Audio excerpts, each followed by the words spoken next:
the four-letter word. Once it happened. A customer walking into Shankarndale's pharmacy saw a man outside hugging a lamp post, his eyeballs rolling wildly. When he walked in, he asked, "Who's that man? What's wrong with him?" Shankarndale replied, unperturbed, "Oh, that guy. He's one of my customers. But what's the matter with him? He wanted something for a whooping cough. I gave him the appropriate medicine."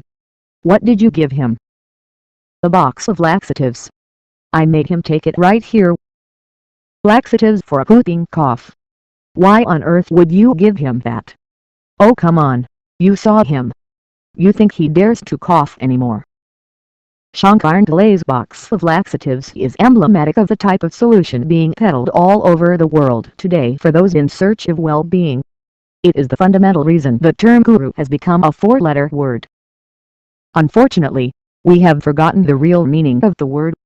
Guru literally means dispeller of darkness.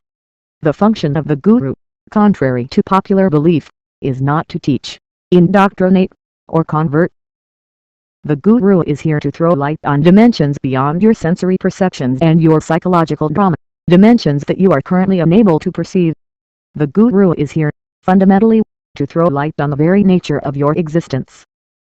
There are many spurious and dangerously misleading teachings in vogue in our world today. Be in the moment is one of them. The assumption is that you could be somewhere else, if you wanted. How is that even possible? The present is the only place that you can be. If you live in this moment. If you die in this moment. This moment is eternity. How are you going to escape it, even if you try? Right now your problem is that you suffered what happened 10 years ago and you suffered what may happen the day after tomorrow. Both are not living truths. They are simply a play of your memory and imagination. Does this mean then that in order to find peace you must annihilate your mind? Not at all. It simply means you need to take charge of it. Your mind carries the enormous reserves of memory and the incredible possibilities of the imagination that are the result of an evolutionary process of millions of years. If you can use it when you want and put it aside when you don't, the mind can be a fantastic tool. To shun the past and neglect the future is to trivialize this wonderful faculty. So be in the moment becomes a crippling psychological restriction. It denies our existential reality. Do only one thing at a time has become another popular self-help slogan. Why would you do only one thing when the mind is a phenomenal multidimensional machine, capable of handling several levels of activity all at once? Instead of harnessing and learning to ride the mind, why would you want to alliterate it? When you can't know the heady joy of mental action. Why would you opt for a lobotomy, for voluntary cabbagehood? The other phrase that has hardened into cliché through overuse is positive thinking. When it is oversimplified and used as some quick fix mantra, positive thinking becomes a way of whitewashing or sugarcoating your reality. When you are unable to process real-time information and control your psychological drama, you seize on positive thinking as a tranquilizer. Initially, it might seem to imbue your life with new confidence and optimism, but it is essentially limited. In the long term, if you deny or amputate one part of reality, it gives you a lopsided perspective of life. Then there is the time-honored business of exporting human well-being to the heavens and claiming that the core of the universe is love. Love is a human possibility. If you need a refresher course, you can't take lessons from your dog. He is full of love. You don't have to go to outer space to know love. All these puerile philosophies come from the assumption that existence is human-centric. This single idea has robbed us of all sense and made us commit some of the most inhuman and heinous crimes throughout history. These continue to perpetuate themselves to this very day. As a guru, I have no doctrine to teach, no philosophy to impart, no belief to propagate. And that is because the only solution for all the ills that plague humanity is self-transformation. Self-transformation is not incremental self-improvement. Self-transformation is achieved not by morals or ethics or attitudinal or behavioral changes, but by experiencing the limitless nature of who we are. Self-transformation means nothing of the old remains. It is a dimensional shift in the way you perceive and experience life. Knowing this is yoga. One who embodies this is a yogi. One who guides you in this direction is a guru. My aim in this book is to help make joy your constant companion. To make that happen, this book offers you not a sermon, but a science, not a teaching, but a technology, not a precept, but a path. It is now time to start exploring that science, working the technology, walking the path. On this journey, the guru is not the destination but the road map. The inner dimension is uncharted terrain. If you are exploring terrain that is unfamiliar to you, isn't it better to have signposts? You could find your own way, but who knows, it could take lifetimes. When you're on unfamiliar terrain, it's just sensible to take directions. On one level, that is all the guru is, a live road map. GPS, Guru Path Finding System. And that's why there exists that infamous four-letter word. Just to make things doubly easy for you, I thought I'd make it 8. Sadhguru. A note to the reader. There are many ways to approach a book of this kind. One way would be to plunge directly into practice, to take a headlong dive into do-it-yourself mode. But then this book doesn't claim to be a self-help manual. It has a strong practical orientation, but there's more to it than that. Another way would be to turn theoretical. But this book is not an exercise in scholarship either. I have never read any of the yogic treatises in their entirety. I never had to. I come from inner experience. It was only late in my life when I skimmed through some of Patanjali's Yoga Sutras, those significant yogic texts, that I realized that I had certain access to their inner core. This is because I approach them experientially, rather than theoretically. To reduce a sophisticated science, like yoga, to mere doctrine is just as tragic as turning it into a cardiovascular workout. And so, this book has finally been divided into 2 sections. The first maps the terrain, the second offers you a way to navigate it. What you are about to read in this section is not a display of academic expertise. Instead, this section seeks to offer a series of fundamental insights that lay the foundation or bedrock on which the architecture of the more practice-oriented second section is built. These insights are not tenets or teachings, and they are most definitely not conclusions. They are best seen as signposts on a journey that can be made by no one but you. They are core perspectives that have emerged as a consequence of the state of heightened awareness that has been mine since a life-transforming experience 33 years ago. The section begins on an autobiographical note. This is so you know something about the authorial company you will be keeping, should you choose to read the rest of the book. The section then unfolds into an examination of certain basic ideas, exploring along the way some commonly used terms such as destiny, responsibility, well-being, and even more fundamentally, yoga. One of the chapters in this section closes with a sadhana. The word sadhana in Sanskrit means a device or a tool. These tools for exploration offer a chance for you as a reader to put the ideas discussed in those pages into action and see if the insights work for you. I am often told by people that I seem to be a modern guru. My response to that observation is that I am neither modern nor ancient, neither new age nor old age. I am contemporary, and that is how every guru has always been. Only scholars, pundits, and theologians are capable of being ancient or modern. A philosophy or belief system can be old or new, but gurus are always contemporary. The guru, as I said earlier, is someone who dispels darkness, someone who opens the door for you.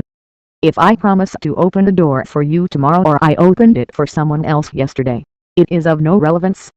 Only if I've opened the door for you today is it of some value. So, the truth is timeless, but the technology and the language are always contemporary. If they weren't, they would deserve to be discarded. No tradition, however time-honored, deserves to live on as anything more than a museum piece if it has outlived its relevance.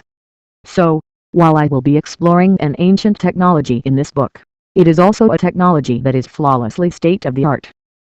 Personally, I am not interested in offering anything new.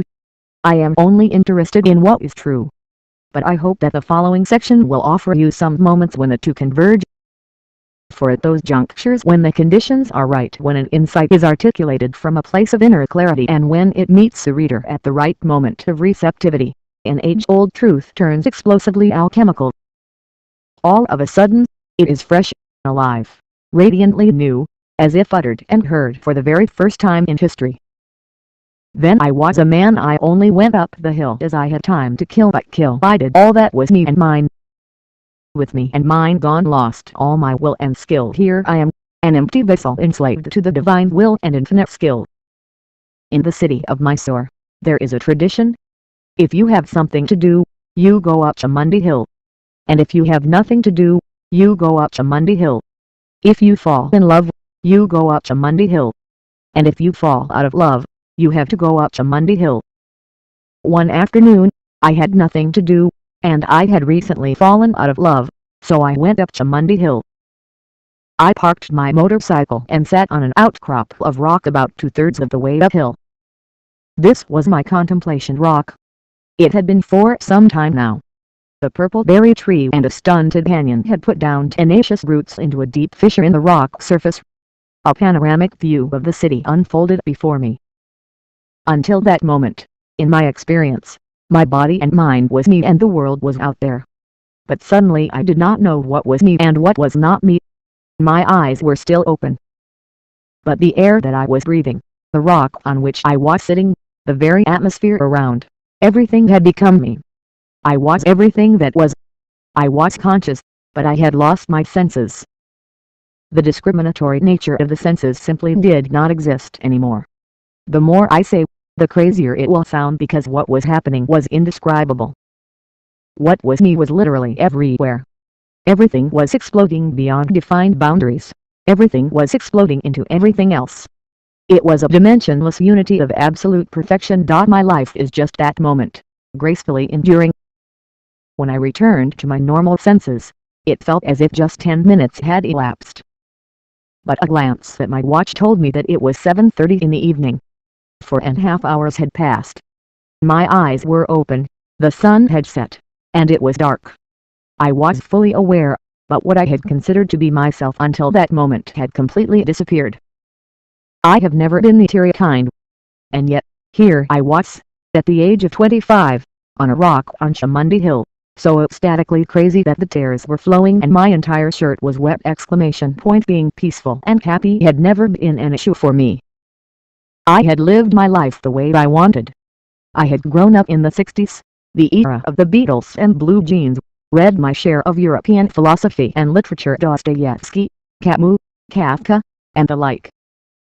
But here I was exploding into a completely different dimension of existence of which I knew nothing, drenched in a completely new feeling and exuberance, a blissfulness that I had never known or imagined possible.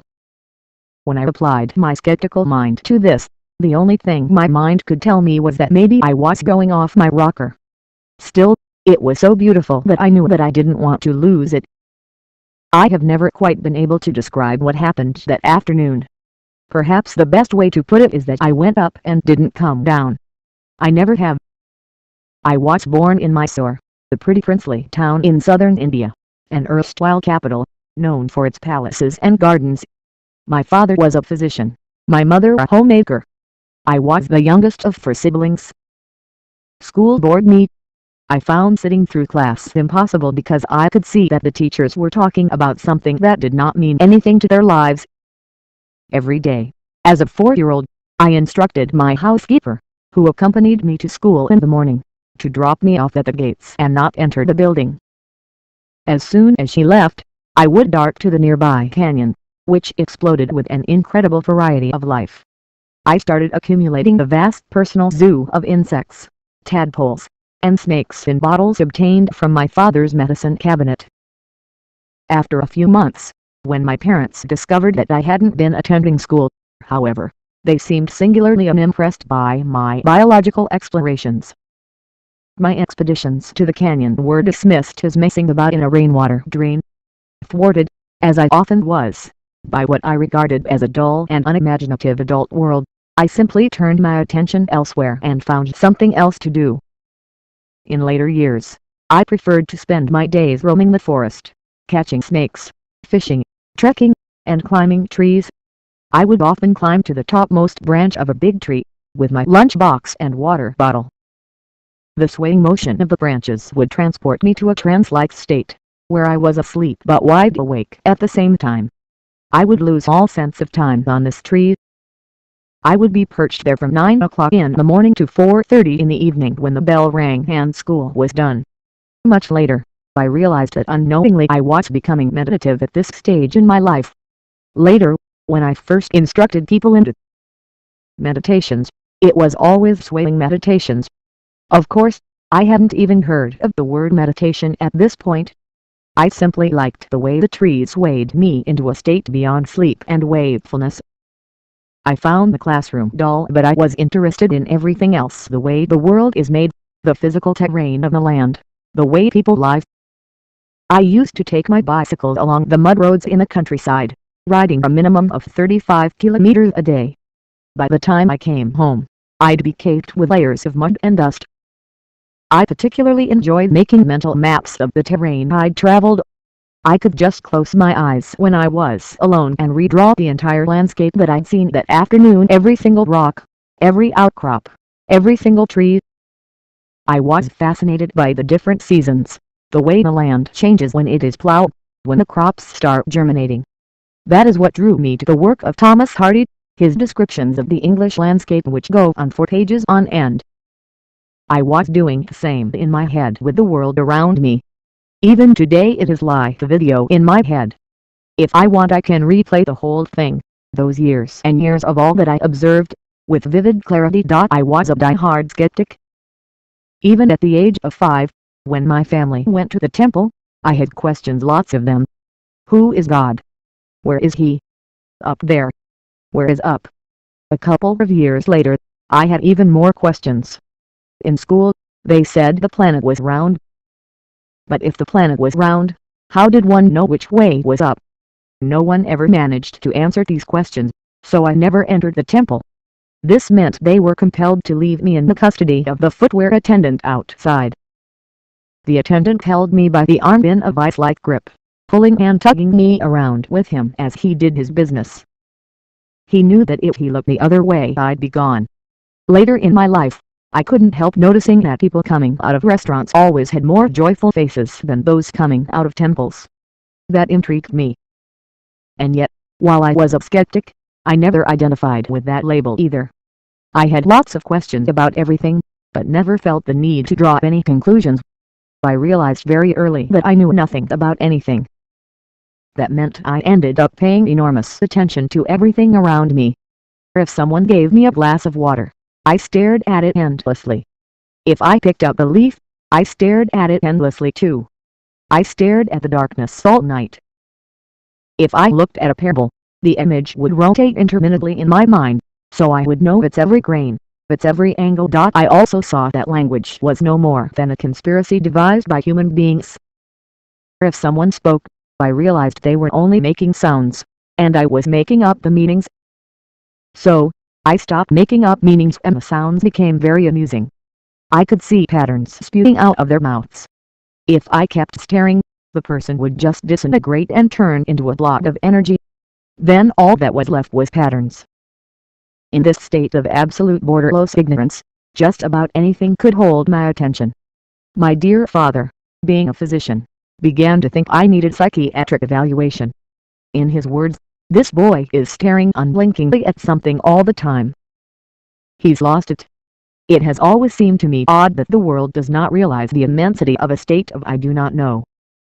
Those who destroy that state with beliefs and assumptions completely miss an enormous possibility. The possibility of knowing. They forget that I do not know is the doorway, the only doorway to seeking and knowing. My mother instructed me to pay attention to my teachers, and I did. I paid them the kind of attention they would never have received anywhere else. I had no idea what they were saying, but on those occasions when I attended class, I stared at them, unwavering and intense. For some reason, they did not find this trait particularly endearing. One particular teacher did everything possible to elicit the response from me. But when I remained silent and taciturn, he seized me by the shoulder and shook me violently. "Either you're the divine or the devil," he declared. He added, "And I think you're the latter." I was not particularly insulted. Until that moment, I had approached everything around me, from a grain of sand to the universe, with a sense of wonder.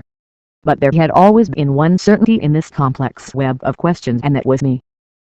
But my teacher's outburst triggered another line of inquiry. Who was I? Human, divine, devil, what?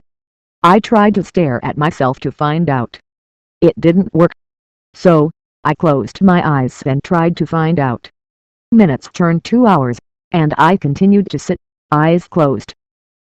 When my eyes were open, everything intrigued me: an ant, a leaf, clouds, flowers, darkness, just about anything.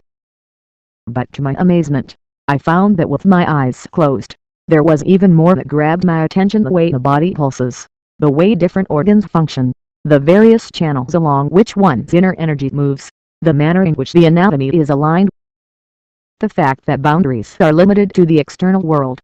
This exercise opened up the entire mechanics of being human before me. Instead of leading me to a simplistic answer that I was this or that, it gradually brought me to a realization that, if I were willing, I could be everything. It wasn't about arriving at any conclusions. Even the certainty of me collapse as a deeper sense of what it is to be a human being started opening up. From knowing myself as an autonomous person, this exercise melted me down. I became a nebulous being. Despite all my wild ways, the one thing I did manage to do in a strangely disciplined fashion was my practice of yoga. It started one summer vacation when I was 12. A whole bunch of us cousins met every year in my grandfather's ancestral home. In the backyard there stood an old well, over 150 feet deep. While the girls played hide and seek, the regular game played by us boys was to jump into the well and then climb up again. Both jumping down and climbing up were a challenge. If you didn't do it properly, your brains could become the smear on the wall. While you were climbing up, there were no steps. You simply had to clutch at the rock surface and claw yourself up. Your fingernails often bled out of sheer pressure. Just a few of the boys could do this. I was one of them, and I was pretty good at it. One day a man of over 70 years of age appeared. He watched us for a while. Without a word, he jumped into the well. We thought he was finished, but he climbed out quicker than me. I cast aside my pride and asked him just one question. How? Come, learn yoga, said the old man. I followed him like a puppy, and that's how I became a student of Mahatma Swami and got into yoga. In the past, waking me up every morning was a family project. My family would try to make me sit up in bed. I would keel over and fall asleep again. My mother would hand me my toothbrush. I would stick it into my mouth and fall asleep. In desperation, she would push me into the bathroom. I would promptly fall asleep again. But 3 months after starting yoga, my body started coming awake at 3:40 every morning, without any external prompting, as it does even today. After I woke, my practices would simply happen, no matter where I was and in what situation, without a single day's break. This simple yoga called Anga Margana definitely set me apart in any group of people, physically and mentally. But that's about all. Or so I believe. In time, I lost all faith in structured education. It wasn't cynicism. I had enough zest and life in me to keep me involved in everything. But my dominant quality even at this age was clarity. I was not actively looking for inconsistencies or loopholes in anything I was taught. I just saw them. I have never looked for anything in my life. I just looked. And that is what I am trying to teach people now. If you really want to know spirituality, don't look for anything. People think spirituality is about looking for God or truth or the ultimate. The problem is you have already defined what you are looking for. It is not the object of your search that is important, it is the faculty of looking. The ability to simply look without motive is missing in the world today. Everybody is a psychological creature, wanting to assign meaning to everything. Seeking is not about looking for something. It is about enhancing your perception, your very faculty of seeing. After high school, I embarked on a self-study program at the Mysore University Library. I was the first person there in the morning at 9 and the last to be shooed out at 8:30 at night.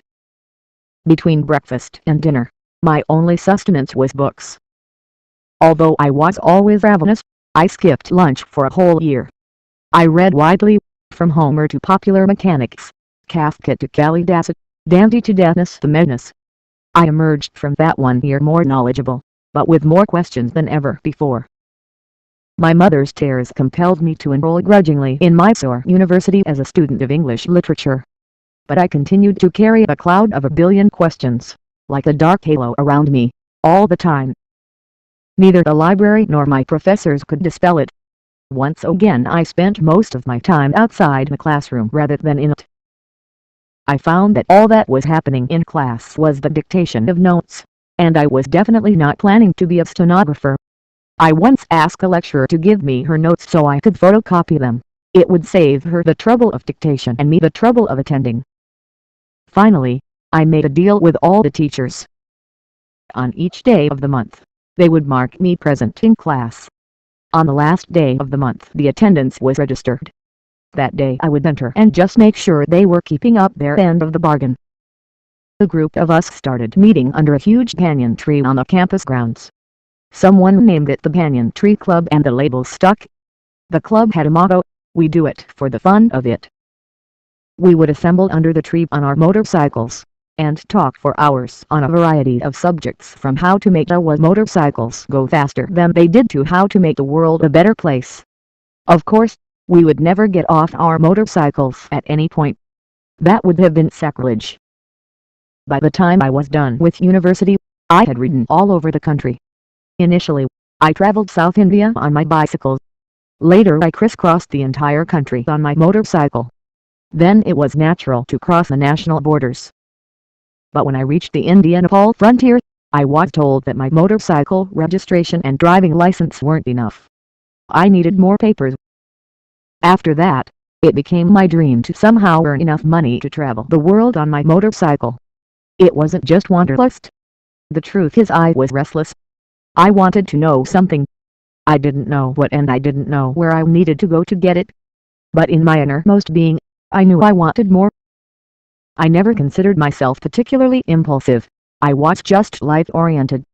I measured the consequences of my actions. It is just that the more dangerous they were, the more they attracted me.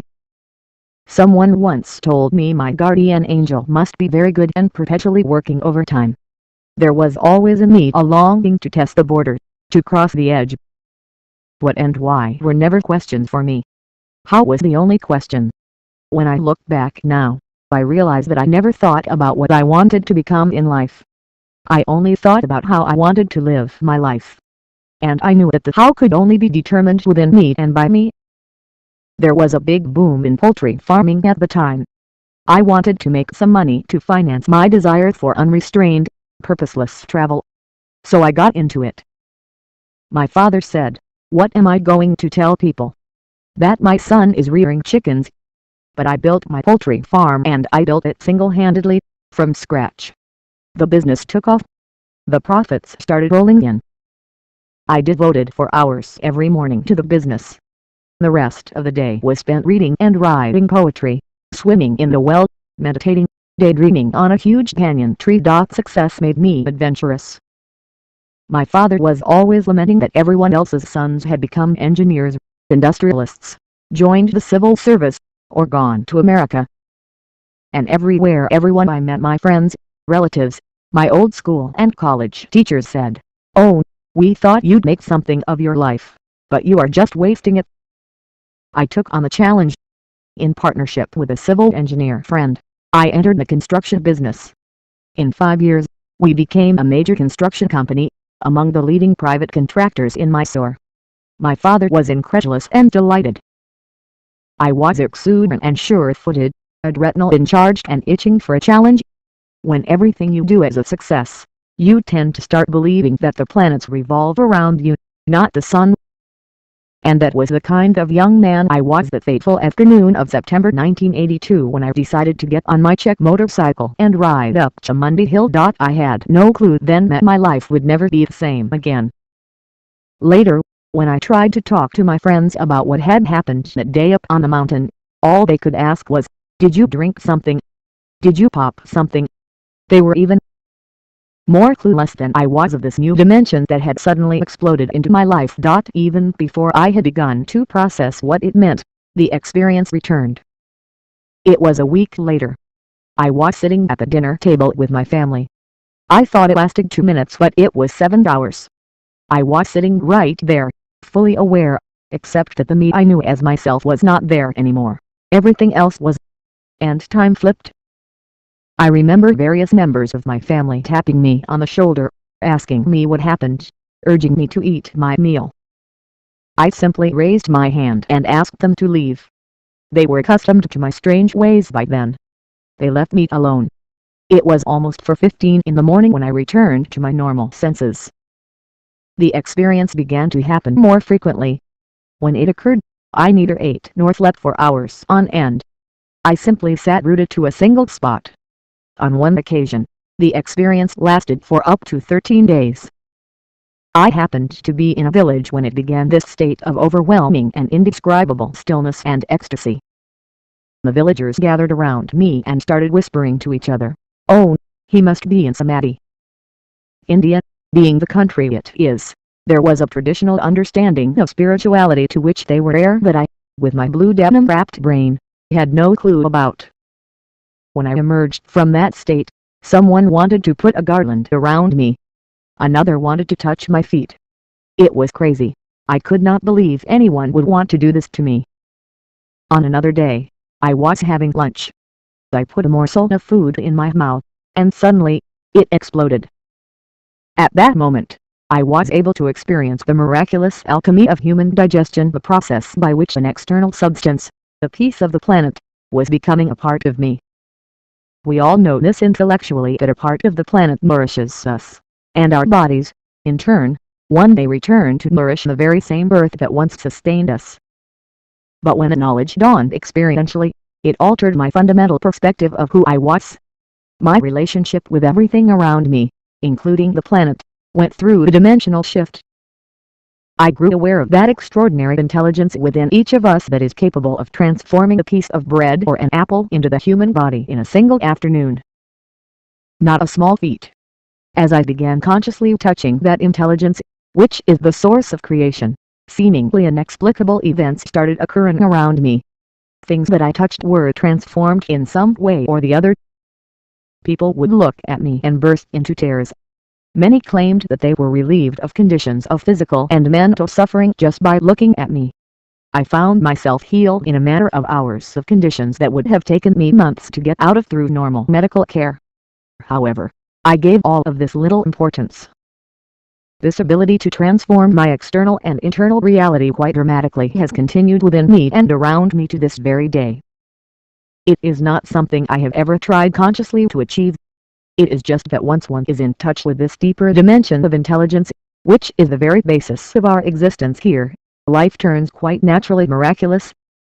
In about 6 to 8 weeks, this incredible experience became a living reality. During this time, everything about me changed dramatically.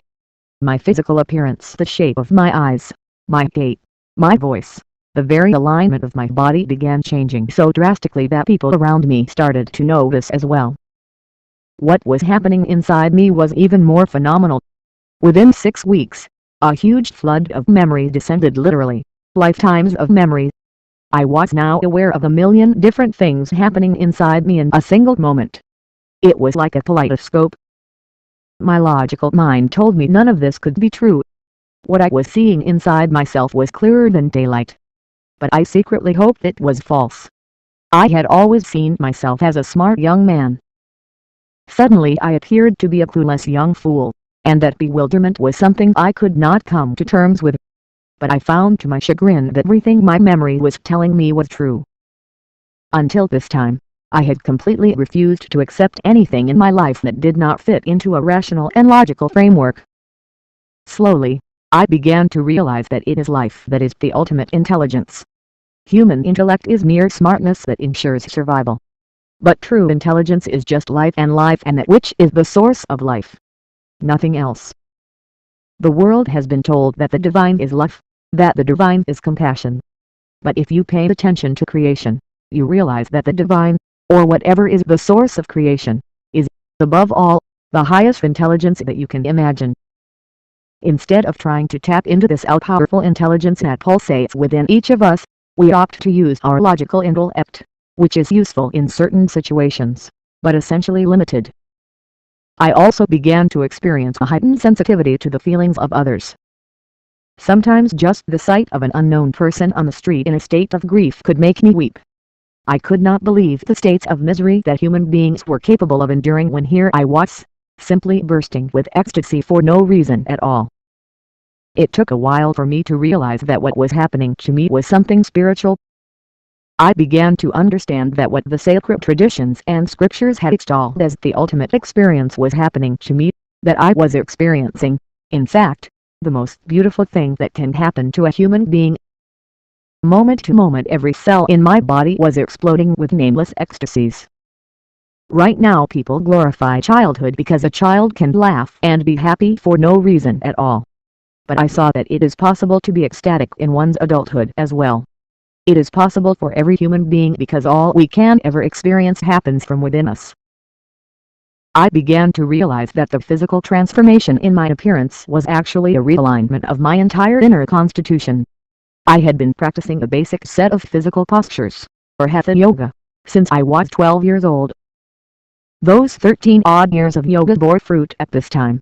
Yoga is essentially a way of recreating the body so that it serves a higher purpose.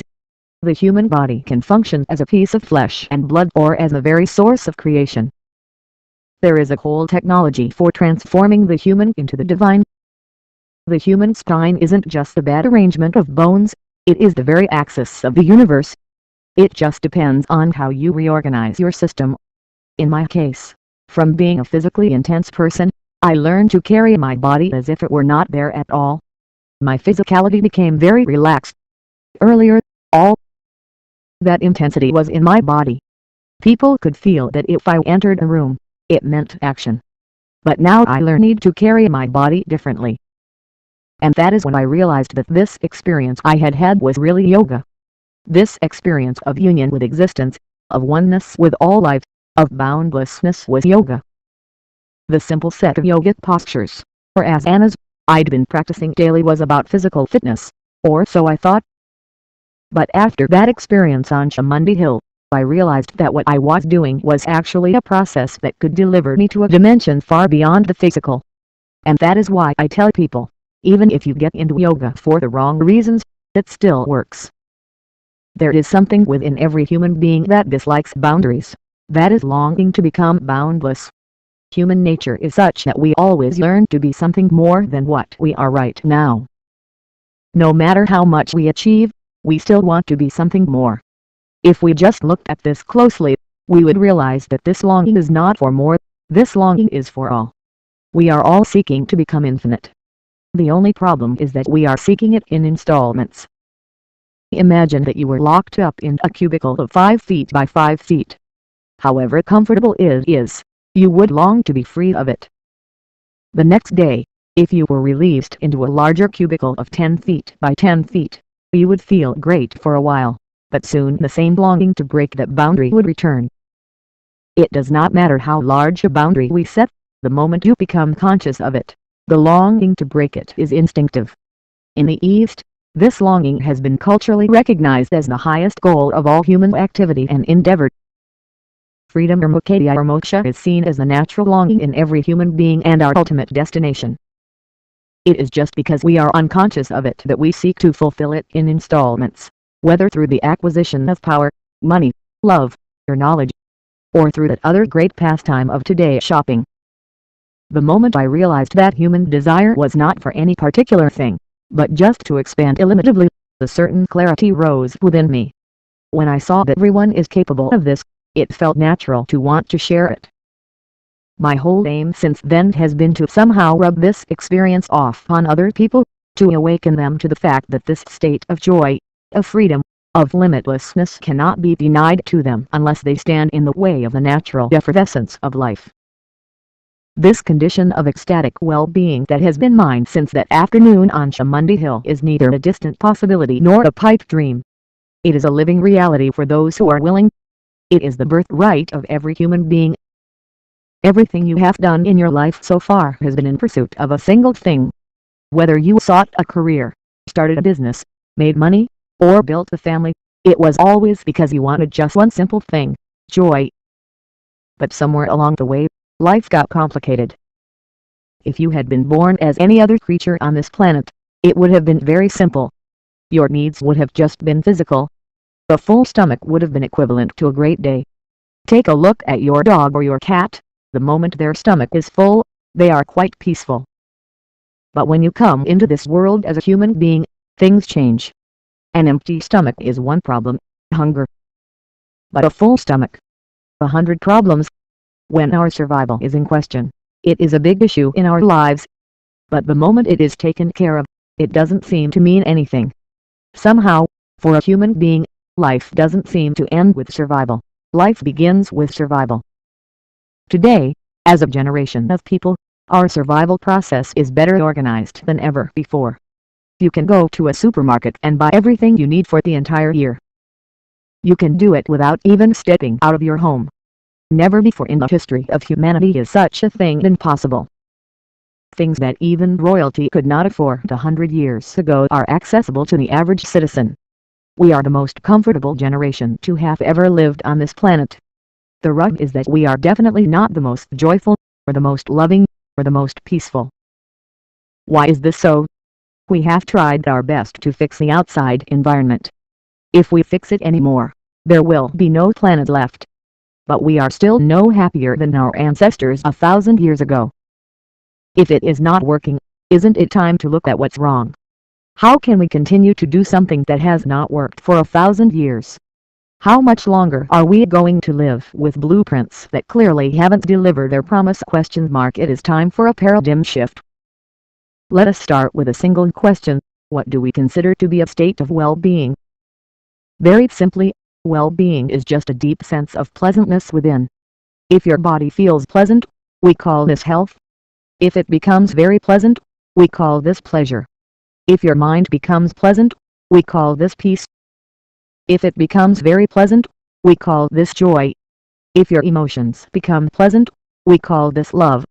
If they become very pleasant, we call this compassion. If your life energies become pleasant, we call this bliss.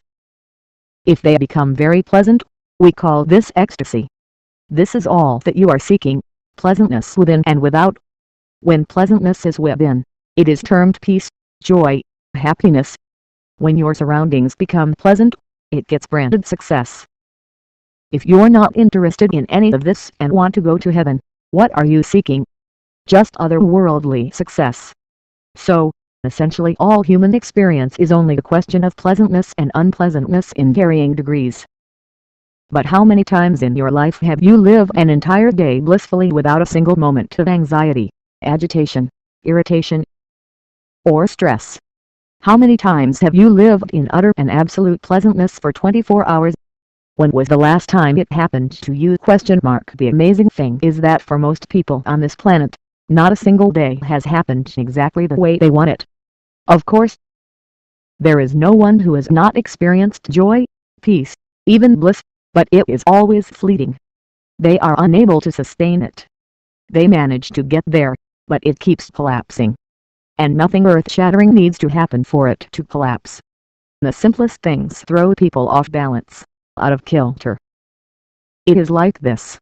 You go out today and someone tells you that you are the most beautiful person in the world. You're floating on cloud 9. But then you come home, and the folks at home tell you who you really are. Everything crashes. Sound familiar? Why do you need to be pleasant within? The answer is self-evident. When you are in a pleasant inner state, you are naturally pleasant to everyone and everything around you. No scripture or philosophy is needed to instruct you to be good to others. It is a natural outcome when you are feeling good within yourself. Inner pleasantness is a surefire insurance for the making of a peaceful society and a joyful world. Besides, your success in the world depends essentially on how well you harness the prowess of the body and mind. So, in order to achieve success, pleasantness has to be the fundamental quality within you. Above all, there is substantial medical and scientific evidence today that your body and mind function at their best when you are in a pleasant state. It is said that if you can't remain blissful for 24 hours, your intellectual capabilities can be almost doubled. Just settling the internal muddle and allowing clarity to surface can achieve this. Now, the same life energy that you refer to as myself has sometimes been very happy, sometimes miserable, sometimes peaceful, sometimes in turmoil. The same life energy is capable of all those states. So, if you were given a choice about the kind of expression your life energies should find, what would you choose? Joy or misery? Pleasantness or unpleasantness? The answer is self-evident. The ways may vary from person to person. But whether you're trying to make money, hitting the bottle, or attempting to get to heaven, pleasantness is the only goal. Even if you say you are not interested in this world and your mission in life is only to get to heaven, you're still only searching for pleasantness. If people had told you since your childhood that God lives in heaven, but heaven is a horrendous place, would you want to go there? Definitely not. Essentially, the highest level of pleasantness is heaven, unpleasantness is hell. So, some think it's in the wine, and others think it's in the divine, but pleasantness is what everyone's seeking. The only thing that stands between you and your well-being is a simple fact. You have allowed your thoughts and emotions to take instruction from the outside rather than the inside. On a certain day, a lady went to sleep. In her sleep, she had a dream. She saw a hunk of a man staring at her. Then he started coming closer and closer. He was so close that she could even feel his breath. She trembled not in fear. Then she asked, "What will you do to me?" The man said, "Well, lady, it's your dream. What's happening in your head is your dream. At least your dream should happen the way you want it, shouldn't it?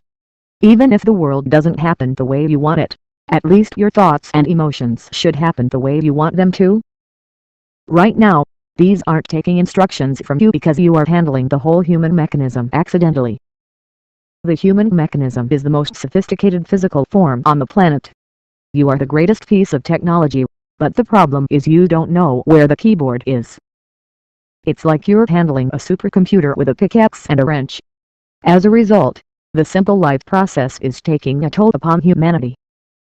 Just to earn a living, to reproduce, to raise a family, and then one day to fall dead. What a challenge! It is amazing how human beings struggle just to do what every worm, insect, bird, and animal does quite effortlessly. Put simply, our inner ecology is a mess. Somehow we think that fixing outer conditions will make everything okay on the inside. But these past 150 years are proof that technology will only bring comfort and convenience to us, not well-being.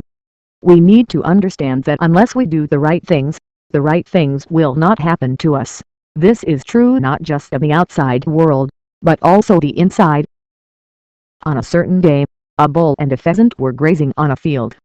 The bull was grazing and the pheasant was picking eggs off the bull, a perfect partnership.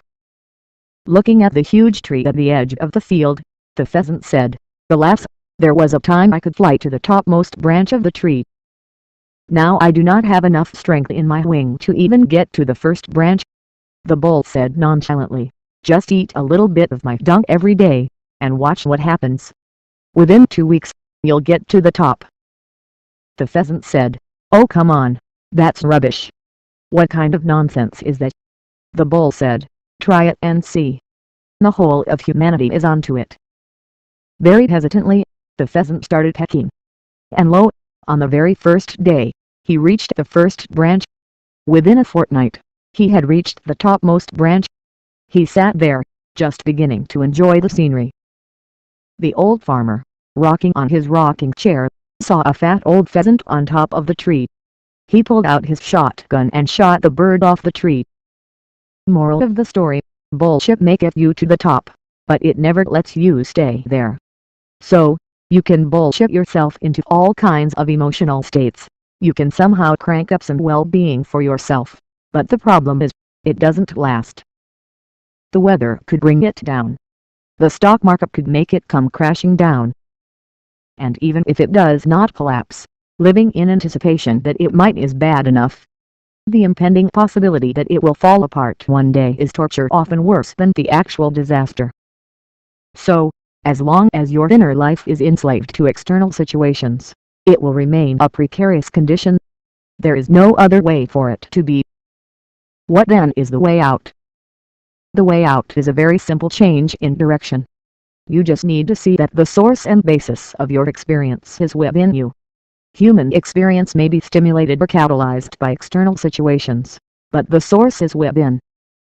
Pain or pleasure, joy or misery, agony or ecstasy, happens only inside you. Human folly is that people are always trying to extract joy from the outside. You may use the outside as a stimulus or trigger, but the real thing always comes from within. Right now, you are holding a book. Where do you see the book? Use your finger and point to where you see it. Do you think the image is outside you? Think again. You remember how it works. The light is falling upon the book, reflecting, going into the lens of your eyes, and projected as an inverted image on your retina. You know the whole story. So, you are actually seeing the book within yourself. Where do you see the whole world? Again, within yourself. Everything that ever happened to you, you experienced right within you. Light and darkness, pain and pleasure, agony and ecstasy, all of it happened within you. If someone touches your hand right now, you may think you are experiencing their hand, but the fact of the matter is you are only experiencing the sensations in your own hand. The whole experience is contained within. All human experience is 100% self-created. If your thought and your emotion are of your making, you can mold them any way you like. There is scientific proof today that without ingesting a drop of alcohol or any other substance, you can get fully intoxicated by yourself. An Israeli organic chemist, Raphael Mechoulam, and his research team initiated a project that eventually isolated a bliss molecule in the human system. In lay terms, they discovered that the human brain has natural cannabis receptors. Why is this so? They found that this is simply because the body is capable of producing its own narcotic. It can manufacture its own bliss with no external stimulus, and that too, with no hangovers. The reason why certain chemical substances, like alcohol and recreational drugs, are dangerous is because they can reduce your awareness, ruin your health, create addictions, and destroy you. But here is a bliss narcotic that is created and consumed by your own system and which has a tremendous impact on health and well-being. It means that the human system is wonderfully self-contained. Other similar chemicals have been discovered more recently as well, but this particular chemical has been named anandamide, based on the Sanskrit word ananda, which means bliss. We can infer from this that happiness is just a certain kind of chemistry. Peace is another kind of chemistry. In fact, every kind of pleasantness that we experience, whether peace or joy or ecstasy, is a kind of chemistry.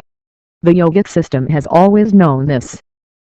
There is a technology for inner well-being, for creating the chemical basis for a blissful existence. This is one dimension of what I call inner engineering. If you are aware, you can activate your system in such a way that simply breathing is an enormous pleasure. All it takes is a willingness to pay a little attention to the inner mechanism. This is the fundamental shift in understanding that has to happen. Do not look for a way out of misery. Do not look for a way out of suffering. There is only one way, and that is in. Most people think peace and joy are the goals of the spiritual life. This is a fallacy. Peace and joy are the basic requirements for a life of well-being. If you want to enjoy your dinner tonight, you must be peaceful and happy. If you want to enjoy your family, the work that you do, the world that you live in, you must be peaceful and happy. Peace and joy are not things you attain at the end of life. They are the basis of your life. If you consider peace to be the ultimate goal, you will only rest in peace. The word spirituality is one of the most corrupted words on the planet. Don't walk the spiritual path for peace. It is because most people are so deprived of peace that they consider it to be the ultimate aspiration. When I was in Tel Aviv some years ago, I was told that shalom was the highest form of greeting possible. I asked why. Because it means peace, I was told. I said, why would peace be the highest aspiration unless you're in the Middle East? If you were on a desert island without food for 10 days and suddenly God appeared before you, would you want him to appear as a shining light or in the form of bread? In India, certain communities worship food as God because they have been deprived of food for a long time. In California, love is God. Whatever you feel deprived of looks like the highest aspiration. The thing to remember is that none of these will settle you in any enduring way. Human life is longing for unlimited expansion, and that is the only thing that will settle you for good. The spiritual quest is not a cultivated choice. It is not an induced quest. It is a natural longing. But unless you handle it consciously, it will not yield. When being peaceful, blissful, and joyous are not efforts anymore, you naturally start seeking, want to know the nature of life. Mysticism on this planet evolved only in those places where people need the technology of being ecstatic by their own nature. This is because only when you are blissful will you be in the highest state of receptivity, and truly willing to explore all aspects of life. Otherwise, you would not dare, because if keeping yourself pleasant is a big challenge, you can't take on other challenges. Once it happened. An 85-year-old man went fishing in Louisiana. When he was just about to call it a day, he caught a frog. He was about to release it into the marsh again, when the frog spoke. "Just kiss me passionately," it said, "and I will turn into a beautiful young woman." The old man inspected the frog for a long time. The frog puckered up its lips in anticipation. Then the old man put the frog into his fish bag. The frog screamed, "Didn't you hear me? Just one kiss and I will turn into a really beautiful young woman." The old man said, "At my age, there's not much I can't do with a beautiful young woman. If kissing you could turn me into a handsome young prince, that would be different. But for now." A talking frog. Believe me, I can't smell money. Choices that you make out of inability are not life solutions. An inability to be joyful by your own nature can make the simplest issues in life seem like highly complex problems. Right now, being peaceful and joyful is made out to be the most significant problem in human existence. In pursuit of human happiness, we are ripping the planet apart. The reason the simple things like being peaceful, joyful, loving have become ultimate aspirations is that people are living without paying any attention to the life process. When most people say life, they mean the accessories of life: their work, their family, their relationships, the homes they live in, the cars they drive, the clothes they wear, or the gods they pray to. The one thing they miss is life, the life process itself, the essential life that is you. The moment you make this fundamental mistake of identifying something that is not you as yourself, life becomes an unnecessary struggle. The foundations of peace and bliss are not about attending to the external realities of your life, but in accessing and organizing the inner nature of your being. You are capable of experiencing only that which is within the boundaries of your sensation. But if you throw the boundary of your sensation out in an expanded form, you can sit here and experience everyone as yourself. You can stretch it further and experience the very cosmos as you experience your own body. When this sense of inclusiveness happened to me, I understood that being loving and compassionate is not an idea. To live in empathy is not some esoteric principle. This is the way the human being is made. If you do not identify with anything you have accumulated over a period of time, including your body and mind, you will be able to experience this. Enlightenment is not an attainment or an achievement. It is a homecoming. Your senses give you the impression that you are experiencing the outside, but you have never experienced the outside. When you realize that all that you experience is within, that absolute homecoming is enlightenment. My life is just devoted to evolving methods so that people can experience this inclusiveness. If we truly have to create solutions that are relevant for all, an experience of absolute inclusiveness has to happen to humanity. And it is possible. The reason why everyone is not naturally enlightened is simply this: people have categorized the world into good and bad, God and devil, high and low, sacred and filthy, pure and impure, heaven and hell. These are parallel lines that will never meet. Once you have fractured this existence within yourself, there is no way to reach the state of enduring well-being and freedom. You have been told to love your enemy. If you first label someone your enemy and then try to love him or her, it's going to be torturous. Once you have fragmented creation like this, there is no way to arrive at a state of absolute inclusiveness. The problem is that human beings have lost a fundamental distinction between inward and outward, between their way of being and the way they transact with the external world. Transactions are different, according to the nature of a situation or relationship. However remote or intimate, transactions are always governed by laws or norms. But when it comes to our inner nature, there is only one governing principle: borderless unity. Our physical and social worlds are governed by boundaries. Our inner world needs none. To attain the ecstasy of borderless unity, which is our natural state, all you need to do is live by the guideline that all human experience is generated from within, either with the support of external stimuli or without. That is all. If you establish this within yourself absolutely, the consequences of your transactions will no longer be burdensome. What do we mean by this? People often ask me, maybe this is possible for you as a yogi, but how can we who live in the real world make our interactions free of friction? I remind them that I don't live in a cave. I also lead people. I am doing work around the world with over 1 million volunteers. This means they usually aren't trained for the job they are doing, and you can't fire them. Do you know how difficult it is to manage such a situation? By implication, my life should be the most burdensome. But you won't ever see me distressed because my way of being is not in any way enslaved to what's happening outside. This is not an otherworldly achievement. It is possible for everyone to live this way. If you still believe that someone up there is going to rescue you and solve all your problems, just remember that you are living on a round planet and one that's spinning. So, whenever you look up, you are obviously looking in the wrong direction. In this vast ever-expanding cosmos, what's up and what's down? You have no clue. Nowhere in the cosmos is it marked this side up. The only distinction you do know right now is within and without. Thousands of years ago, a yogi appeared in the upper reaches of the Himalayas. He came to be known as Adi Yogi, the first yogi, and it was he who bequeathed the science of yoga to 7 disciples, who later carried it around the world. What he imparted to these disciples was an unimaginably profound system of self-exploration and transformation, based on the radical premise that it is possible for a human being to evolve consciously. Unlike biological evolution, which happens without our conscious participation, spiritual evolution can happen consciously. All it takes, Adi Yogi told us, is willingness. If we were to distill the essence of his wisdom in a few lines, it would be just this. Up and down, good and bad, sacred and profane, these are all assumed. But inward and outward, this is the one context we are sure of, the one context we can work with.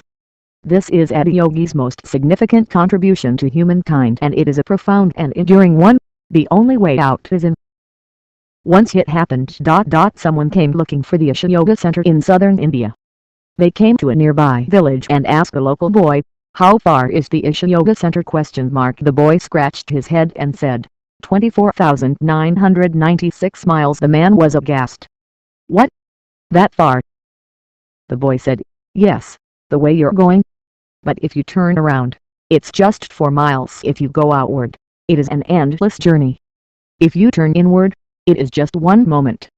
In that 1 moment, everything changes.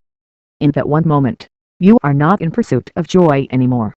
Instead, your life becomes an expression of your joyfulness." I was once at an international conference on how to alleviate poverty on the planet.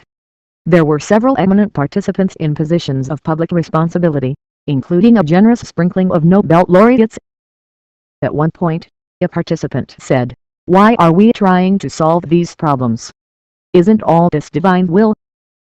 And I said, "Yes, if somebody else is dying, somebody else is hungry, it must be divine will. But if your stomach is empty, if your child is dying of hunger, you'll have your own plan, won't you?" Whenever we have had to do something about our lives, we have taken it into our hands. Whenever it comes to other people's misfortunes, we have a word to explain it: destiny. And what a convenient word that is. Destiny has become a popular scapegoat, a way to deal with failure, the fatalistic ruse to reconcile ourselves to all kinds of uncomfortable situations. But turning inward is the first step from passivity to agency, from being a victim toward becoming the master of your own destiny.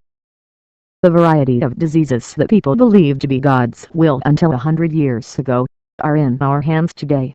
This is because we have taken charge of certain situations. Polio is an example. The very word polio would strike terror in the hearts of many in recent history. When I was growing up, I saw quite a few polio-afflicted people about my age, in school and in my neighborhood, who were doomed to live out their lives in wheelchairs. It was a common sight, and it was an acknowledged fact that they would never be able to walk in their lives. Their affliction was usually seen as an act of God toward destiny. At the start of the 20th century, polio was the most feared ailment in industrialized countries, irreversibly paralyzing thousands of children. Effective vaccines helped practically eliminate this disease in the 1950s and 60s. When it was recognized as a major problem in developing countries, immunization programs were introduced. In 1988, polio afflicted 350,000 children around the world in a single year. In 2013, the number had dropped to 416. By 2012, India was no longer on the list of polio-endemic countries. The combination of political advocacy, public and private partnerships, effective reasonably priced vaccines, community participation, and teams of global healthcare workers, proved that despite all the obstacles, even in a country as vast and challenging as India, eradication was possible. To be human means you can mold situations you are living in the way you want them. But today most people in the world are molded by the situations in which they exist. This is simply because they live in reaction to situations they are placed in. The inevitable question is, why was I placed in such a situation? Isn't it my destiny? Whatever we do not want to take responsibility for, whatever we cannot make sense of logically, we label destiny. It is a consoling word, but disempowering. To mold situations the way you want them, you must first know who you are. The crux of the matter is that you don't yet know who you are. Who you are is not the sum total of accumulations you have made. Everything that you currently know as myself is just an accumulation. Your body is just an accumulation of food. Your mind is just an accumulation of impressions gathered through the five senses. What you accumulate can be yours, but it can't never be you. Who then are you? That is yet to come into your experience. That is still in an unconscious state. You are trying to live your life through what you have gathered, not through who you are. What's more, you are not even 100% conscious of what you have gathered. You have acquired certain tendencies over the years, depending on the impressions you have accumulated. These can be transformed entirely. If you do a certain amount of inner work, if you implement certain inner technologies irrespective of your current tendencies, your past experience of life, your genetics, your environment, you can completely rewire yourself in a short span of time. Everything in this existence is happening naturally according to a certain organic law. If you know the nature of life within you, you can completely take charge of the way it happens, but within the broad parameters set by the laws of nature. What do we mean by this? Let us look at a concrete example. Although we are wingless creatures, we have still, in the last 100 years, managed to fly. How? Not by breaking the laws of nature, but through a deeper understanding of the laws of nature. So, the technology we are going to explore in this book is a small part of the much deeper science that eventually enables an adept to take the very process of life and death into his or her hands. Your destiny is written by you unconsciously. If you have mastery over your physical body, 15 to 20% of your life and destiny will be in your hands. If you have mastery over your mind, 50 to 60% of your life and destiny will be in your hands. If you have mastery over your life energies, 100% of your life and destiny will be in your hands. Even now you are choosing your life, but you are choosing it in total unawareness. But whatever you do in unawareness, you can also do in awareness. That makes a world of a difference. It is the difference between ignorance and enlightenment. Unpleasantness is happening to you, in the form of anger, fear, anxiety, and stress, because your basic faculties, your body, mind, and life energies are doing their own thing. When mind and body exist only to serve the life within you, why is your life currently enslaved to the mind and body? Isn't this a complete distortion of the way life should function? Taking destiny into your hands doesn't mean everything will happen your way. The outside world will never happen 100% your way, because there are too many variables involved. Wanting the outside to happen exactly the way you choose is the path of conquest, tyranny, dictatorship. Once it happened. Sean Garnpile went drinking with his buddies. He thought he would have a quick drink and go home at 8 o'clock. And so he did. He had a quick drink, and a quick drink, and another quick drink, and then one more quick drink. He looked at his watch. It said 2:30. He got off the bar stool. It is such an unfair world. A man is expected to walk on a round planet that spins. With great skill and dexterity, he balanced himself and started making his journey homeward. Taking a shortcut through a park, he fell headlong into a rosebush. His face became a mess. He gathered himself and started making his way again. In this condition, he reached home, and tried to find the keyhole. But those wretched keyholes nowadays are made so small. That took another 20 minutes. He finally got in and stumbled into the bedroom. Fortunately, the wife was a big sleeper. He went into the bathroom, looked at himself in the mirror. His face was a real mess. He opened the medicine cabinet, took out some medicine and a box of band-aids and fixed himself, whichever way he could. Then he crawled quietly into bed. Next morning, his wife threw a bucket of cold water on his face. He woke up gasping, feeling waterboarded. He said, Why? It's only a Sunday." She said, "You fool. Once again drinking." "No, honey, I promised you 6 months ago. Since then, I haven't touched a drop." She held him by the shirt, dragged him into the bathroom, and showed him. The band-aids were all over the mirror. When pain, misery, or anger happen, it is time to look within you, not around you. To achieve well-being, the only one who needs to be fixed is you. What you forget is that when you are sick, it is you who needs the medication. When you are hungry, it is you who needs the food. The only one that needs to be fixed is you. But just to understand this simple fact, people take lifetimes. Creating your own destiny does not mean you have to control every situation in the world. Creating your destiny is about steadily heading toward your well-being and your ultimate nature, no matter what the content of life is around you. It simply means making yourself in such a way that, whatever the events and situations around you, you don't get crushed by them, you ride them. The spiritual process is not about imposing your ideas on existence, it is about making yourself in such a way that the creation and the creator, and every atom in this existence, cannot help yielding to you. When you pursue your own likes and dislikes, you feel alone in this vast existence, constantly insecure, unstable, psychologically challenged. But once existence yields to you, it delivers you to a different place of grace where every pebble, every rock, every tree, every atom, speaks to you in a language you understand. Every moment there are a million miracles happening around you, the flower blossoming, the bird tweeting, the bee humming, a raindrop falling, the snowflake wafting along the clear evening air. There is magic everywhere. If you learn how to live it, life is nothing short of a daily miracle. It doesn't matter who you are, life doesn't work for you unless you do the right things. You may consider yourself a good person, but if you don't water your garden, will it flower? You need to do the right things if you want results. Judgments about good and bad are essentially human and socially conditioned. These are defined as social norms. But existence is not concerned with these conclusions. Existence is not judgmental. It treats all of us the same way. One winter morning in Michigan, an old-timer went ice fishing. It was 10 o'clock in the morning. He cut a small hole in the ice and sat down with a crate of beer beside him. Fishing is not just about the catch, it is a patience game. He knew that. He put the line in. One by one, the beer cans started emptying out. The fishing basket also stayed empty. The day drew on.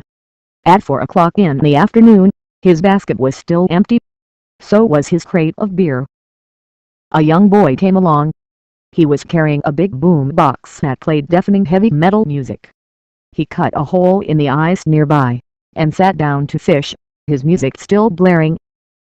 The old-timer glanced at him with ill-disguised contempt. "I've been sitting here since morning quietly, with not a single fish, and the fool thinks he can catch fish with music blaring, at 4 in the afternoon.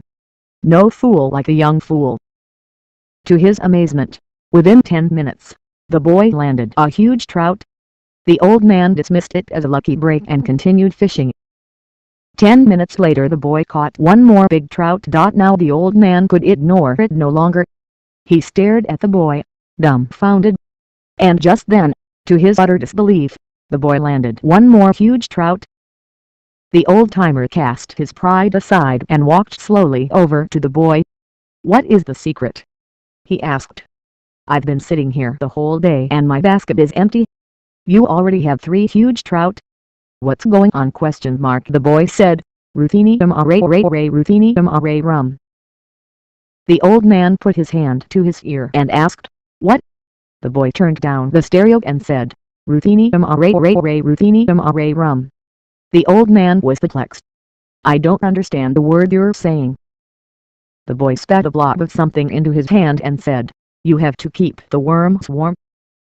Unless you do the right things will not happen to you. Principles and philosophies are only of social consequence. It is time to wake up to yourself as an existential being, a living being, rather than a psychological case. Then your destiny will be your own.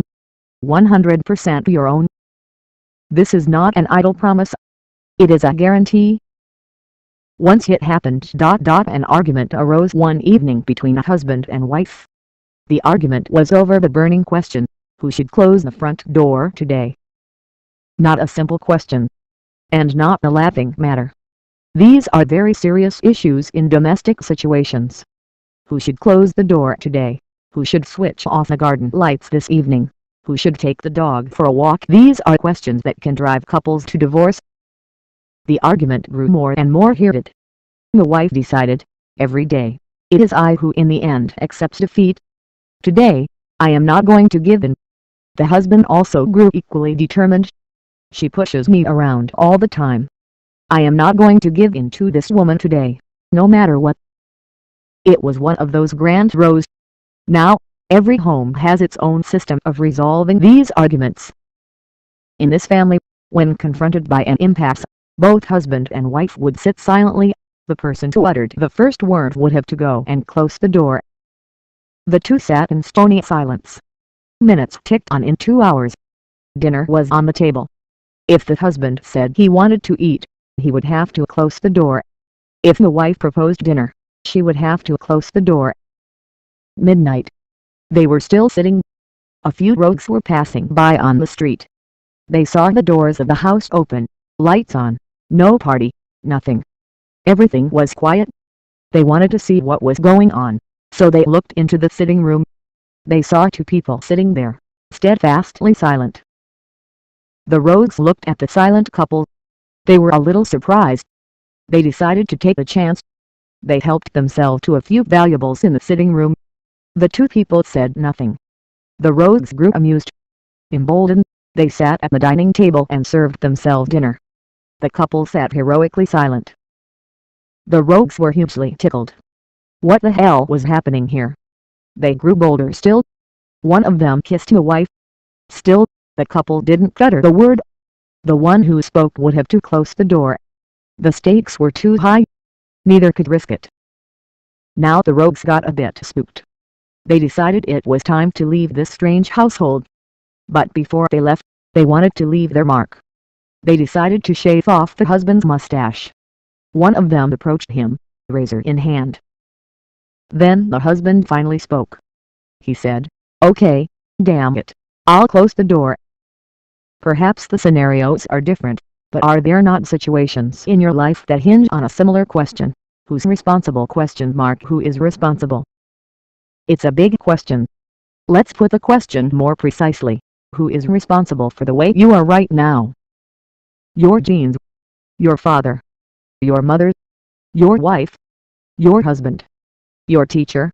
Your boss. Your mother-in-law. God. The government. All of the above. The condition is a pervasive one. Ask someone, Why are you in this situation? Path comes the response, you know, when I was a child, my parents. The same old story, with just a few variations. There is an ancient science of how to create misery, and one in which human beings need no encouragement whatsoever. There is almost no one who is not an expert.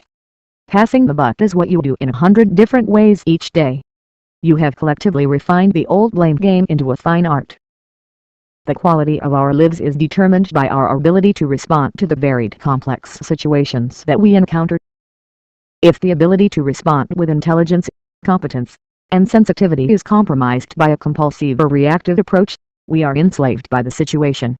It means we have allowed the nature of our life experience to be determined by our circumstances, not by us. Being fully responsible is to be fully conscious. What you consider to be your body is what you have gathered through ingestion. What you consider to be your mind is what you have gathered through the five senses. What is beyond that what you did not gather is who you are. Being alive is being conscious. Everybody is conscious to some degree, but when you touch the dimension beyond body and beyond mind, you have touched that which is the very source of consciousness. You realize then that the entire universe is conscious. You inhabit a living cosmos. The physical and psychological dimensions belong to the realm of polarities: pain-pleasure, love-hate, masculine-feminine, and so on. If you have one, the other is bound to follow. But when you move into the fundamental dimension of who you are beyond all polarities. You now become blissful by your own nature. You are the master of your own destiny.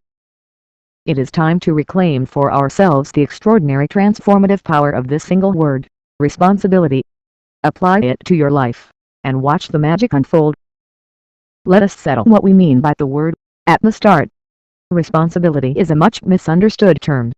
It has been used so widely and indiscriminately that it has lost much of its inner voltage. Responsibility does not mean taking on the burdens of the world. It does not mean accepting blame for things you have done or not done. It does not mean living in a state of perpetual guilt. Responsibility simply means your ability to respond. If you decide, I am responsible, you will have the ability to respond. If you decide, I am not responsible, you will not have the ability to respond. It is as simple as that. All it requires is for you to realize that you are responsible for all that you are and all that you are not, all that may happen to you and all that may not happen to you. This is not a mind game. This is not a self-help strategy for easy living. This is not a philosophical theory. This is a reality. Your physical existence is possible only because of your body's seamless ability to respond to the entire universe. If your body wasn't responding, you wouldn't be able to exist for a moment. Do you see that? What the trees around you are exhaling, you are inhaling right now. What you are exhaling, the trees are inhaling at this very moment. This transaction is ongoing. Whether you are aware of it or not, one half of your pulmonary system is hanging up there right now on a tree. You have never experienced this interdependence. You have probably, at the most, thought about it intellectually. But if you had experienced this connection, would anyone have to tell you, plant trees, protect the forests, save the world? Would it even be necessary? Taking responsibility is not a convenient philosophy to reconcile you to the way things are. It is simply waking up to reality. This ability to respond to the entire universe is already a physical reality.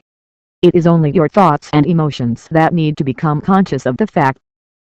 Suppose something goes wrong in your office. Perhaps you think it was due to a particular colleague's ineptitude. You could haul her up, lose your temper, fire her. Your blood pressure is likely to rise, the office atmosphere will be vitiated. The aftereffects of your rage will probably be felt by you and your fellow workers for days and weeks after the incident. You will probably have to work particularly hard at restoring the peace and re-establishing the situation of mutual trust. There is another choice. You could simply see the situation the way it is and take responsibility for it. Taking responsibility is not accepting blame instead of assigning it. It simply means consciously responding to the situation. Once you take responsibility, you will invariably start exploring ways to address the situation. You will look for solutions. If you are frequently in this mode, your ability to craft your life situations will keep enhancing itself. With this enhanced competence to deal with life and its multiple complexities, you begin to rise to positions of possibility and power. If you assume absolute responsibility within yourself for all that is around you, you will become the center of any situation at home, work, or even the universe. Since you become indispensable to these situations, there is no sense of insecurity or incompleteness within you anymore. Only if you realize you are responsible do you have the freedom to create yourself the way you want to be, not as a reaction to the situations in which you exist. Reactivity is enslavement. Responsibility is freedom. When you are able to create yourself the way you want, you can create your life the way you want as well. Your outer life may not be 100% in your control, but your inner life always will. On the other hand, the first reaction, anger, usually provokes unintelligent action. Anger is fundamentally self-defeating. If you look at your life closely, you will find that you have done the most idiotic and life-negative things when you were angry. Above all, you were working against yourself. If you work against yourself, if you sabotage your own well-being, you are obviously choosing unintelligence as a way of life. I am not propounding a moral argument here. I am not telling you that you should not lose your temper because it is ethically wrong. If anger is a pleasant experience, blow your top. What's the problem? The point is it is singularly unpleasant for you and for those at the receiving end. It is also counterproductive and therefore inefficient. I am not offering a rage control or anger management strategy either. When I first came to the United States, I heard everybody talking about stress management. It puzzled me. Why would anybody want to manage stress? I always thought we managed the things that are precious to us, our money, our business, our family. It took me time to see that people have assumed that stress is an inevitable part of their lives. They do not see that it is entirely self-created and self-inflicted. Once you take charge of your inner life, there is no such thing as stress. The point is that anger is rooted in your false perception that you can change the situation by losing your temper with it. But your life experience tells you time and again that the reverse is true, that you can never change any situation for the better by forsaking your sense and intelligence. You only mess up your situations by getting angry. Once you see that clearly, you've taken the first step toward change. Besides, there is substantial medical and scientific evidence to prove that in the state of anger, you are literally poisoning your system. This can be verified with something as simple as a blood test. When you are angry, your very chemistry is altered, and your system turns toxic. Intense activity and sleep are times when this chemical mess can undo itself. But if you are in frequent states of rage, you are heading toward physical and psychological disaster. There is no doubt about this. There is a commonly held belief that rage produces results, that nothing happens in the world without the adrenaline inrush of anger. The iconic figure of the Cuban Revolution, Che Guevara, famously said, "If you tremble with indignation at every injustice, you are a comrade of mine." Perhaps that is true. But in rage, you become one with a group. Out of rage, you become one with the universe. Once it happened. A gentleman carrying an infant was traveling from London to Bristol on a train.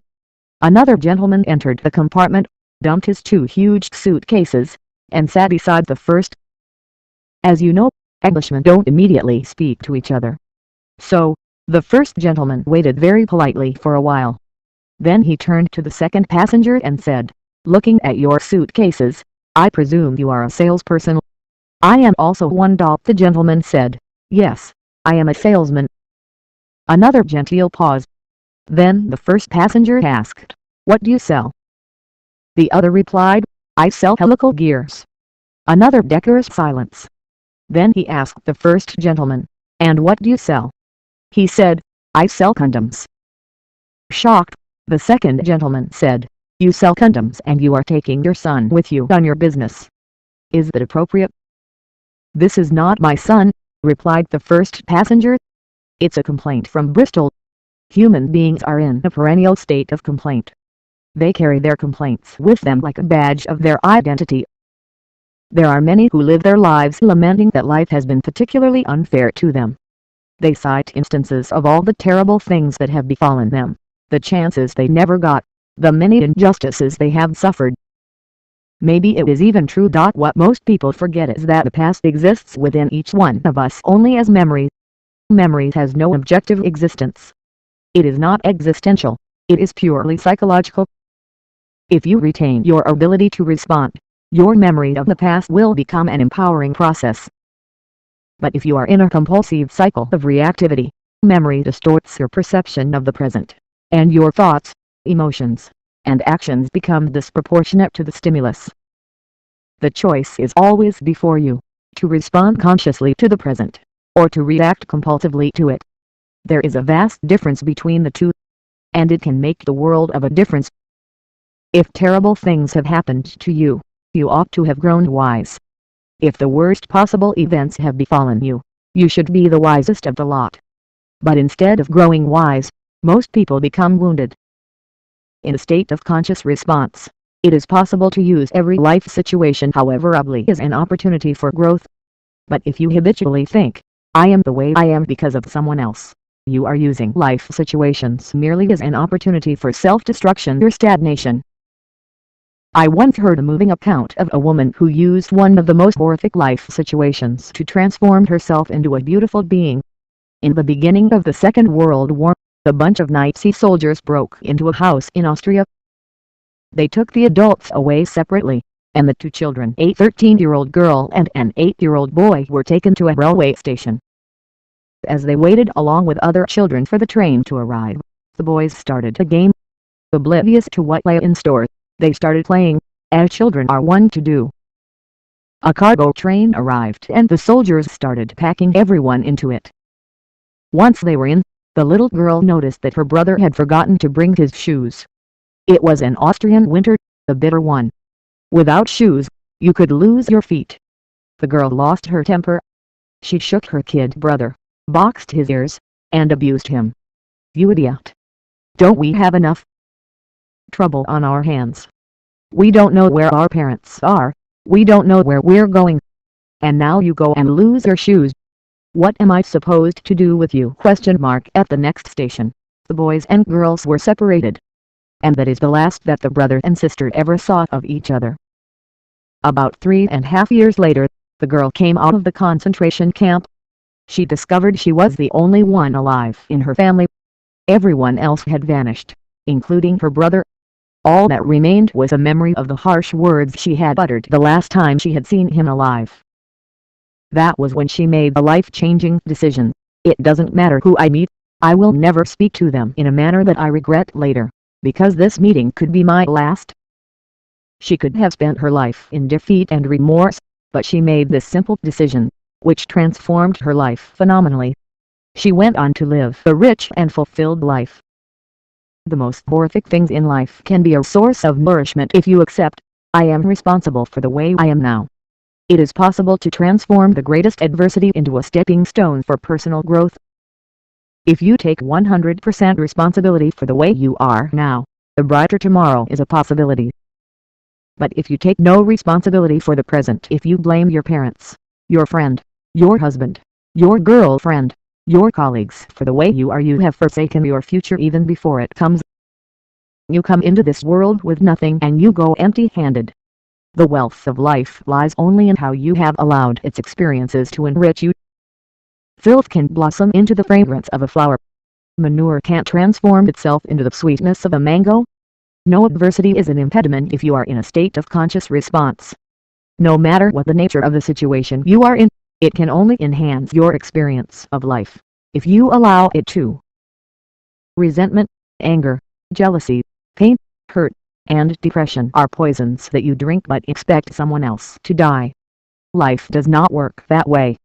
Most people take lifetimes to understand this simple truth.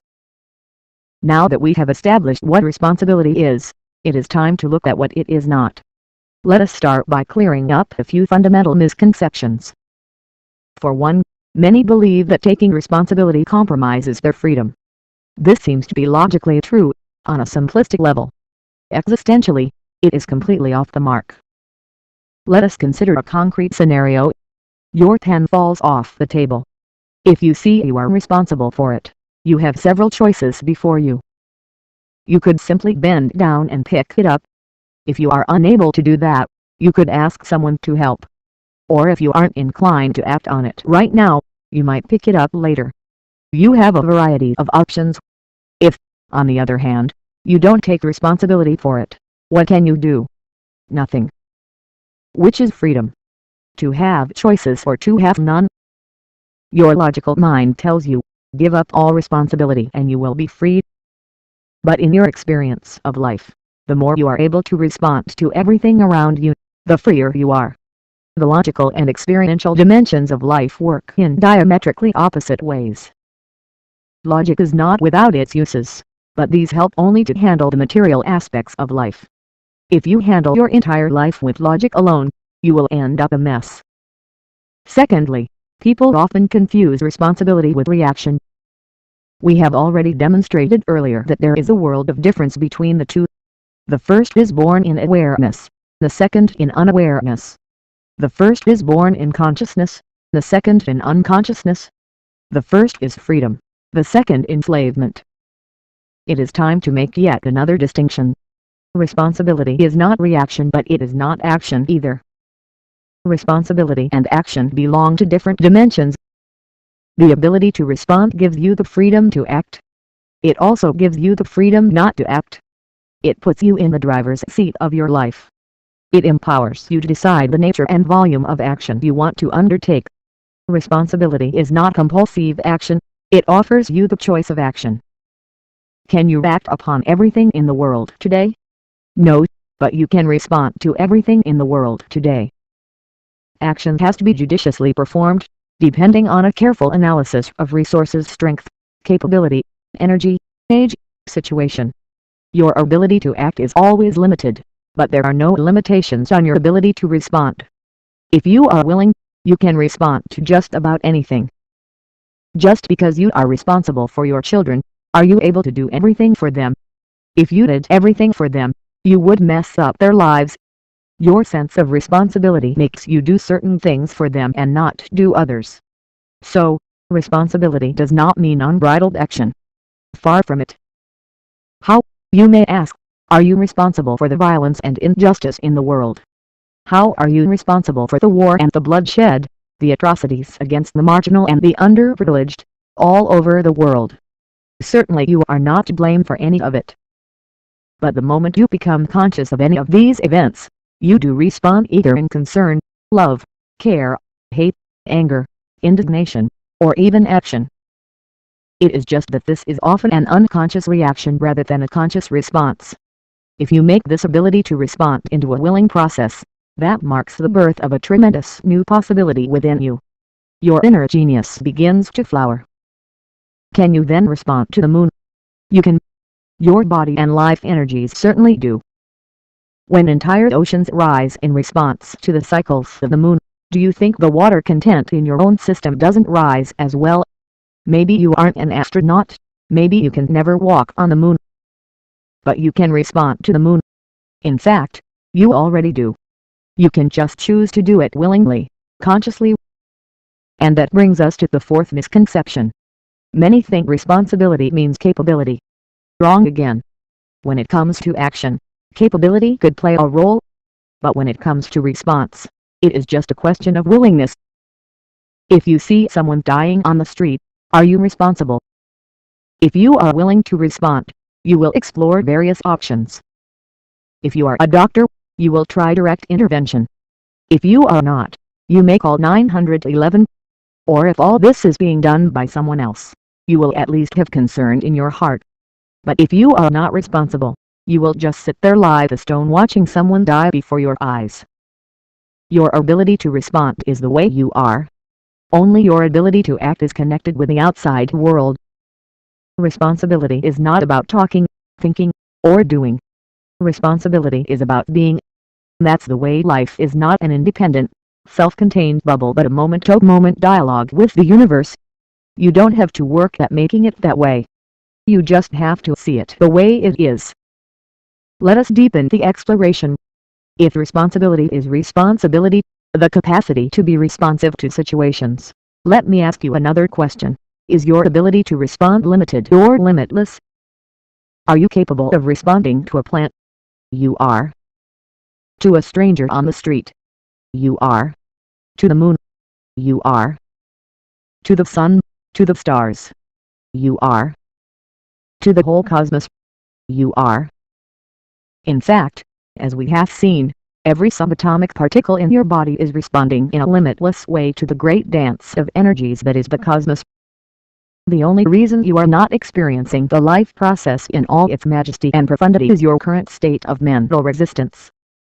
Your psychological structure is a stone wall. If you are willing, every moment of your life can be a fantastic experience. Just the act of inhaling and exhaling can be a tremendous love affair. Why is the mind resisting this? Because it is crippled by its own limited logic, which says, taking responsibility for just 2 people already gives me a headache.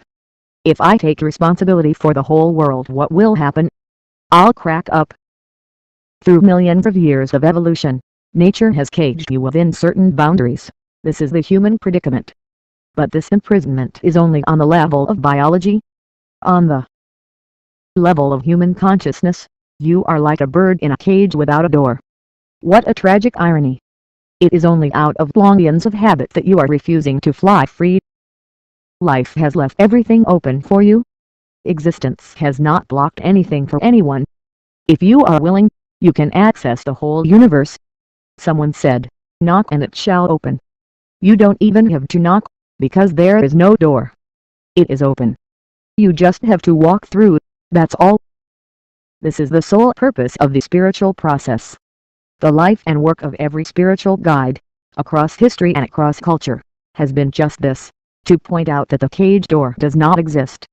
Whether you fly or choose to remain in the limitations of the cage, let that be a conscious choice. The possibility of ultimate freedom may seem deeply threatening to many. Yes, it is a threat, but only to your limitations. Do you want to live a life of voluntary self-imprisonment? Limiting your responsibility is to suffocate yourself on various levels, physically, intellectually, and emotionally. Unfortunately, this stifling of life is understood by people as safety, as security. Take the case of a seed. If the seed constantly tries to save itself, the new life is impossible. The seed goes through the tremendous struggle of losing what it believes is its identity, losing its safety and integrity, and becoming vulnerable in order to grow into a many-branched leafy tree, abundant in fruit and flowers. But without that vulnerability, that voluntary openness to transformation, life won't sprout. One of the biggest problems in the world today is loneliness. It is quite incredible. The planet is teeming with 7 billion people, but people are lonely. If someone enjoys being alone, there is no problem at all. But most people are suffering because of it. They are going through serious psychological problems as a consequence. If you are lonely, it is because you have chosen to become an island unto yourself. It doesn't have to be this way. I am not responsible makes you unwilling to get along with anyone until you can't even get along with yourself. It often comes to a point when you believe you are not even responsible for what is happening within yourself. What the mind forgets is that the ability to respond is the basis of life. If the ability is acknowledged willingly, you become blissful. If it happens unwillingly, you become miserable. Being responsible is taking ownership of your life. It means you have taken the first radical step to becoming a complete human being, fully conscious and fully human.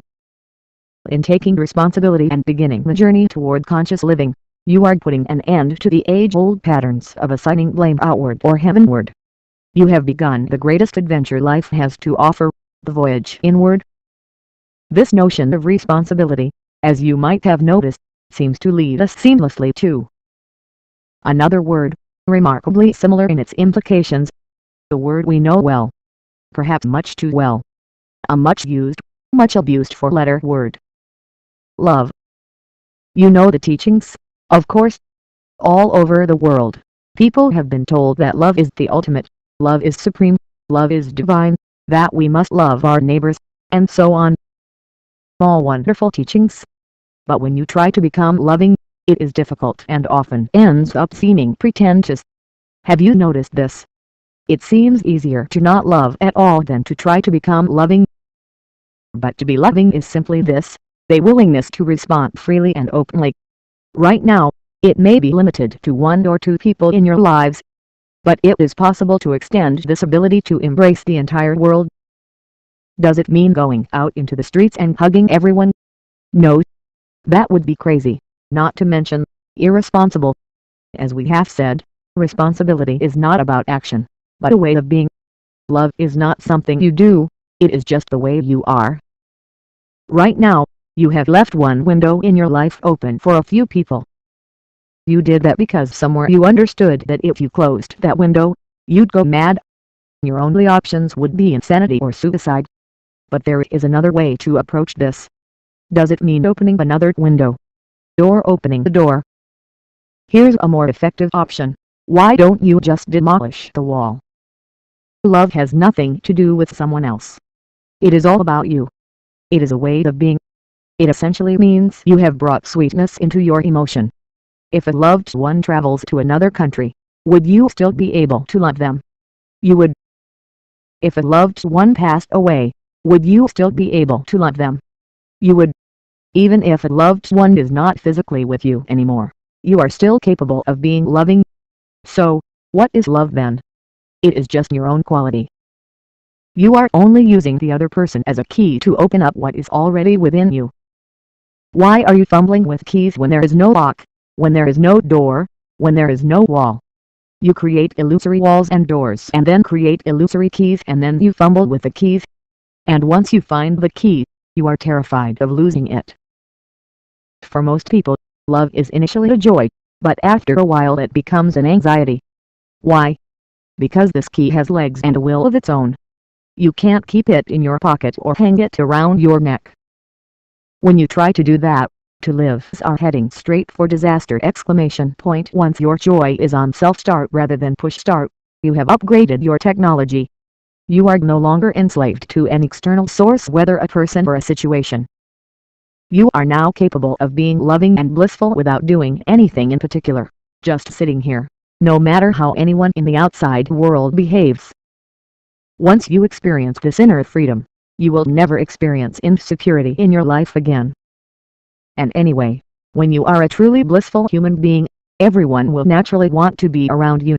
Blissfulness means life is happening in an exuberant manner, and that is that all life seeks. So, how does one upgrade one's inner technology? We will look at this at length in the following chapters. But a fundamental step would be to recognize consciously just this: my ability to respond is limitless, but my ability to act is limited. I am 100% responsible for everything I am and everything I am not, for my capacities and my incapacities, for my joys and my miseries. I am the one who determines the nature of my experience in this life and beyond. I am the maker of my life. Absolutely nothing is required: no reaction, no action, no capability other than being aware of the basic fact that your responsibility is limitless. You could sit in one place and be aware of it. You could walk the street and be aware of it. You could be working, cooking, or even lying in bed, and be aware of it. Let me ask you another question. Whatever your religion or cultural background, what exactly do you mean when you use the word God?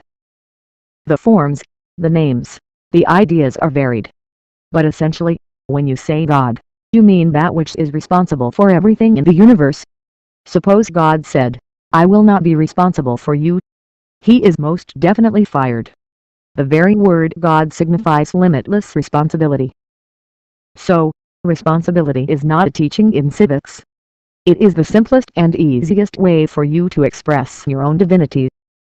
The whole effort of the spiritual process is to break the boundaries you have drawn for yourself and experience the immensity that you are.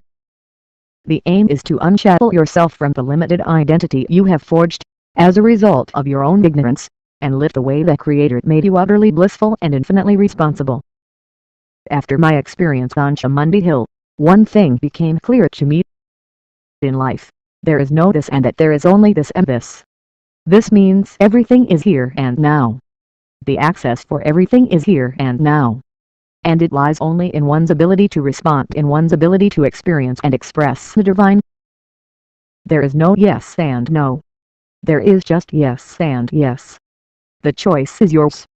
You can either react to life with yes and no, which will mean the perpetual division of this existence, which is the basis of repetitive cycles of conflict and misery. Or you can become one big yes to life. Limited responsibility is a way of drawing boundaries. What you think you are responsible for will be within your boundary. What you think you are not responsible for will be outside your boundary. But limitless responsibility extends itself way beyond your present level of understanding and perception. There is much more to life than you are aware of right now. Once you choose to become conscious of this simple fact, my ability to respond is limitless. Suddenly life within you reorganizes itself in a completely different way. You move into higher and higher levels of freedom within yourself. Life is now a wonderful and exhilarating journey of self-discovery. The outside world has seen its share of bloody revolutions. They were violent because there were some people who were willing to change and there were some who were unwilling. But in the inner life, there is only one kind of revolution, and it is a silent one. It is about moving from unwillingness to willingness. The question is, do you want to be a full-time human being or a part-time human being? If you restrict your ability to respond, the scope and dimension of your experience will be unsurprising, predictable, limited, narrow. But to be an absolutely full-time human being is to be a constant full-blooded response to everything. You don't have to do anything in particular. You just need to become a willing piece of life in this glorious living cosmos. Responsibility is not burdensome. Boundaries are burdensome. If you draw yourself a boundary, whether of ideology, caste, creed, race, or religion, you cannot move beyond it and you end up stuck for no reason at all. These boundaries only end up breeding fear, hatred, and anger. The bigger your boundary, the more burdensome it becomes. But if your responsibility is limitless, where's the boundary? ? No boundary, no burden. This is the turnaround in human consciousness that needs to take place. Once this happens, it is not that the cosmos begins to happen your way. Instead, what you are becomes cosmic. This is not transcendence, this is homecoming. Sadhana. Don't simply believe what you are reading. The only way to find out whether something is true or untrue is to experiment with it. Stop the internal debate and simply put it to the test. The yogic path is not a path of inherited belief, it is the path of experiment. Here's a practical way to begin. When you have your next meal, do not talk to anyone around you for the first 15 minutes. Just be an active conscious response to the food that you eat, the air that you breathe, the water that you drink. As I have said earlier, your entire system is responding anyway. Just become conscious of it. This apple, this carrot, this piece of bread. Take them lightly. If you do not eat for a couple of days, you won't think about God. You will only think about food. This is what is nourishing you and making your life right now. This is the very substance of your body. Respond to food absolutely, with total attention. This fruit, this egg, this bread, this vegetable, they are all a part of life themselves, but they are willing to become you. Would you be willing to do this for anyone? You are not willing to lose your identity and merge into anyone. You are not even willing to surrender your little finger for someone else. Momentarily, you surrender just a little, usually when you need something. Your love affairs are the product of very calculated surrender. But food, which is a life unto itself, gives itself up completely to become a part of you. Later, without even uttering the sentence aloud, take the simple idea: my responsibility is limitless. If I am willing, I can respond to everything into the entire day. Be conscious of it until the last moment before you fall asleep and remind yourself of it the first thing when you wake up. If you sustain this awareness of your limitless nature for just one full minute, you will achieve a tremendous transformation. A minute may seem very simple, but you will see it will take a certain level of application to arrive at this. Just 1 minute can elevate you to a different dimension of experience and function. Right now, your awareness is erratic. This moment you are aware and the next moment, you are gone. It is okay. Every hour, remind yourself. Experiment with this awareness. Allow it to deepen and see what happens. Conscious response brings you to a profound and enduring state of connectedness with life, not as an idea or an emotion, but life as life is. In this willing, active involvement with life, You are embraced by it, and that embrace takes you to the very source of creation. That is all it takes to touch the Creator, just willingness, nothing else. Patanjali's Yoga Sutras, one of the most profound documents on the yogic sciences, begins with a strange line, ... and now, yoga. A great document on life starts with just half a sentence. Why? This is because you arrive at yoga only when you realize that your desire is essentially for the limitless, and that absolutely nothing else will settle you. Every human being lives in a perpetual state of insufficiency. No matter who you are or what you have achieved, you still want a little more than what you have right now. This is human desire. But the fundamental desire within every human being is for boundless expansion. Most people are not aware of the nature of their longing. When their longing finds unconscious expression, we call this greed, conquest, ambition. When their longing finds conscious expression, we call this yoga. If you still believe that everything will be okay the moment you find a new girlfriend or boyfriend, get a raise, buy a new house or car, then it is not yet time for yoga. Once you've tried all those things and more, and clearly know that none of it will ever be enough, then you are ready. So now, yoga. What exactly is yoga? If you were to close your eyes and conjure an image, it would probably be one of body's twisted incomposable postures. Bone bending, muscle knotting, teeth gnashing contortionism that, for many, is yoga. The trend is changing nowadays to some extent, and many yoga studios also impart breathing techniques and meditation processes. So, for some people, the image of yoga might be one of serenely smiling faces and perfect bodies seated effortlessly in lotus position. But none of that is what we mean when we talk of the science of yoga. Yoga is not a practice. It is not an exercise. It is not a technique. The images in popular consciousness point to a popularized form of yoga that has now pervaded the world. This is a travesty of a science of extraordinary grandeur and profundity that originated on the Indian subcontinent. The science of yoga is, quite simply, the science of being in perfect alignment, in absolute harmony, in complete sync with existence. The many fluctuations of the outside world have their impact on each one of us. But yoga is the science of creating inner situations exactly the way you want them. When you fine-tune yourself to such a point where everything functions beautifully within you, naturally the best of your abilities will flow out of you. You have surely noticed that when you are happy, you always function better. You seem to have an endless supply of energy. You can go on and on, even without eating or sleeping. Just a little happiness liberates you from your normal limitations of energy and capability. When your body and mind are in a relaxed state, you are also freed of several nagging ailments. Let's say you go and sit in your office with a headache. A headache is not a major disease, but just the throbbing can't take away a whole lot of your capability at work and your enthusiasm for the job and perhaps for life itself. A simple headache can't turn what is most precious to you into a source of vexation or even misery. But with the practice of yoga, your body and mind can be maintained at the highest possible level of capability and efficiency. And yet, yoga is not just a self-help tool for greater mental and physical efficiency and freedom from headaches. It is all that and much more. Modern science tells us that all of existence is just energy manifesting itself in different ways and in different forms. This means that the same energy that can sit here as a rock can lie there as mud, can stand up as a tree, can run like a dog or be here reading this book, as you. So, you are essentially a morsel of energy that is part of the much larger energy system of the universe. The cosmos is just one big organism. Your life is not independent of it. You cannot live without the world because there is a very deep moment-to-moment transaction between the two of you. Although everything in the universe is the same energy, it functions at different levels of capability in different forms. The same energy functions in one plant to create roses, in another plant functions to create jasmine. With the same material with which people made earthen pots, we now make computers, cars, and even spacecrafts. It is the same material. We have just started using it for higher and higher possibilities. Essentially, natural evolution is a similar phenomenon.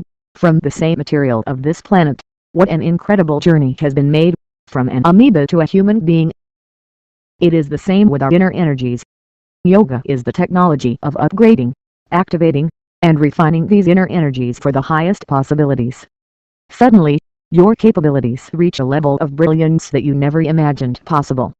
An accidental and limited life turns near miraculous.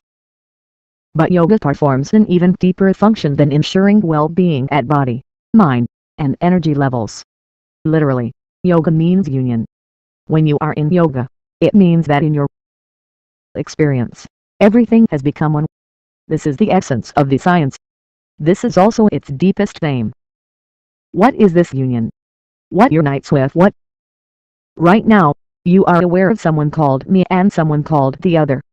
This me and other can be extended to groups of people, communities, and nations, but fundamentally me and other is the basis of conflict in the universe.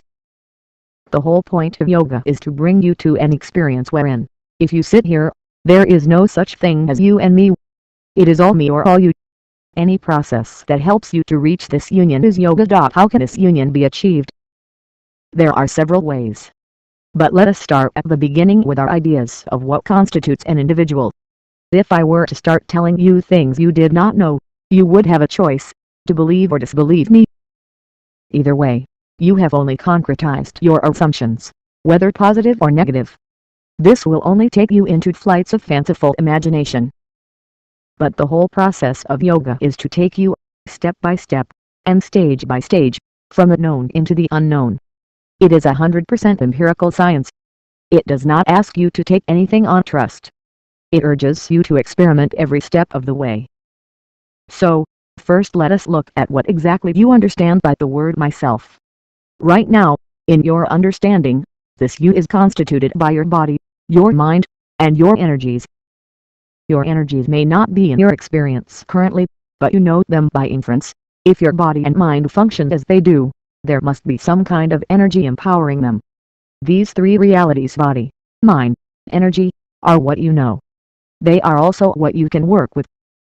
Yoga tells us that we are actually composed of 5 sheaths, or layers, or, more simply, bodies. As there is a medical physiology, there is a yogic one as well. It leads us from the gross to the subtlest levels of reality. Do you have to believe in it? No. But it is a useful place at which to start our exploration. Your fundamental areas of work, however, is only with the realities that you are aware of. The first sheath or layer to which yoga draws our attention is the physical body, the annamaya kosha, or more literally, the food body. What you call the body right now is just an accumulated heap of food. It is the product of all the nourishment you have ingested over the years. That is how it gets its name. The second layer is the manomaya kosha, or the mental body. Today, doctors are talking a great deal about psychosomatic ailments. This means that what happens in the mind affects what happens in the body. This is because what you call mind is not just the brain. It is not located in any single part of the human anatomy. Instead, every cell has its own intelligence. So there is an entire mental body, an entire anatomy of the mind. Whatever happens in the mental body happens in the physical body, and, in turn, whatever happens in the physical body happens in the mental body. Every fluctuation on the level of the mind has a chemical reaction, and every chemical reaction, in turn, generates a fluctuation on the level of the mind. The physical and mental bodies are like your hardware and software. Hardware and software cannot do anything unless you plug into quality power. So, the third layer of the self is the pranamaya kosha, or the energy body. If you keep your energy body in perfect balance, there will be no disease in your physical or mental bodies. Today there is scientific evidence to show that the impact of genetic memory on a human being is not absolute. Except the fundamental aspects of the DNA, everything can be changed, including the genetic trends of susceptibility to ailments. Infectious diseases happen because of external organisms, but chronic diseases are manufactured daily by human beings. When your energy body is in full vibrancy and proper balance, chronic diseases cannot exist in the body. I could introduce you to thousands of people who have gotten rid of their physical and psychological ailments just by doing certain simple yogic practices. These practices are not aimed at the disease. They are just aimed at bringing a certain harmony and vitality to the energy body. These are the 3 dimensions of the self you are aware of right now: the physical, the mental, the energetic. They are essentially physical in nature, though each is more subtle than the preceding one. It is like the light bulb, electricity, and light. All these are physical. One you can hold in your hand, the other you can feel, and the third takes a sensitive receptor, like the eye, to experience. But they are essentially physical, which is why you can experience them through your sense organs. However, there is a fourth layer called the Vijnana Kosha, or the etheric body. Jnana means knowledge. Visheshnana means extraordinary knowledge that which is beyond the sense perceptions. This is a transient state. It is neither physical nor non-physical. It is like a link between the two. It is not in your current level of experience, because your experience is limited to the five sense organs which cannot perceive the non-physical. Those who report near-death experiences are those who could have slipped accidentally into this state. Such an experience occurs when, for some reason, people's physical, mental, and energy bodies have become feeble. If you learn to find conscious access to this dimension, there will be a quantum leap in your ability to know the cosmic phenomenon. There is also the fifth sheath, the Anandamaya Kosha, which is beyond the physical entirely. Ananda means bliss. It has nothing to do with the physical realms of life.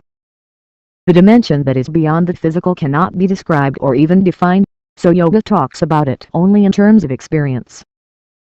When we are in touch with that aspect beyond the physical, we become blissful. It is not that a bubble of bliss lies within your physical structure. It is just that when you access this indefinable dimension, it produces an overwhelming experience of bliss. But bliss is not a goal in itself. Once you touch this dimension of non-existence, blissfulness is guaranteed. In this state, you are no more an issue in your own life. When you are no more an issue, you can fearlessly explore the beyond. When you touch this dimension beyond definition, the impact of time and space is obliterated. This accounts for the many stories of yogis sitting unmoving for incredibly long periods of time. This is possible not because of physical endurance, but because in these states, they are not available to the process of time. They have touched the dimension beyond all the contradictions of here and there, now and then, the limitless ocean of emptiness where there is neither bondage nor freedom and existence beyond existence. Yoga does not ask you to work with anything other than what you know. It simply tells you that if the physical, mental, and energy bodies are perfectly aligned, you will find access to the bliss body. But your work, as we said before, is only with the first three bodies. When it comes to external realities, each human being is differently capable. What one does, the other may not be able to do. But when it comes to inner realities, all of us are equally capable. There is no guarantee that you will be able to sing, dance, climb a mountain, or make money, merely because you want to. But making your inner life blissful is something that everyone is capable of. It cannot be denied to you, if you are willing. Once you master certain basic yogic technologies of inner well-being, your journey through life becomes absolutely effortless. You are able to express yourself at your fullest potential without any stress or strain. You can play with life whichever way you want, but life cannot leave a single scratch upon you. So, to experience well-being, all you need is a certain mastery over these three dimensions of body, mind, and energy. Being successful in the world depends on your ability to harness these dimensions, according to the needs of your life situations and the activity you want to perform. But yoga is also the science of aligning these three dimensions so that you reach the ultimate state of ecstatic union with life itself. How does one reach this ultimate union? Yoga tells us there are a few fundamental ways. If you employ your physical body to reach this ultimate union, we call this karma yoga, or the yoga of action. If you employ your intelligence to reach your ultimate nature, we call this jnana yoga, the yoga of intelligence. If you employ your emotions to reach your ultimate nature, we call this bhakti yoga, the yoga of devotion. And if you use your energies to reach the supreme experience, we call this kriya yoga, the yoga of transforming energies. Every human being is a unique combination of the same ingredients. All these aspects, karma, jnana, bhakti, kriya, have to function in an integrated way, if one wants to get anywhere. If these four dimensions, body, mind, emotion, energy, walk together, you will be one big mess. Once it happened. For men were walking in the forest. The first was a Jnana Yogi, the second was a Bhakti Yogi, the third was a Karma Yogi, and the fourth was a Kriya Yogi. Usually, these four people can't never be together. The Jnana Yogi has total disdain for every other type of yoga. His is the yoga of the intellect, and typically, an intellectual has complete disdain for everybody else, particularly these devotional types who look upward and chant God's name all the time. They look like a bunch of idiots to him. But a Bhakti Yogi, the devotee, thinks all this Jnana, Karma, and Kriya Yoga is a waste of time. He pities the others who don't see that all you need to do is know that God exists, hold His hand, and walk in trust. All this mind-splitting philosophy, this bone-bending yoga is absurd to him. Then there is the Karma Yogi, the man of action. He thinks all the other types are just plain lazy. Their lives are pure self-indulgence. But the Kriya Yogi is the most disdainful of all. He laughs at everyone. Don't they know that existence is just energy? If you don't transform your energy, whether you long for God or for anything else, nothing is going to happen. There can be no transformation. These four people customarily cannot get along. But today they happened to be walking together in the forest. Suddenly, a storm broke out. It grew fierce. The rain started pouring down relentlessly.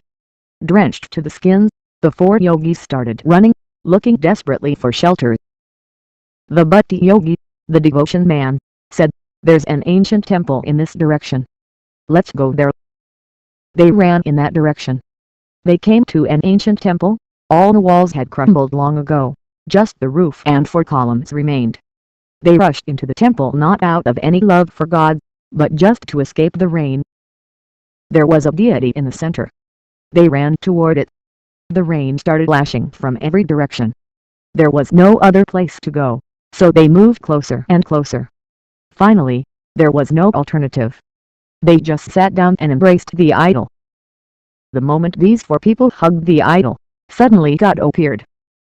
In all their minds the same question arose, why now? They wondered. We expounded so many subtle and arcane philosophies, worshipped at every possible sacred shrine, great and small, selflessly served so many people, did so much body-breaking penance, but you never showed up. Now when we're just escaping the rain, you turn up. Why? God said, at last you four idiots got together. Yoga is, quite simply, the science of bringing the four idiots together. Right now, for most people, these four dimensions are aligned in different directions. Your mind is thinking one way, your emotions pull you another way, your physical body another way, your energy another way. This makes you a potential calamity, an accident waiting to happen. You are being hijacked, you are being pulled apart, in four different ways. It is now time to plunge into the adventure of self-alignment, into the remarkable empirical system that is yoga, one that enables you to be both alchemist and experiment, subject and object at the same time. And so, the next section of this book turns pragmatic. Having mapped the terrain, we now embark on a real journey, a conscious journey of self-discovery and self-reclamation. We will explore the nature and possibilities of the first three yogic layers, or shubs, namely, body, mind, and energy. It will also introduce you to strategies by which you can turn each of these layers into a tool for transformation, an instrument of knowing. The problem is that religious nuts around the world have exported everything that is beautiful about a human being to the other world. If you talk of love, they speak of divine love. If you talk of bliss, they speak of divine bliss. If you talk of peace, they speak of divine peace. We have forgotten that these are all human qualities. The human being is fully capable of joy, of love, of peace. Why do you want to export these to heaven? There is so much talk of God and heaven mainly because human beings have not realized the immensity of being human. It is obvious that the very source of life is throbbing within you in some way. The source of your life is also the source of every other life and the source of all creation. This dimension of intelligence or consciousness exists in every one of us. The deliverance of every human being lies in finding access to this deathless dimension. To be joyful and peaceful within yourself every moment of your life. To be able to perceive life beyond its physical limitations. These are not superhuman qualities. These are human possibilities. Yoga is not about being superhuman. It is about realizing that being human is super. A note to the reader. The next part of the book grows more specific, taking you deeper into an exploration of the three fundamental sheaths, or layers, of identity, that every human being is conscious of. Accordingly, it is divided into three sections: body, mind, and energy. Within each section, the book seeks to extend your ideas of what constitutes the physical, the psychological, and the pranic. In the process, you may find some assumptions interrogated, some cliches punctured, some commonly used terms redefined, and some unusual perspectives explored. But you are required to take nothing on faith. Yoga, as we have said before, asks you to experiment and encourages you to do so fearlessly. And so, this section oscillates between information and suggested practice and self-observation exercises. It concretizes concepts and suggests ways to implement ideas. In the process, you can find out for yourself whether these concepts are workable, or if they are simply so much hot air. What is the best way to approach this section? You may not feel inclined to implement each of the exercises offered in the sadhana boxes. That is absolutely fine. The reason for offering you a range of practices and tips is so that you can zero in on any that appeal to you. These steps are simply intended to help you make the transition from the page to the business of daily living, to offer you the freedom to test every hypothesis in the laboratory of your own life. This section aims at turning you from a passive reader, an armchair yogi, into a dynamic participant in the magic of a life consciously lived, freely chosen. It's time to roll up your preconceived notions and gear up for an uninhibited exploration of the incredible life that you are. The ultimate machine. The most intimate part of physical creation for all of us is our own bodies. The physical body is the first gift of which we are aware. It is also the ultimate machine. Every other machine on the planet has come out of this. The yogic sciences, as explained above, do not speak of the mind or the soul. Everything is just a body, whether it is a food body, a mind body, an energy body, an etheric body, or a bliss body. There is a deep wisdom in this approach. It does not allow us to escape into deluded psychological states or into flights of metaphysical abstraction. It grounds us firmly in the tangible, even as it leads us into subtler realms of physicality and, gradually, into the beyond. The physical body is designed and structured to function by itself without much of your intervention. You don't have to make the heart beat, the liver perform all its complex chemistry, or even try to breathe. Everything that is needed for your physical existence to manifest itself is happening on its own. The body is a pretty complete and self-contained instrument. If you are fascinated by machines, there isn't a better one. This is the most sophisticated piece of machinery on this planet. It embodies the highest level of mechanics, the highest level of electronics, the most sophisticated electrical circuitry you can imagine. Let us say you eat a banana this afternoon. By evening, this banana has become you. According to Charles Darwin, it took millions of years to make a monkey into a human being, but in just a few hours you are capable of making a banana or a piece of bread into a human being. Obviously, the very source of creation is functioning within you. There is an intelligence at work within you, way beyond your logical mind, which can transform a bit of food into the highest piece of technological excellence. If you could achieve that transformation consciously, if you could bring even the drop of that intelligence into your daily life, you would live magically, not miserably. It is because he experienced the source of creation throbbing within him that the 12th century Indian mystic Vasavana famously called the body a moving temple. My legs are pillars, he says in one of the well-known verses of South Indian mystical literature, the body the shrine/the head the cupola of gold. Something there is that doesn't love a wall. It takes a certain amount of awareness for a person to see the limitations of this fantastic machinery. As a machine, the body is actually faultless. The only problem is that it does not take you anywhere. It just springs out of the earth and falls back into the earth. Isn't that enough? If you look at it from the perspective of the body, it is quite enough. But somehow, the dimension beyond physicality has infused itself into this wonderful mechanism. This dimension is the very source of life. It is this dimension that truly makes us who we are. Life is one thing, but the source of life is another. In every creature, in every plant, in every seed, the source of life is at work. In a human being, the source of life is even more magnificently obvious. It is because of this that suddenly after a while, all the wonderful gifts that the body offers somehow seem to turn irrelevant and trivial. It is because of this that you and every other human being seem to live in a constant struggle between the physical and the dimension beyond the physical. Though you have the compulsiveness of the physical, you also have the consciousness of being more than just physical. There are two basic forces within you. Most people see them as being in conflict. One is the instinct of self-preservation, which compels you to build walls around yourself to protect yourself. The other is the constant desire to expand, to become boundless. These two longings, to preserve and to expand, are not opposing forces, though they may seem to be. They are related to two different aspects of your life. One force helps you root yourself well on this planet, the other takes you beyond. Self-preservation needs to be limited to the physical body. If you have the necessary awareness to separate the two, there is no conflict. But if you are identified with the physical, then instead of working in collaboration, these two fundamental forces become a source of tension. All of the material versus spiritual struggles of humanity spring from this ignorance. When you say spirituality, you are talking about a dimension beyond the physical. The human desire to transcend the limitations of the physical is a completely natural one.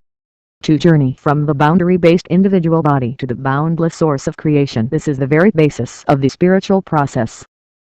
The walls of self-preservation that you build for today are the walls of self-imprisonment for tomorrow. Boundaries that you establish in your life as a protection for yourself today will feel like constraints tomorrow.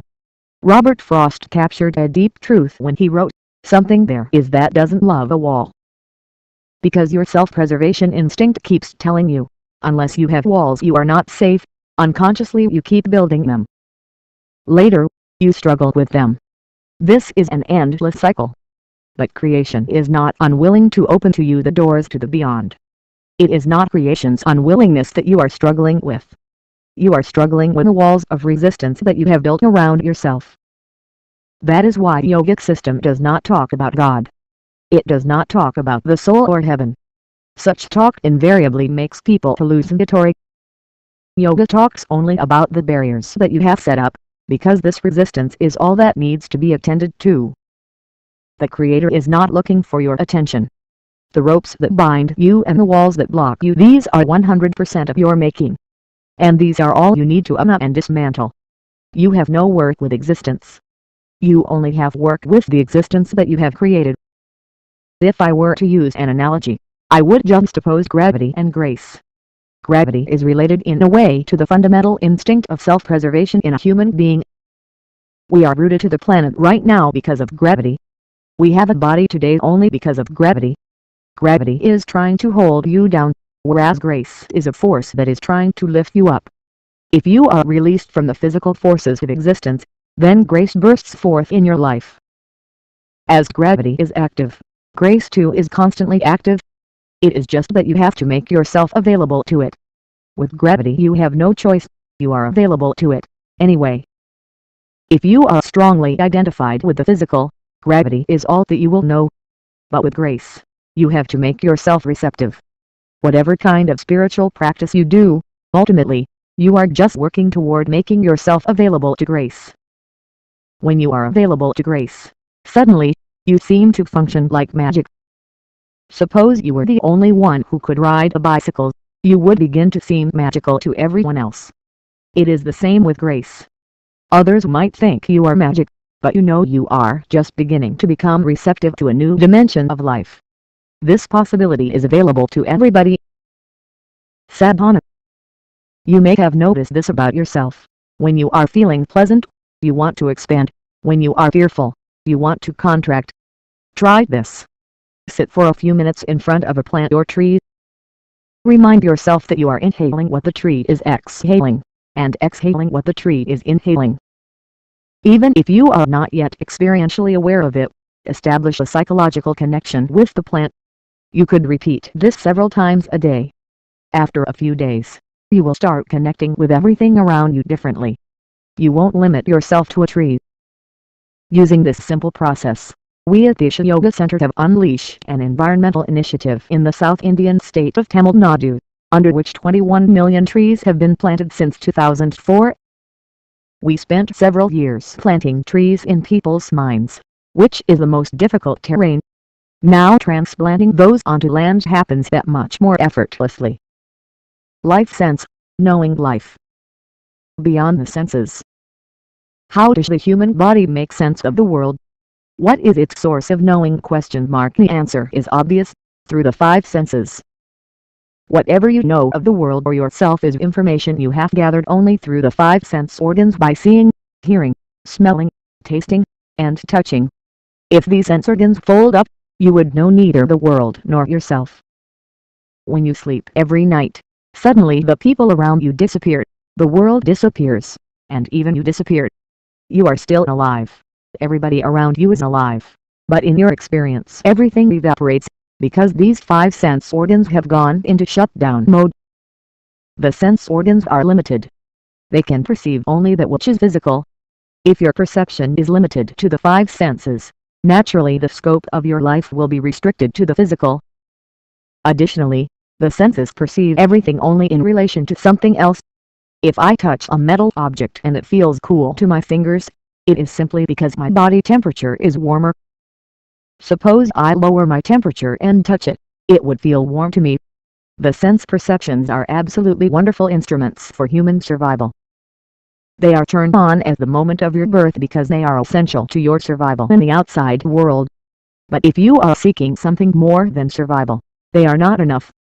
They give you a distorted impression of reality because they are entirely relative in their perception.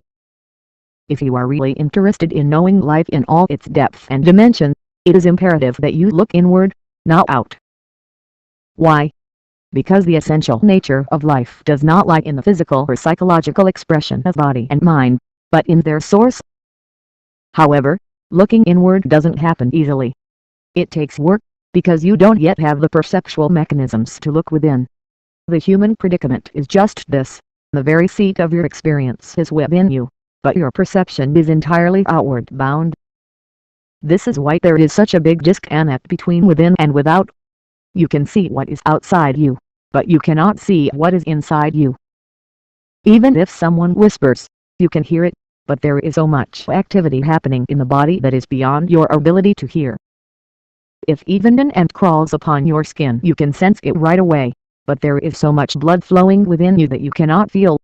Your sense organs can only register external sensations of sight, sound, smell, taste, and touch.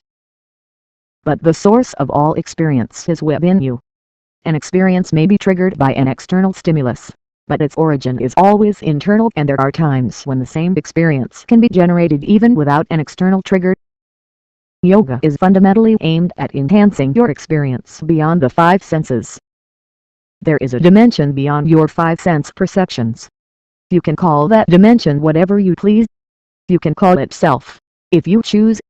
You can call it divine, if you choose. You can term it God, if you choose.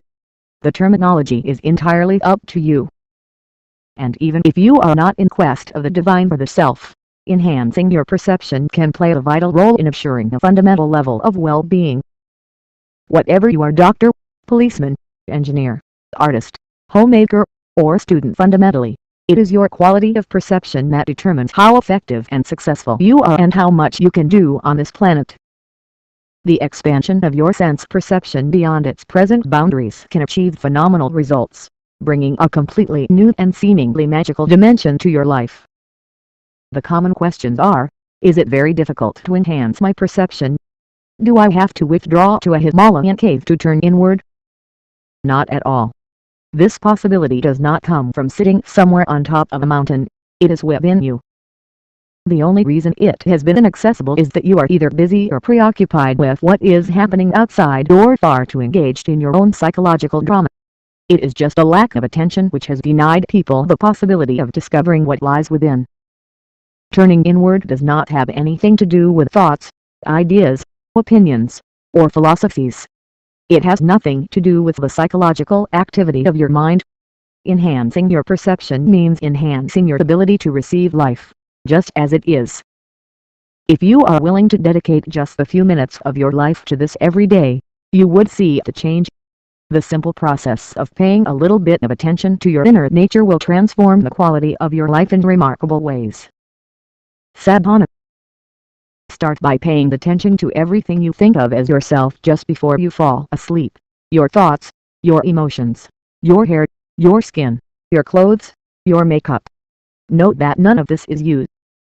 There is no need to make any conclusion about what you are or what truth island. Truth is not a conclusion. If you keep the false conclusions at bay, truth will dawn. It is like your experience of the night. The sun has not gone, it is just that the planet is looking the other way. You're thinking, reading, talking about the self, because you're too busy looking the other way. You haven't paid enough attention to know what the self really is. What is needed is not a conclusion, but a turnaround. If you manage to enter sleep with this awareness, it will be significant. Since there is no external interference in sleep, this will grow into a powerful experience. Over time, you will enter the dimension beyond all accumulations. Listening to life. There are several ways to attain a state of abiding joy and ultimate union. These are diverse, but it is important that they are all addressed in a balanced and integrated way. There is really no division or hierarchy between these varied approaches. Yoga is completely even-handed. It employs all the aspects of who you are to take you to your ultimate destination. The body constitutes a very large part of who you are in your present understanding. The science of using the body to hasten your evolutionary process is Hatha Yoga. Ha denotes the sun and Tha denotes the moon. Hatha Yoga is the science of bringing about a balance between these two dimensions within the human system. The body has its own attitudes, its own resistance, its own temperament. Let us say you decide, starting tomorrow, I will get up at 5 in the morning and go for a walk. You set the alarm. The alarm rings. You begin to stir, but your body groans and says, shut up and sleep. That is often the way it is, isn't it? So, Hatha Yoga is a way of working with the body, a way of disciplining, purifying, and preparing it for higher levels of energy and for greater possibilities. Hatha Yoga is not exercise. It is, instead, about understanding the mechanics of the body, creating a certain atmosphere, and then using physical postures to channel or drive your energy in specific directions. This is the aim of the various asanas, or postures. That kind of posture that allows you to access your higher nature is a yogasana. It is the science of aligning your inner geometry with the cosmic geometry. To put it in the simplest way, just by observing the way some people sit, you can almost know what is happening with them, if you have known them long enough. If you have observed yourself, when you are angry, you sit one way. If you are happy, you sit another way. If you are depressed, you sit another way. For every different level of consciousness, or psychological state, your body naturally tends to assume certain postures. The converse of this is the science of asanas. If you consciously get your body into different postures, you can elevate your consciousness. The body can become a means for your spiritual growth, or it can become a barrier. Let's suppose some part of your body, your hand, leg, or back, for instance, is in pain. When the pain is acute, it is hard to aspire to anything higher because the pain becomes dominant in your life. Right now, if you have a backache, the biggest issue in the universe is your back. Other people may not understand that, but for you, that is the biggest issue. Even if God appears before you, you will plead for your backache to go away. You will not ask for anything else because the physical body has such power over you. When it doesn't function as it should, it can rob your life of every other aspiration. All your longings just disappear once the body is in pain. To experience pain and still look beyond it takes an enormous amount of strength, which most people do not possess. There are countless people who have come out of spinal problems by doing simple asanas. Doctors had told them they would have to undergo surgery, but they were able to avoid it altogether. Your back can be restored to such an excellent condition that you never need to visit a chiropractor again. It is not only your spine that becomes flexible, you become flexible as well. Once you are flexible, you are willing to listen. It is not about hearing someone talk. You are willing to listen to life. Learning to listen is the essence of intelligent living. Dedicating a certain amount of effort and time to see that the body does not become a barrier is important. A painful body can become an obstacle, and so can a compulsive body. Simple compulsions, whether of hunger or lust, can rule you so strongly that they will not allow you to look beyond the physical. It is easy to forget that the physical body is only a part of you. It is important that it does not become the whole of you. Asanas help level the physical body down to its natural place. As you move into deeper dimensions of meditation, your energies will surge upward, opening up more profound dimensions of experience. It is very important, therefore, that the pipeline of the body is conducive. If it is blocked, it will not work. And so, preparing the body sufficiently before one goes into more intense forms of meditation is very important. Hatha Yoga ensures that the body takes the upsurge of energy smoothly and joyfully. For a lot of people, spiritual growth happens very painfully because the necessary preparation has not taken place. Most human beings have unfortunately allowed themselves to be molded entirely by external situations. It is becoming a norm in the world that growth happens only painfully. It can also happen blissfully, but that is when both the body and mind have been prepared. Asanas can prepare you for growth and transformation by equipping you with a solid and stable foundation. Today, the Hatha Yoga that people are learning is not the classical form in its full depth and magnitude. The studio yoga that you see today is largely the physical aspect of the science. Just teaching the physical aspect of yoga is like having a stillborn baby. It is not only inefficient, it is a tragedy. If you want a live process, it needs to be transmitted in a manner that is inclusive of other dimensions of yoga. Hatha yoga does not mean standing on your head or holding your breath. It is the way that it is done that makes all the difference. There was a time when I personally taught Hatha yoga as a 2-day program. People would be overwhelmed with intensity at these programs. Tears of ecstasy would flow, simply with the practice of asanas. Why doesn't this happen more often? Simply because Hatha yoga is being imparted as an end unto itself, rather than as a preparatory system. Consequently, while the Hatha yoga in the world today brings peace for a few and health for others, it is unfortunately a painful circus for many. This may be fine for someone whose aspiration is only peace and health. But you are looking at yoga as a means of transforming yourself into a receptive possibility beyond the 5 senses. The Hatha yoga needs to be approached in its classical form. Sadhana. Look around. Among your family, co-workers, and friends, can you see how everyone has different levels of perception? Just observe this closely. If you know a few people who seem to have a greater clarity of perception than others, watch how they conduct their body. They often have a certain poise without practice. But just a little practice can make an enormous difference. If you sit for just a few hours a day with your spine erect, you will see that it will have an unmistakable effect on your life. You will now begin to understand what I mean by the geometry of your existence. Just the way you hold your body determines almost everything about you. Another way of listening to life is paying attention to it experientially, not intellectually or emotionally. Choose any one thing about yourself: your breath, your heartbeat, your pulse, your little finger. Just pay attention to it for 11 minutes at a time. Do this at least 3 times a day. Keep your attention on any sensation, but feel free to continue doing whatever you are doing. If you lose attention, it doesn't matter. Simply refocus your attention. This practice will allow you to move from mental alertness to awareness. You will find the quality of your life experience will begin to change. Downloading the cosmos. Until recently in India, after every storm, you had to go up to your roof and adjust your TV antenna. Only if it was angled in a certain way did the world pour into your living room. Or else, as you were watching your favorite soap opera or football match, a blizzard would suddenly appear on your screen. The body is like that antenna.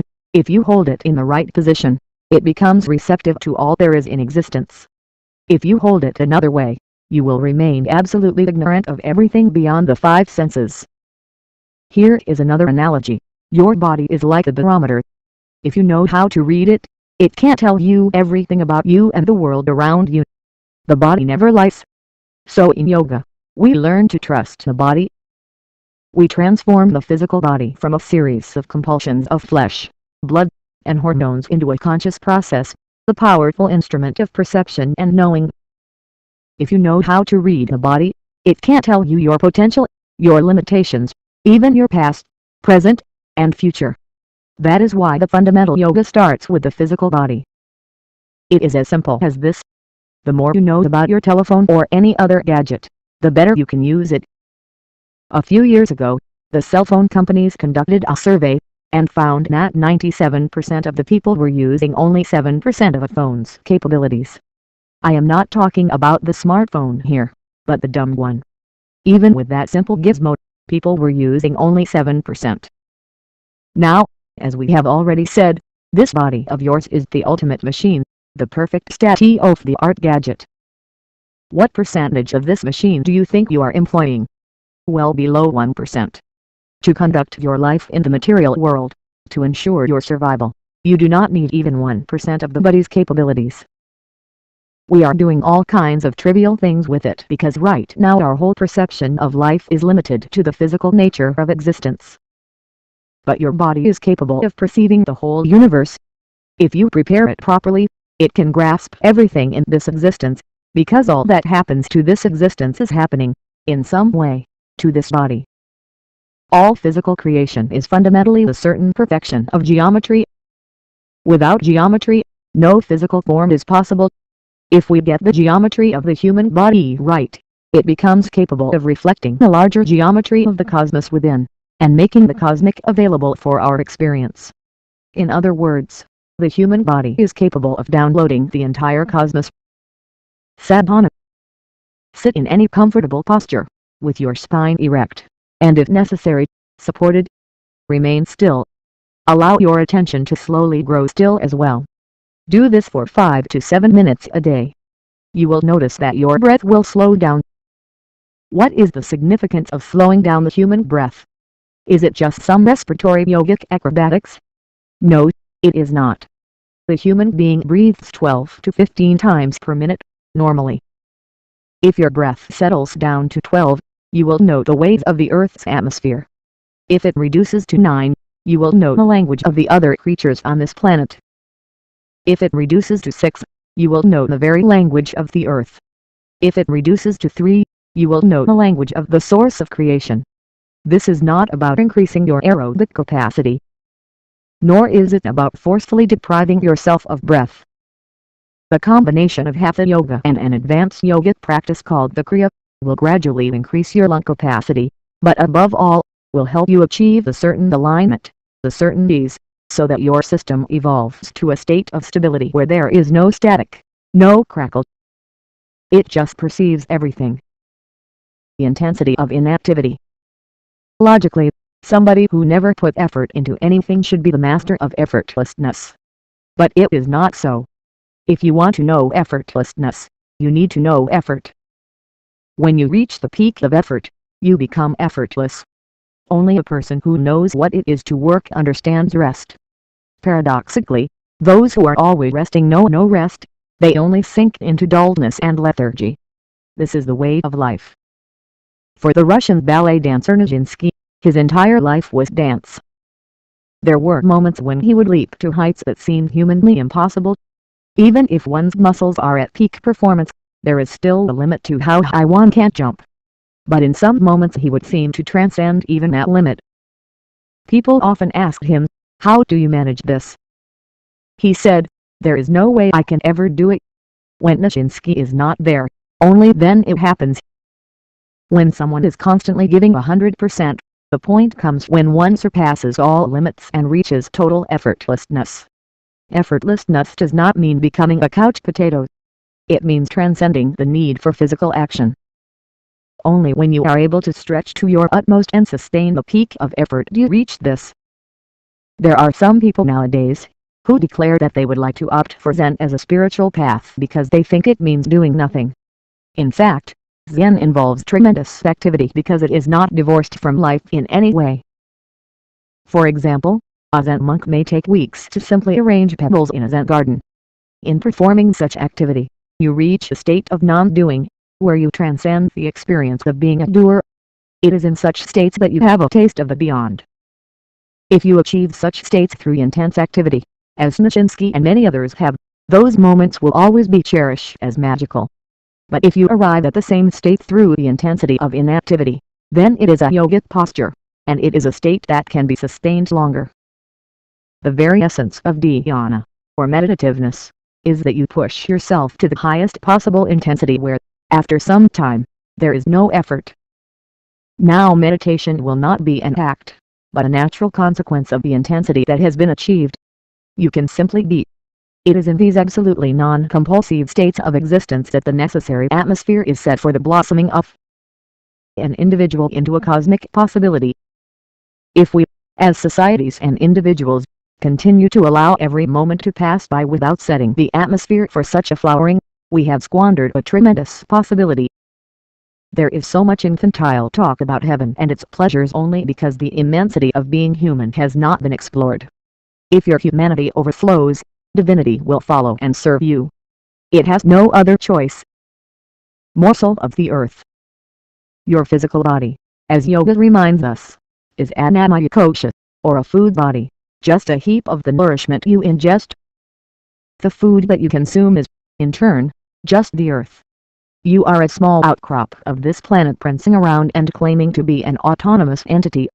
But since you are a small extension of the earth, whatever happens to the planet happens to you too in some subtle and sometimes not so subtle ways.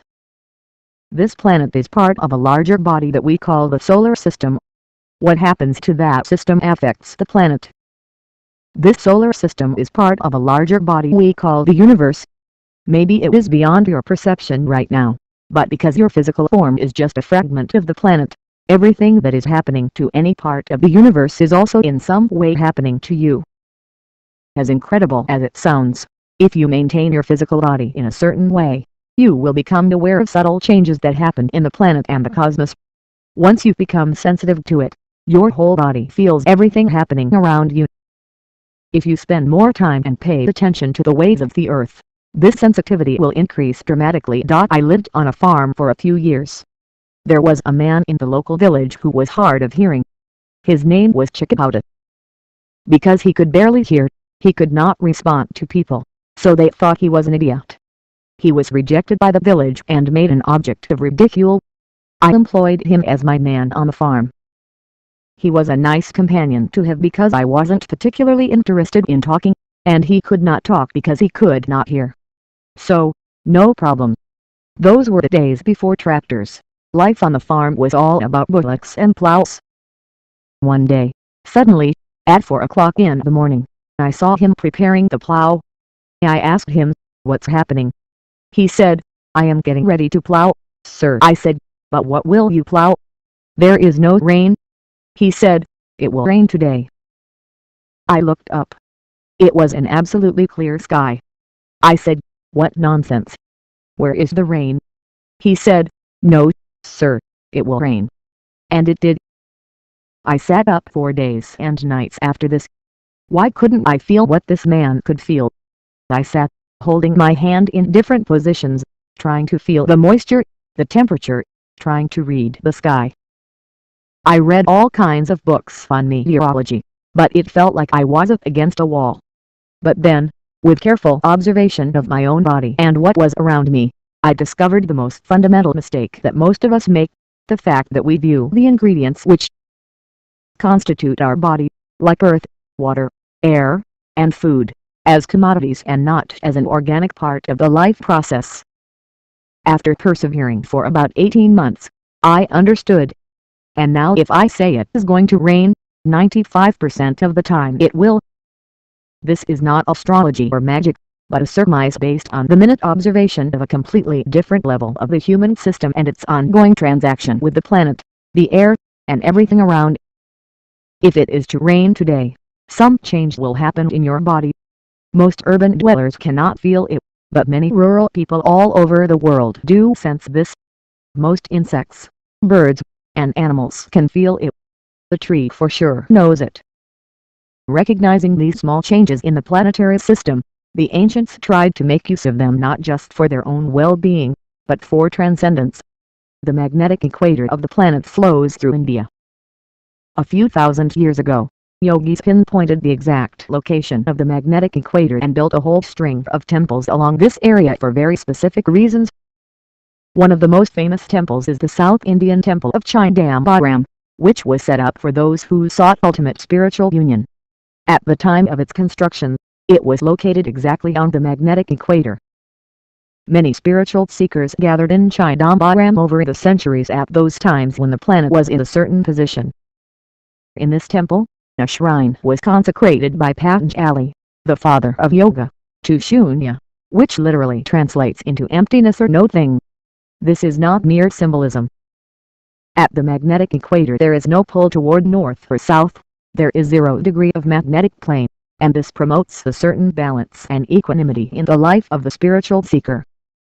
This equanimity can be a powerful device to liberate oneself quite literally from the limitations of the physical world, which makes this region the ideal geographic location for a seeker. The additional significance of Chidambaram is that it happens to be located on 11 degrees latitude. When it was built, there was a convergence of the magnetic equator with this latitude, a rare and important occurrence. What was the significance of this location? The tilt of the planet at this latitude impels centrifugal forces in a nearly vertical direction, which, in turn, pushes energy upward through the human physiological system. This means that the ascent of human energy, the aim of the spiritual journey, is actually assisted by nature. Since this was a great source of encouragement to seekers, this entire region was considered to be sacred. The kind of spiritual system described above makes use of natural phenomena to support human efforts at spiritual growth. Another system of meditativeness, or inwardness, completely ignores the changes happening in creation and focuses solely on the inner journey. These are the two fundamental ways in which the spiritual journey can be approached. You can either go slowly, step by step, accepting all natural assistance available to you, or you can ignore all the steps and take the inward leap. The second entails a withdrawal from external life situations. The first makes involvement mandatory. Every human being is free to choose the path more suitable to his or her temperament. In the times in which we live, a balance between the two is usually best. Sadhana. The body responds the moment it is in touch with the earth. That is why spiritual people in India walked barefoot and always sat on the ground in a posture that allowed for maximum area of contact with the earth. In this way, the body is given a strong experiential reminder that it is just a part of this earth. Never is the body allowed to forget its origins. When it is allowed to forget, it often starts making fanciful demands. When it is constantly reminded, it knows its place. This contact with the earth is a vital reconnection of the body with its physical source. This restores stability to the system and enhances the human capacity for rejuvenation greatly. This explains why there are so many people who claim that their lives have been magically transformed just by taking up a simple outdoor activity like gardening. Today, the many artificial ways in which we distance ourselves from the earth in the form of pavements and multi-storied structures, or even the widespread trend of wearing high heels, involves an alienation of a part from the whole and suffocates the fundamental life process. This alienation manifests in large-scale autoimmune disorders and chronic allergic conditions. If you tend to fall sick very easily, you could just try sleeping on the floor. You will see it will make a big difference. Also, try sitting closer to the ground. Additionally, if you can't find a tree that looks likely to you, in terms of an abundance of fresh leaves or flowers, go spend some time around it. If possible, have your breakfast or lunch under that tree. As you sit under the tree, remind yourself, this very earth is my body. I take this body from the earth and give it back to the earth. I consciously ask Mother Earth now to sustain me, hold me, keep me well. You will find your body's ability to recover is greatly enhanced. Or if you have turned all your trees into furniture, collect some fresh soil and cover your feet and hands with it. Stay that way for 20 to 30 minutes. This could help your recovery significantly. In sync with the sun. The Surya Namaskar is a familiar sequence of postures to many who have practiced or know something of yoga. Generally, people understand the Surya Namaskar as a physical exercise. Others view it with some suspicion as some form of sun worship. It is neither. Yes, it most definitely does strengthen your spine and muscles and more, but that is not the objective. What then is the significance of what is often seen as a sun salutation? Firstly, this is not a salutation at all. It literally means organizing the solar energies within you, based on the simple logic that all life on this earth is solar powered. The sun is the life source for this planet. In everything that you eat, drink, and breathe, there is an element of the sun. Only if you learn how to better digest the sun, internalize it, and integrate it into your system, do you truly benefit from this process. Those who do Surya Namaskars regularly find that their batteries last longer, with less need for recharge or replenishment. Additionally, the Surya Namaskar aids the balance or reorganization of inner energies, in terms of right and left, or lunar and solar dimensions. This produces an innate physical and psychological equilibrium that can be an enormous asset in one's daily life. As I mentioned before, when I was young, I had to be forcibly awakened every morning by my mother. But once I began yoga, my system came awake effortlessly at a certain hour every day. Life began to happen with that much more ease and equanimity. The Surya Namaskar is essentially about building the dimension within you where your physical bodily cycles are in sync with the sun's cycles, which run about 12¼ years. It is not by accident but by intent that it has been structured with 12 postures. If your system is in a certain level of vibrancy and readiness, and in a high state of receptivity, then naturally your cycle will be in sync with the solar cycle. Young women have an advantage because they are also in sync with the lunar cycles. It is an advantage, but a lot of them treat it as a curse. It is a fantastic possibility that your body is both connected to the solar and the lunar cycles. Nature has granted this advantage to a woman because she has been entrusted with the responsibility of propagating the human race. So she has been given some extra privileges, which unfortunately have been perceived socially as disadvantages. People do not know how to handle the bonus energy generated at that time and hence treat it as a curse, and even the kind of madness. The physical body is a fantastic stepping stone for higher possibilities, but for most people it functions as a roadblock. The compulsions of the body do not allow them to go forward. Practicing Surya Namaskar maintains physical balance and receptivity, and is a means of taking the body to the edge, so that it is not a hurdle. Between the menstrual cycle, which is the shortest cycle, and the cycle of the sun, which is over 12 years, there are many other kinds of cycles. The word cyclical denotes repetition. It also means going round in circles and not getting anywhere. Repetition means, on some level, compulsion. Compulsiveness implies something that is not conducive for consciousness. Anything that is physical, from the atomic to the cosmic, is cyclical. Either you ride the cycle or are crushed by it. Yogic practice is always aimed at enabling you to ride the cycle, so you have the right kind of foundation for consciousness.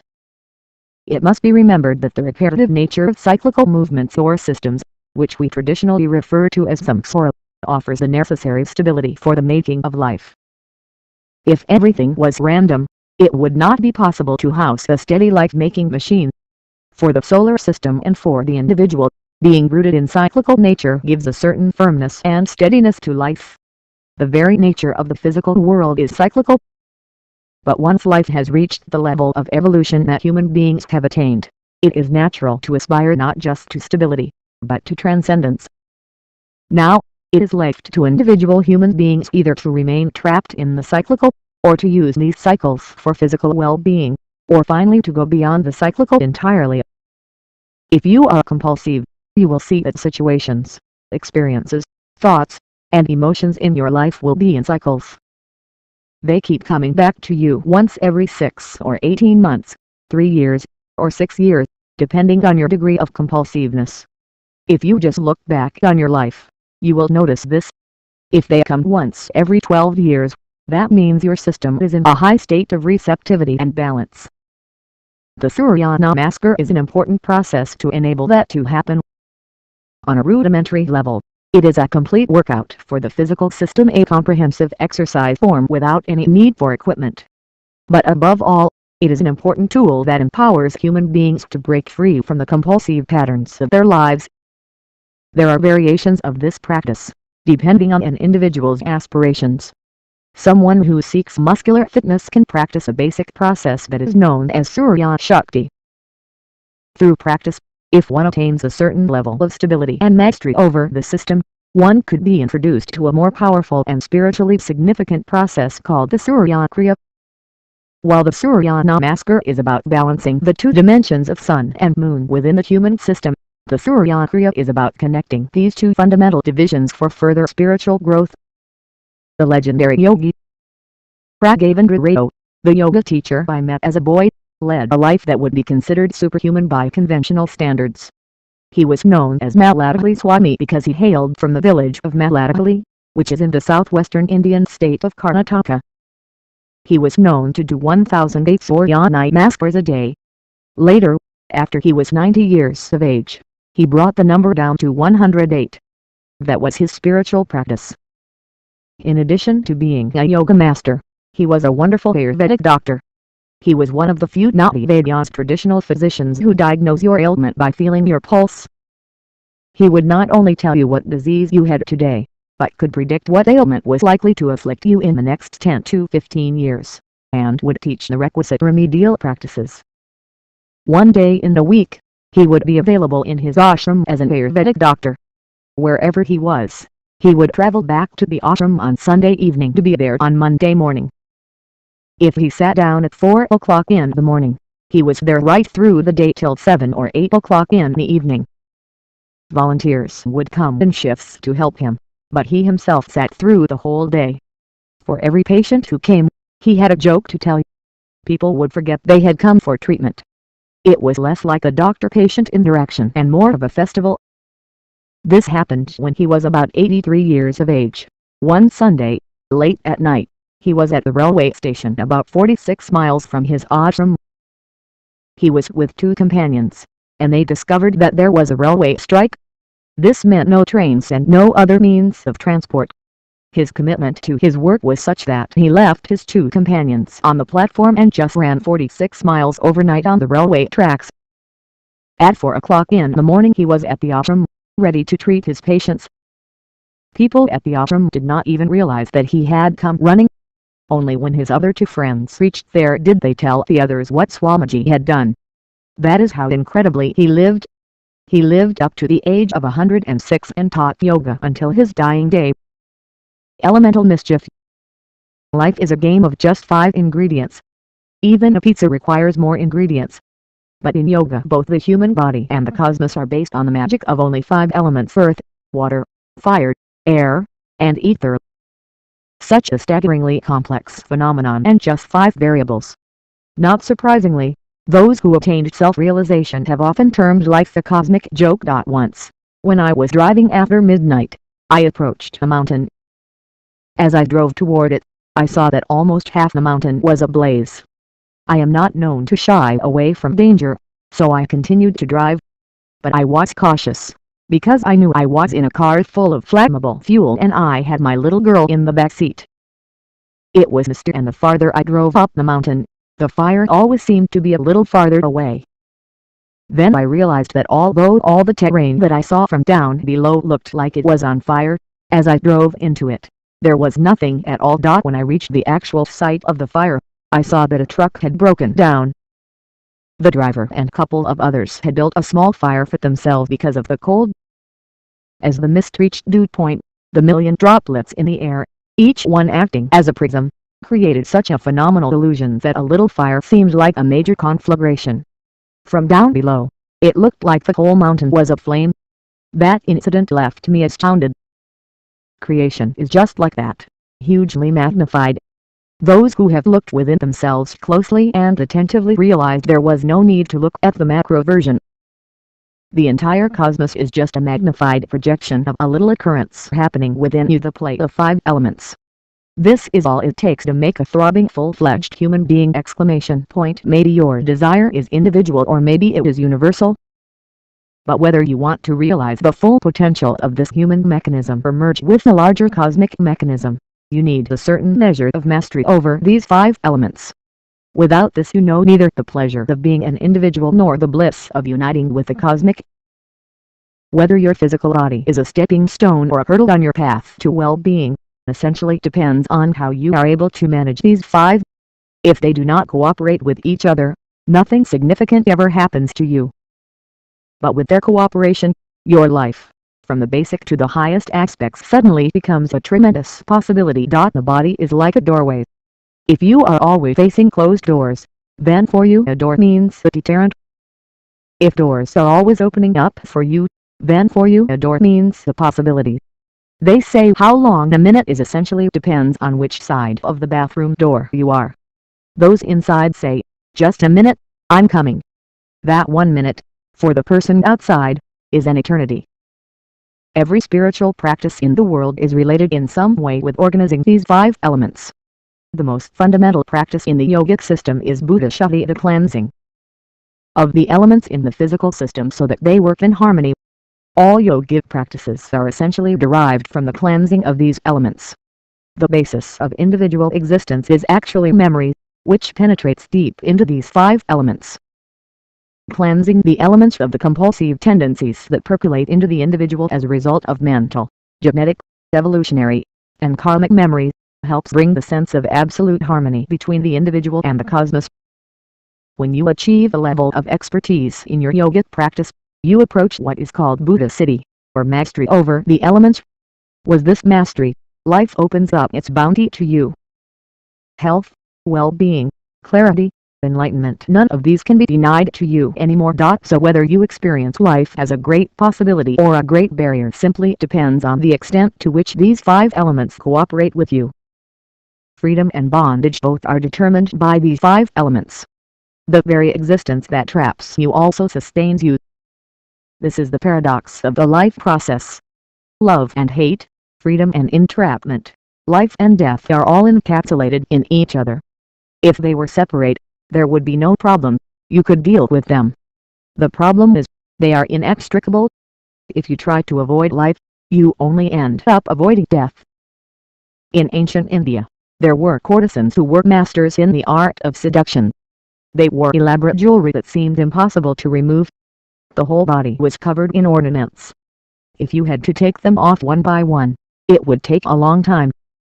The man, fired up by lust, would want to ungrace this woman, but it was in vain. She would go on encouraging him with more intoxicants, a little more, and a little more. As his vision grew blurry, his task grew even more difficult, and eventually, he would fall fast asleep, snoring. But there was just one pin, all it took was to pull this one pin, and everything would fall down. That trick only she knew. Life is a bit like that. It is a complex web, but there is one simple pin. And that is your identity. The play of 5 elements is highly evolved and complicated, but the key to freedom is your limited persona. If you pull the plug, it just falls apart and you are free. If you know how to pull yourself out, life's complexity collapses and everything settles. The simplicity of perfect alignment with existence is suddenly yours. Sadhana. The simplest thing that you can do to change the health and fundamental structure of your body is to treat the 5 elements with devotion and respect. Just try this. Every time you are consciously in touch with any of the elements, just make a conscious attempt to refer to it in terms of whatever you consider to be the ultimate or the loftiest ideal in your life, whether it is Shiva, Brahma, Krishna, God. Allah. You are a psychological being right now, and your mind is full of hierarchy.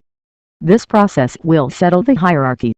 After some time, the word can fall away.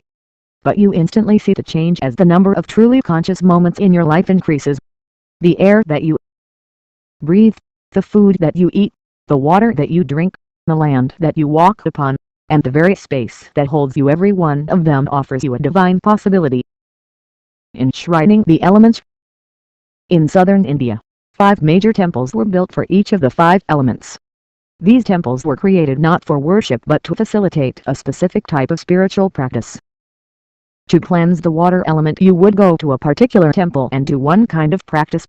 To cleanse the element of air, you would go to another. In this manner, 5 wonderful temples were created for each of the elements, infused with the kind of energy that assisted a particular type of spiritual practice. Traditionally, seekers traveled from one temple to another, to be initiated into practices that enabled them to have mastery over the elements and to achieve healing, well-being, and even transcendence. These 5 temples were built so that they functioned as one system. This was a phenomenal technology. Those who knew the appropriate spiritual practice could make use of it. Those who did not know the practice could benefit just by living in that region. The temples still exist, and even those who do not understand their energy significance marvel at these magnificent works of architecture. When the ship hit the ceiling. Once it happened. One day in court, the Emperor Akbar asked, "What do you think gives the most pleasure to a person?" There was a chorus of responses. One courtier said, "Serving God is the greatest pleasure, Your Highness." There are always all manner of sycophants around emperors. So someone else said, "Oh my lord, serving you is the greatest pleasure I can't conceive of!" A third courtier said, "Just gazing at your face is the ultimate joy." The hyperbole poured forth. Birbal, the wise, just sat there, bored. Akbar asked, "Birbal, what makes you so silent? What is it that gives you the greatest pleasure?" Birbal said, "Shitting." Until then, Akbar was feeling great with all the fawning and adoration. Now he got mad. He said, "For uttering such an obscenity in court, you had better prove it. If you can't prove it, your life is at risk." Birbal said, "Give me a fortnight, Your Highness. I'll prove it to you." Akbar said, "Fine." The next weekend, Birbal organized a hunting trip for Akbar into the forest, and made sure all the women in the palace also traveled on this expedition. He set up the camp in such a way that Akbar's tent was in the center. All around, he placed the families, women and children. He told the catering department to produce the best food. They produced the choicest delicacies and Akbar ate well. He was on a vacation, after all. The next morning when he got up and came out, he saw that there was no toilet tent. He went back into his tent and walked up and down, but the pressure was building up. He tried to go into the forest, but Birbal had made sure the women folk were all over the place. Pressure built up by the minute. It was about 12 noon, and Akbar couldn't bear it anymore. He was just about to burst. Birbal, who was watching this whole scene, kept walking around, muttering, "Toilet tent, where to put it, where to put it?" He was simply creating confusion and delaying matters a little longer. The emperor was full of shit, and just when there was no more time left, they managed to set up the toilet tent. Akbar went inside and moaned with relief. Then Birbal, who was waiting for him outside the tent, asked, "Do you agree with me now?" Akbar said, "It is the greatest pleasure. Relief from something that you cannot hold within you is always the greatest pleasure, isn't it? Whatever that thing may be. So, the body can become an issue. A big issue. A barrier between you and your enjoyment of life. If you want to maintain the body in a certain way, it is important to pay attention to the various activities of the body, in relation to food, sleep, and sex. We will look at each of these in turn in the next few pages. Sadhana. It is important not to keep eating through the day. If you are below 30 years of age, 3 meals every day will fit well into your life. If you are over 30 years of age, it is best to reduce it to 2 meals per day. Our body and brain work at their best only when the stomach is empty. So be conscious of eating in such a way that within 2.5 hours, your food moves out of the stomach, and within 12 to 18 hours completely out of the system. With this simple awareness you will experience much more energy, agility, and alertness. These are the ingredients of a successful life, irrespective of what you choose to do with it. Food is fuel. Your physical body is just an accumulation of food. Yoga pays much attention to food because what kind of food you put into the system has a tremendous impact on the kind of body you have constructed. There is a whole yogic science behind what to eat, how to eat, and when to eat. What kind of stuff you put into it determines the quality of the body and how comfortable it is with itself. Are you preparing this body to run as swiftly as a cheetah? Or are you preparing this body to carry 200 pounds? Or are you preparing this body so that it becomes conducive for higher meditative possibilities? You need to eat the right kind of food depending on your inclination and what you want out of your life. The way you eat not only decides your physical health, but the very way you think, feel, and experience life. Trying to eat intelligently means understanding what kind of fuel this body is designed for and accordingly supplying it, so that it functions at its best. Let us say you bought a gasoline car, but pumped diesel into it.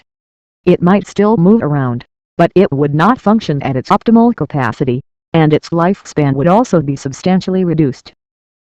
Similarly, if we do not understand what kind of fuel this body is designed for, if we just force whatever comes onto our plate into our systems, it will definitely not function at its optimum capacity and its longevity could be seriously compromised.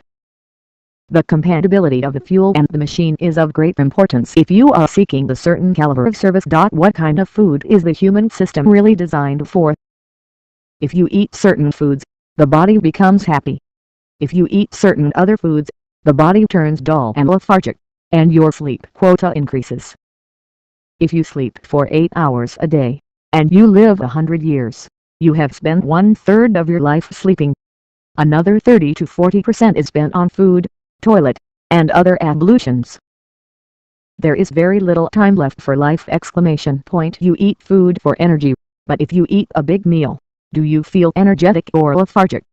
Depending upon the quality of the food that you eat, you first feel lethargy, and then slowly you start feeling energetic. Why is this so? One aspect is the fact that your system cannot digest cooked food as it is. It needs certain enzymes to do so. All the enzymes necessary for the digestive process are not present in the body alone. The food that you eat also contains these enzymes. When you cook the food, generally 80 to 90% of the enzymes are destroyed. So the body is struggling to reconstitute these destroyed enzymes. The enzymes that you destroy in cooking can't never be totally reconstituted, so generally, for most human beings, about 50% of the food that they eat becomes waste. Another aspect is the stress on the system. The body has to process all this food just to get a small quota of energy for its daily activity. If we ate foods with the necessary enzymes, the system would be functioning at a completely different level of efficiency and the conversion ratio of food to energy would be very different. Eating natural foods, in their uncooked condition, when the cells are still alive, will bring an enormous sense of health and vitality to the system. One can easily experiment with this. Don't ask your doctor, your nutritionist, or your yoga teacher. When it comes to food, it is about the body. Ask the body what kind of food it is most comfortable with, not your tongue. The kind of food your body feels most comfortable with is always the ideal food to eat. You must learn to listen to your body. As your body awareness evolves, you will know exactly what a certain food will do to you. You do not even have to put it into your mouth. You can develop this kind of heightened sensitivity whereby just looking at or touching the food will be enough for you to know its potential impact on your system. Sadhana. You can experiment. Arrange the best possible meal for yourself. Get angry with something, curse the whole world, and then eat it. You will see that day how food behaves within you. At the next meal, approach your food with the reverence that the life-making material deserves and eat it. You will now see how it will behave within you. Most people can bring down the quantum of food they are eating to 1/3 and be much more energetic and not lose weight. It is just a question of how much receptivity you have created within yourself. Accordingly your body receives. If you can't do the same amount of work, maintain all the bodily processes, with 30% of the food that you eat, that definitely means you are running a much more efficient machine. In a nutshell, the pranic value of all seeds is tremendous, because they represent concentrated life. This is quite apart from their enormous nutritional value. What you call a nut is essentially just a seed, and a seed is a wonderful possibility. A seed is the future of a plant's life. A single seed is capable of making the entire earth green. Consequently, consuming anything in seed form can greatly enhance human health on many levels. As far as possible, soak the nuts that you intend to consume in water for 6 to 8 hours, especially if they are dry nuts. All seeds have a certain natural chemical self-protection. Soaking in water will flush out these toxic substances and bring them to the surface, and these can be eliminated by peeling off the skins of the nut. Additionally, soaking them helps lower the concentrated protein content, which sometimes makes them difficult to digest. Hell's Kitchen. There is an ongoing debate between the proponents of vegetarianism and non-vegetarianism. I am often asked which is better. Vegetarians are often inclined to act holier than thou, while non-vegetarians often claim they are more robust and fit for the world, given that they are willing to include all the species on the planet on their menu. Great philosophies have evolved based on food choices. In yoga, there is absolutely nothing religious, philosophical, spiritual, or moral about the food that we eat. It is only a question of whether the food is compatible with the kind of body that we own. This compatibility depends on various ends. If being big is your highest aspiration, then certain types of foods have to be consumed. If you want a body that supports a particular level of intelligence, or if you want a body with a certain level of alertness, awareness, and agility, other types of foods must be consumed. If you are not someone who will settle just for health and the pleasures of life, but want a body perceptive enough to download the cosmos, you will need to eat in a very different way. Depending on your aspirations, you will accordingly have to manage your diet. Or if your aspirations involve all these dimensions, you will have to find a suitable balance. Keeping aside our personal goals and aspirations, what type of fuel is this body designed for? This is something to which all of us should first pay attention. Modifications, adjustments, and adaptations of diet should come later. If it is simply a question of basic survival, eat whatever you want. But once survival is taken care of and there is a choice, it is important that you eat consciously, and are led not by the compulsion of the tongue but by the essential design of your body. In the animal kingdom, you can largely classify animals as herbivores and carnivores, those that eat vegetable matter and those that consume meat or prey upon other animals. Between these two categories of creatures, there are fundamental differences in the design and construction of their physical systems. Since our focus is food, let us explore the digestive systems of each. The whole alimentary canal is a digestive tract from the lid to the anal outlet. If you travel down this tube, you will find some very fundamental differences between herbivores and carnivores. Consider a few significant ones. For one, you will find that carnivores are capable of only a cutting action in their jaws, but the herbivores are capable of both cutting and grinding actions. We human beings have both cutting and grinding actions. What is the reason for this design difference? Suppose you take a bit of uncooked rice and place it in your mouth for a minute or more. You will notice that it turns sweet. This sweetness is happening because right there in your mouth carbohydrates are getting converted into sugar by an enzyme called ptyalin, which is in your saliva. Ptyalin is present in the saliva of all herbivores, but not in carnivores. So carnivores just have to cut their food into smaller pieces and swallow it, while herbivores have to chew their food. Mastication involves grinding and then thoroughly mixing the food with the saliva, hence the design modification in the jaw. If mastication happens properly, close to 50% of your digestive process would be finished in the mouth. In other words, the stomach region is expecting partially digested food to efficiently complete the process. In modern life, people are in such a hurry that we gulp our rush hour lunches without the food being properly masticated. The stomach is burdened not only with undigested food, but also with partially destroyed food. Today's kitchens have largely become places where food is efficiently destroyed. Food that is nutritious and full of life is systematically degraded through the cooking process, which depletes its nutritional value and largely obliterates its pranic value. Next, if you look at the length of the alimentary canal, for herbivores it is generally about 5 to 6 times the length of their bodies. In carnivores, it ranges from 2 to 3 times the length of their bodies. To put it simply, carnivores have distinctly shorter alimentary canals than herbivores, and this difference clearly indicates what type of food each species is supposed to consume. If you eat raw meat, it takes between 70 to 72 hours to pass through your system. Cooked meat takes 50 to 52 hours, cooked vegetables 24 to 30 hours, uncooked vegetables 12 to 15 hours, fruits 1.5 to 3 hours. If you keep raw meat outside for 70 to 72 hours, Putrefaction sets in. One small piece of meat can evict you from your home. Putrefaction occurs very rapidly in the summertime, when the temperature and moisture are conducive.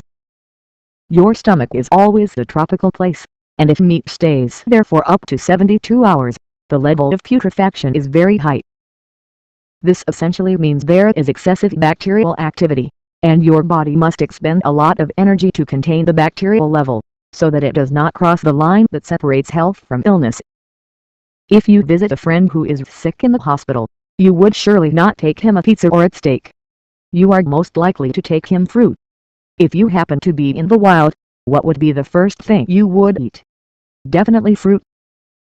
Then would come roots, the killing of an animal, cooking, and raising crops.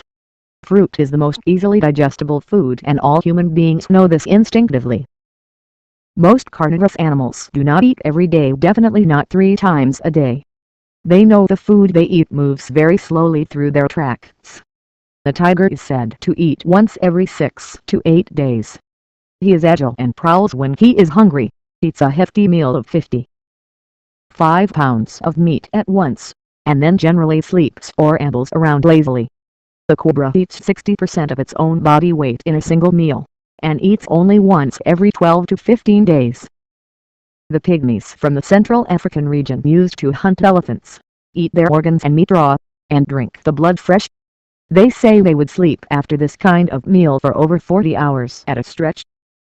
But as lifestyles change and grow more urban and sedentary, it is clear that human beings cannot maintain such a mode of life. You certainly cannot afford this sort of lifestyle. You have to eat every day and rest at specific times because your alimentary style is similar to that of the herbivores. The protein debate. There is much emphasis laid nowadays on eating protein. It is important to understand that only 3% of our body is composed of protein, and excess protein consumption can cause cancer. Meat runs high in protein. A very small portion of the meat that one consumes can fulfill the human protein requirement. The remaining portion, which travels very slowly through the alimentary canal, leads to a variety of problems such as excessive bacterial activity, enhanced sleep quota, increased inertia levels in the body, and decreased cellular regeneration. All of this, in turn, manifests as a drop in one's sensitivity of perception. It is in this context that meat has been regarded as spiritually unsupportive, because the spiritual process is essentially about enhancing one's perception beyond the limitations of the physical. Digestion problem. Another aspect of digestion is that to digest a certain kind of food the human system produces alkalis, and to digest another kind of food it generates acid. If you consume a jumble of foods, then the stomach grows confused and produces both acids and alkalis, which neutralize each other and make the digestive juices lose their edge. Hence the food remains in the stomach longer than required, and weakens our ability to rejuvenate on the cellular level. It also causes what we refer to as tamas, or inertia, in the energy system, which over a period of time will alter the very quality of who you are and impair the quality of who you could be. Traditionally, in southern India, people took care never to mix certain foods. But today, food is no more about the well-being of the body, but a social affair. People eat out at buffets, and the variety and number of dishes served is considered more important than nourishing the health and life of the body. The question is not about what not to eat, but about how much of what to eat. It is not a moral issue, it is a question of life sense. As you battle city life, you need an agile and working mind, and physical and mental balance. And some of you even have spiritual aspirations, even if it is only every once in a while. So, every individual must arrive at his or her own balance of diet, not by taking vows, but by observation and awareness. It is important not to turn into a food freak. Food should never become an all-consuming affair. Every creature on the planet knows what to eat and what not to. What is the human problem then? The human problem is not enough attention, but too much information. The yoga science works essentially with the interiority of the human being. Out of its profound understanding of the science of the human mechanism, this science later branched out into various systems. One such outcome was the system of Ayurveda, which is growing increasingly popular once again in modern times. The word Ayur means lifespan and the word Veda means science or knowledge. So, Ayurveda is the science of extending the human lifespan. It is a system that uses external plant life and earth elements to promote health and to correct systemic irregularities. Knowledge systems like these were intended to assist those who are incapable of doing the necessary yogic practice to achieve the same ends. Sadhana. The consumption of a spoonful of clarified butter on a daily basis a few minutes before a meal does wonders for the digestive system. If you eat clarified butter with sugar, as in sweets, it is digested and turns into fat. But clarified butter without sugar can cleanse, heal, and lubricate the alimentary canal. Additionally, the cleansing of the colon will immediately manifest as a certain glow and aliveness in your skin. Even those who prefer not to consume dairy products could experiment with this because clarified butter passes through the system largely without getting digested. Evolutionary code. If you must eat non-vegetarian food, the best would be fish. Firstly, it is easily digestible with very high nutritional values. Secondly, it leaves the least amount of its imprint upon you. What is meant by this? Our bodies, all that we eat, excrete, and what eventually gets cremated or buried is just earth. The software within your system determines that if you eat the fruit it is transformed into the human body, and not into a monkey or a mouse. The efficiency of your system obliterates the other software that transformed soil into a fruit and arrives at a new software that will make a fruit into a human form. For more evolved creatures, particularly mammals, their software is more distinct and individuated. This makes it harder for your code-breaking system to erase the software of the creature that you consume and to override it with a new software. Among the animals, fish, being one of the earlier forms of life upon this planet, have the easiest software code for our system to break and integrate into ourselves. Animals that have more intelligence, particularly those that are capable of a variety of emotions, will retain their own memory systems. In other words, we are incapable of completely integrating more evolved, intelligent, and emotionally endowed creatures into our systems. In earlier times, in communities that were more in tune with the earth, people could hunt and eat animals and work out the consequences through enormous amounts of physical activity. But given the largely sedentary lives people lead nowadays, the acidity produced by such a diet could contribute greatly to the unexplained levels of stress that are being widely experienced today. Additionally, large animals, particularly cows, are aware of their impending slaughter well before it happens. Consequently, they experience high stress levels, which generate a tremendous amount of acidic content in their systems. This, in turn, has its own adverse impact on those who later consume the meat. Gastronomic sense. If you observe the natural cycle of the body, you will find that there is something called a mandala. A mandala is a cycle of 40 to 48 days that the human system goes through. In every cycle, there will be 3 days on which your body does not need food. If you are conscious of how your body functions, you will become aware that on a particular day the body does not require food. Without effort, you can go without food on that day. Even dogs and cats have this awareness. On a particular day they often choose not to eat. The day the system says no food is a clean-up day. Since most people are not aware of which day their body should go without food, the day of Ekadashi was fixed in the Indian calendar. Ekadashi is the 11th day of the lunar segment and recurs every 14 days. It is traditionally regarded as the day to fast. If some people are unable to go without food because their activity levels demand it, or if they do not have the appropriate spiritual practice to support it, they can opt to go on a fruit diet. If you force yourself to fast without preparing your body and mind sufficiently, you will only cause damage to your health.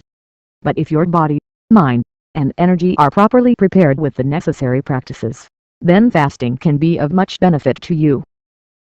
People who are constantly on nicotine and caffeine will find that fasting can become very difficult.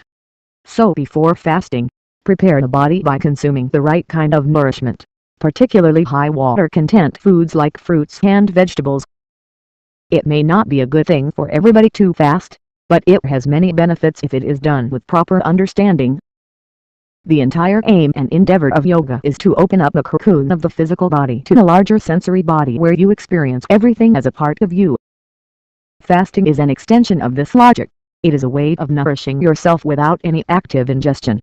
It may be done as a detoxification process nowadays, but this is the internal rationale. This is why every spiritual tradition in the world has fixed a certain period of fasting for its adherents. In the yogic tradition, the fasting period was fixed according to the lunar cycle. This is because your ability to assimilate energy from water, air, and sunlight is greater on certain days of the lunar cycle. In some religions, the fasting period was fixed in peak summer when the consumption of water and sun by the human system would naturally be high. My great-grandmother, a wonderful old woman, often considered eccentric by those who didn't know any better, would frequently give away her food to ants and sparrows. Tears of bliss would be streaming down her face as she did this. People around her kept saying, "Why don't you eat, old woman?" She'd simply reply, "I am full." But all those advisors died a long time before she did. She lived on and died at the incredible age of 113! My mother used to do this as well. Every day before she ate her breakfast, she would take one handful of it and go looking for ants to feed. Only then would she eat. This has been a tradition among the women folk in many families, and is the smallest living entity you can see around you, the most inconsequential organism you can think of. So, for that very reason, you feed it first. You make an offering not to the gods, or other celestial creatures, but to the smallest creature you know. This planet belongs as much to them as it belongs to you. You understand that every creature on this planet has the same right to live as you have.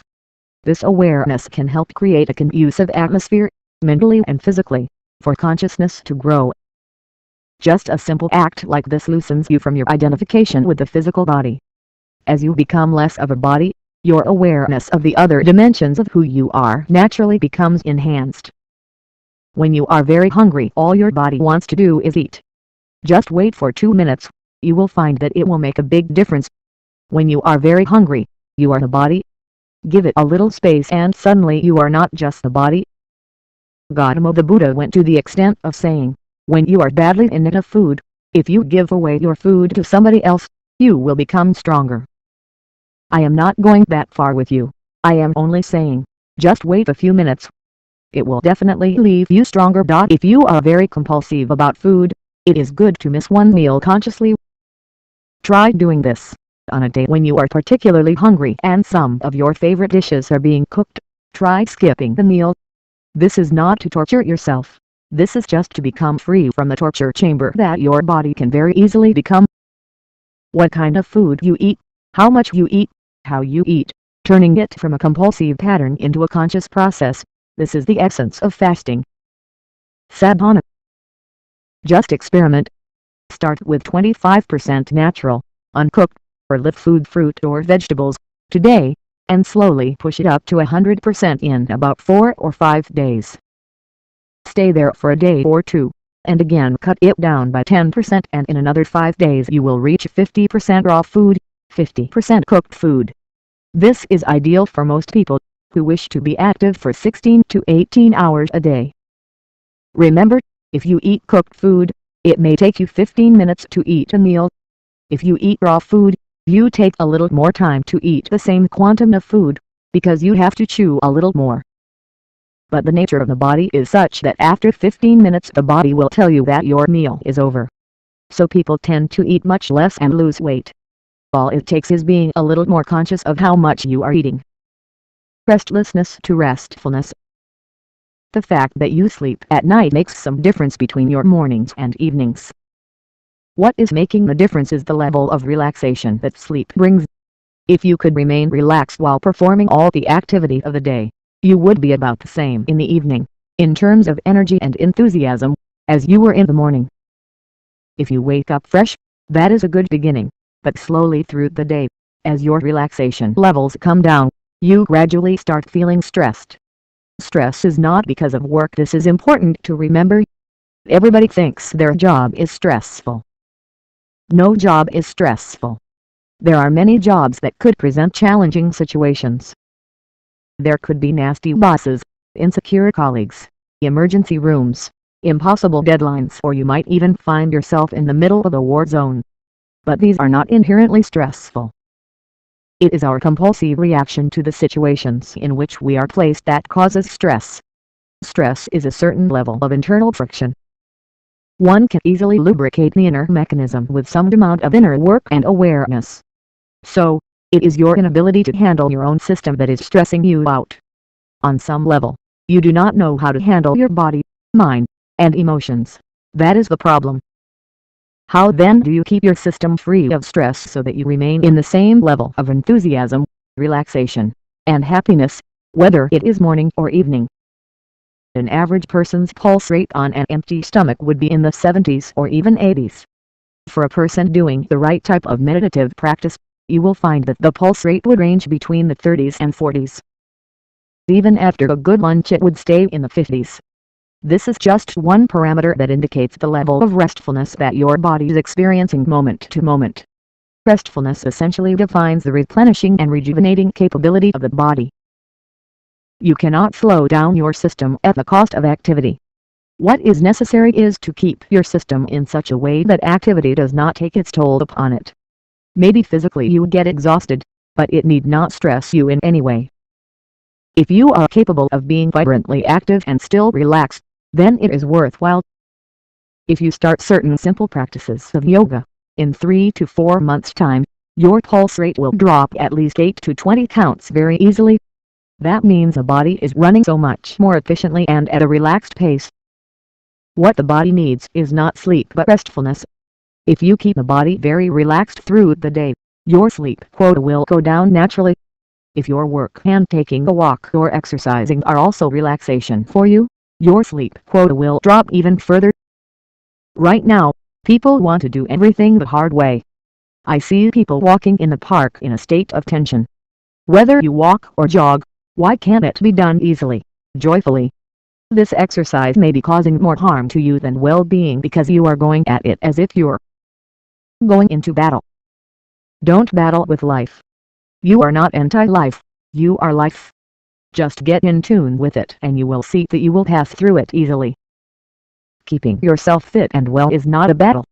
Do some activity that you enjoy, play a game, swim, walk, run.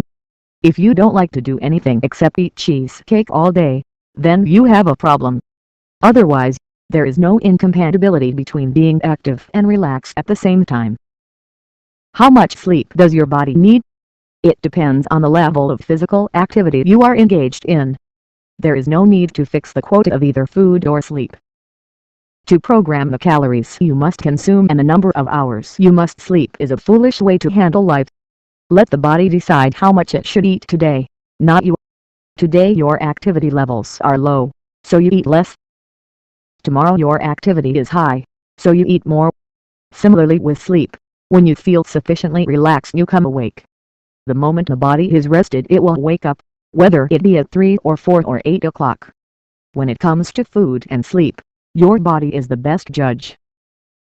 If the body is at a certain level of alertness and awareness you will see that once it is well rested, it will awaken, that is, if it is eager to come to life. If it is somehow trying to use the bed as a grave, then it is a problem. Keep the body in such a way that it is not longing to avoid or escape life.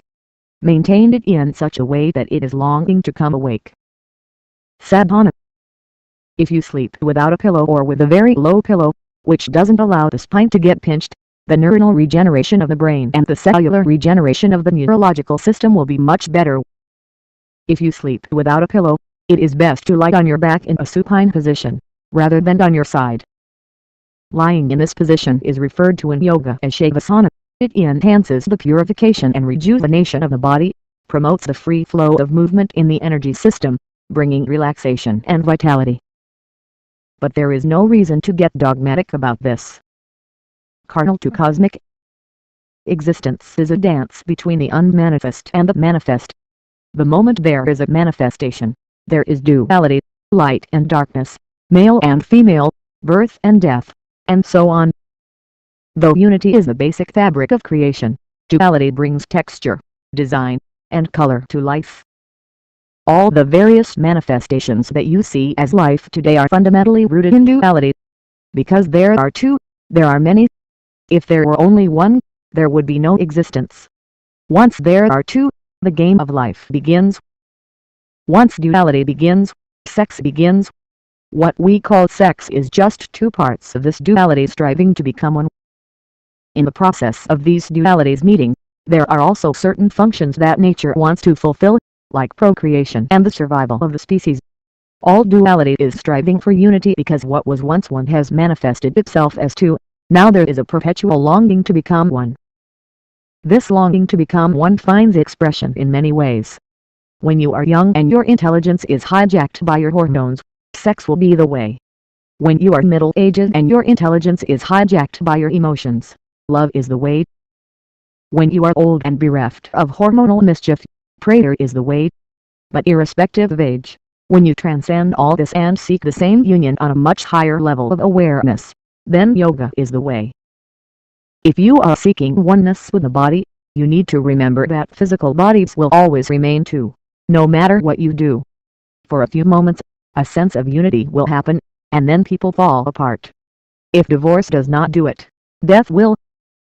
It is bound to happen. Sex is just two opposites making an attempt to become one. Your individuality means not only false boundaries that you have set up in your mental framework in the form of your preferences and dislikes, tastes and opinions. It also means you are trapped within the boundaries of your own physical body. You may not be consciously aware, but the life within you is longing to break these boundaries. When you want to break your mental boundaries, you may long to have a serious conversation or read a book, drink alcohol, take a drug, or do something freaky. To break your physical boundaries, you may want to pierce yourself, get a tattoo, dye your hair, or go the old-fashioned way of sex. The intention of sex is great, but the method is hopeless. Pleasure is involved, so it drives two people toward each other, but oneness comes only momentarily. So you try to meet in other areas of emotion and intellect. People are always trying to find common ground. We like the same ice cream, both of us are blonde, both of us play video games, share the same zodiac sign, and like the same TV shows. But unless you understand that you can never become one, you will not learn to enjoy the opposite. These two energies, which in the human race we call masculine and feminine, are always trying to come together. At the same time, except for this longing to be together, they opposites. They are lovers and enemies at the same time. If they look for similarities, there seems to be little common ground, but the attraction of the opposite is always there. A lot of people cannot face the basic physical act as it is, so they have invented all kinds of decorations around it to make it beautiful. You always add emotion to it, because without emotion it would seem ugly. In some way you are trying to cloud your vision of reality with lots of decorations. Sex is natural, it is there in the body. Sexuality is something you invented, it is psychological. If sex is in the body, it is fine, it is beautiful. The moment it enters your mind, it becomes a perversion. It has no business with your mind. Sex is a small aspect of you, but today it has become huge. For many, it has become life itself. If you look at modern societies, I would say probably 90% of human energy is being spent either pursuing or avoiding sex. Sex is just nature's trick to reproduce. If this attraction of opposites did not exist, the species would become extinct. But now we have made such a distinction between man and woman, almost as if they are two separate species. No other creature on the planet has the kind of problems with sex that humans have. With animals, the urge is present in their body at certain times, otherwise they are free from it. With humans it is on their minds all the time. One reason this has happened is that in the past, many religions went about denying a simple physical process to the extent of making it sinful. Because we could not even accept the biology of a human being, instead of looking beyond the limitations of the biological process, we tried to deny it. If we had no problem with biology, we would not make a distinction between who was who. Everybody would be known for what they are worth. Whether somebody is male or female would be irrelevant. The whole exploitation of women starts once you cannot accept the fundamental differences between a man and a woman. You do not have to make biology sacred, nor do you have to make it filthy. It is the instrument of life. Because of it you exist. If you know how to live it without elevating it or making it ugly, it has a beauty of its own. The sensuousness that you experience in life is a chemical invitation for something that is not you to become a part of you. This is nature's way of instigating you toward a union, or yoga. Though sensuousness is celebratory in its nature, it is discriminatory too. When two individuals are in a passionate meeting, the rest of the world is excluded, or even obliterated. If the celebration has to last, your sensuousness or your passion has to become all-inclusive. If you are in a state of all-inclusive passion, we call this yoga. So, denial is not the answer. Expansion is the only answer. And if you have not known the sensuousness of the life-giving breath that is on every moment of your life, how can you even begin to know any other kind? Experiencing the orgasmic nature of the breathing process is called anapanasati yoga, the yoga of incoming and outgoing breath. Anapana literally means in and out. Sati means female consort. So, the reference here is clearly to orgasmic union. And so, anapanasati yoga is a process that initiates you into a conscious and profound involvement with your breath, and shows you how the simple incoming and outgoing breath can become the source of nameless ecstasies. Sadhana. The higher possibilities of life are housed in the human body.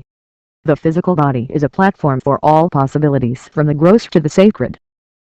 You can perform simple acts of eating, sleeping, and sex as acts of grossness, or you can bring a certain dimension of sanctity to all these aspects. This sanctity can be achieved by bringing subtler thought, emotion, and intention into these acts. Above all, remember that the grossness and sanctity of something is largely decided by your unwillingness and unconsciousness, or your willingness and consciousness. Every breath, every step, every simple act, thought, and emotion can acquire the stance of sacred if conducted recognizing the sanctity of the other involved, whether a person or a foodstuff or an object that you use. Of all the loving acts that two human beings are capable of, the simple act of holding hands can often become the most intimate. Why is this so? Basically, because the nature of the hands and feet is such that the energy system finds expression in these two parts of the body in a very singular way. Two palms coming together have far more intimacy than the contact between any other parts of the body. You can't try this with yourself. You don't even need a partner. When you put your hands together, the two energy dimensions within you are linked in a certain way, and you begin to experience a sense of unity within yourself. This is the logic of the traditional Indian namaskar. It is a means of harmonizing the system. So, the simplest way to experience a state of union is to try this simple namaskar yoga. Put your hands together, and pay loving attention to any object you use or consume, or any form of life that you encounter. When you bring this sense of awareness into every simple act, your experience of life will never be the same again. There is even a possibility that if you put your hands together, you could unite the world. Hormonal hijack. I was once asked, isn't it strange that people are more obsessed with sex than any other physical urge? Nothing strange about it. It is just the hormonal hijack we talked about earlier. In any case, sex is not the most powerful urge. Hunger is. Most of the time, thinking about sex is just compulsive behavior. When you were a child, it did not matter what reproductive organs someone had. The moment the hormones started playing within you, you could not think of the world beyond that. And you will see that after a certain age, when the play of hormones subsides, once again it will not matter. You will look back and not believe you were the one obsessing about it. There is nothing wrong with a body, it is just limited. Nothing wrong with being limited either.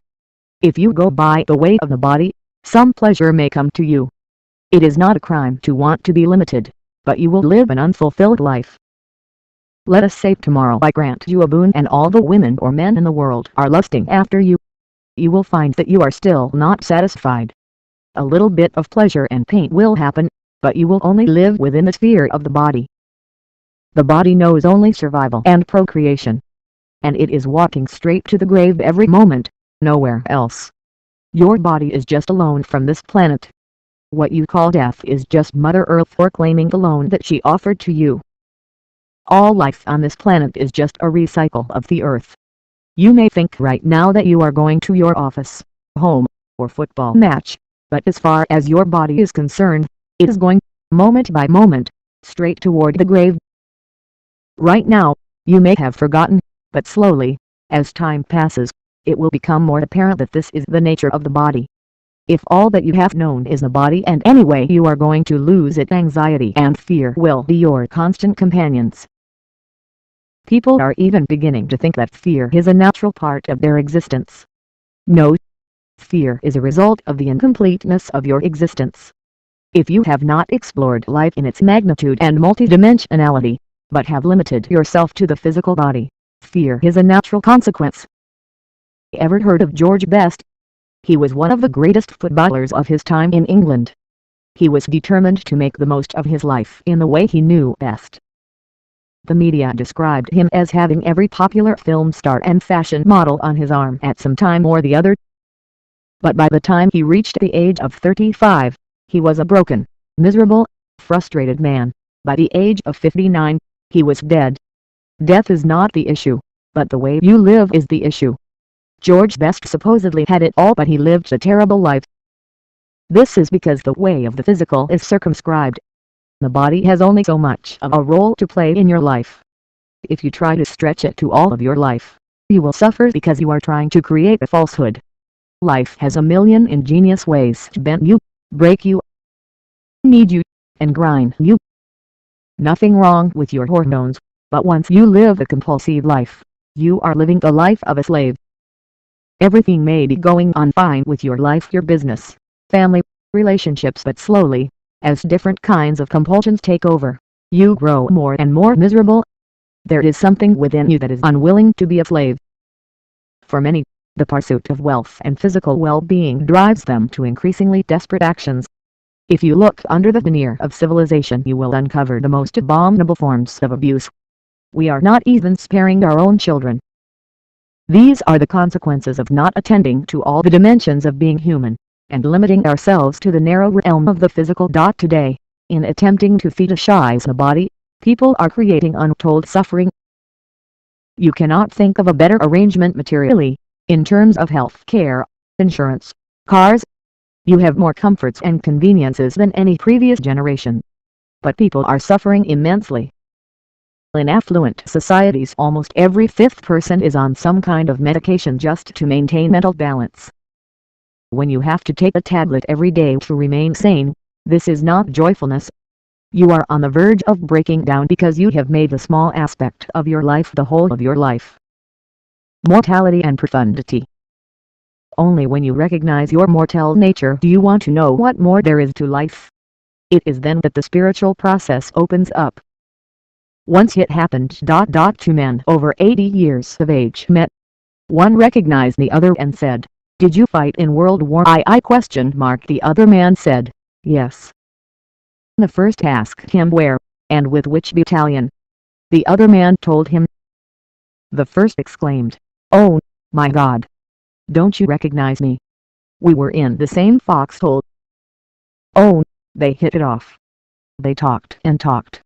All that they had actually seen was about 40 minutes of an intense combat situation. But they talked about every bullet that went by, zing, zing, just missing them by inches. They spoke for over 4 hours about those 40 minutes.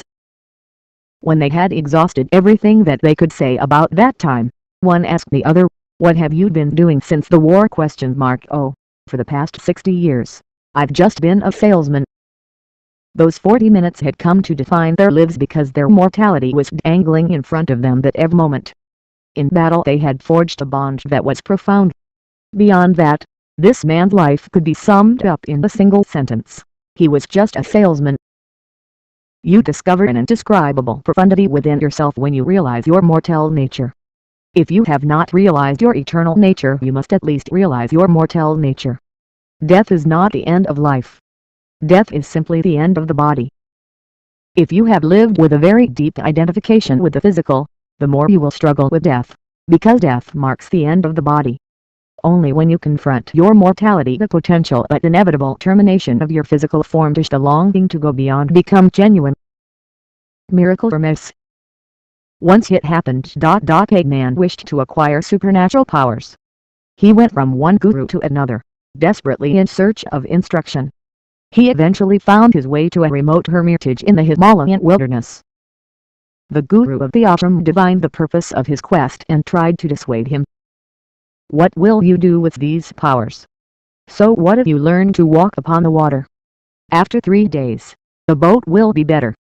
Don't waste your life on these irrelevant pursuits. Let me teach you meditation instead. The master made many attempts to dissuade him, but the man was adamant. The guru finally said, well, if you're so determined, take a dip in the river tomorrow morning at 4 o'clock and come to me. I will initiate you into the secrets of the supernatural.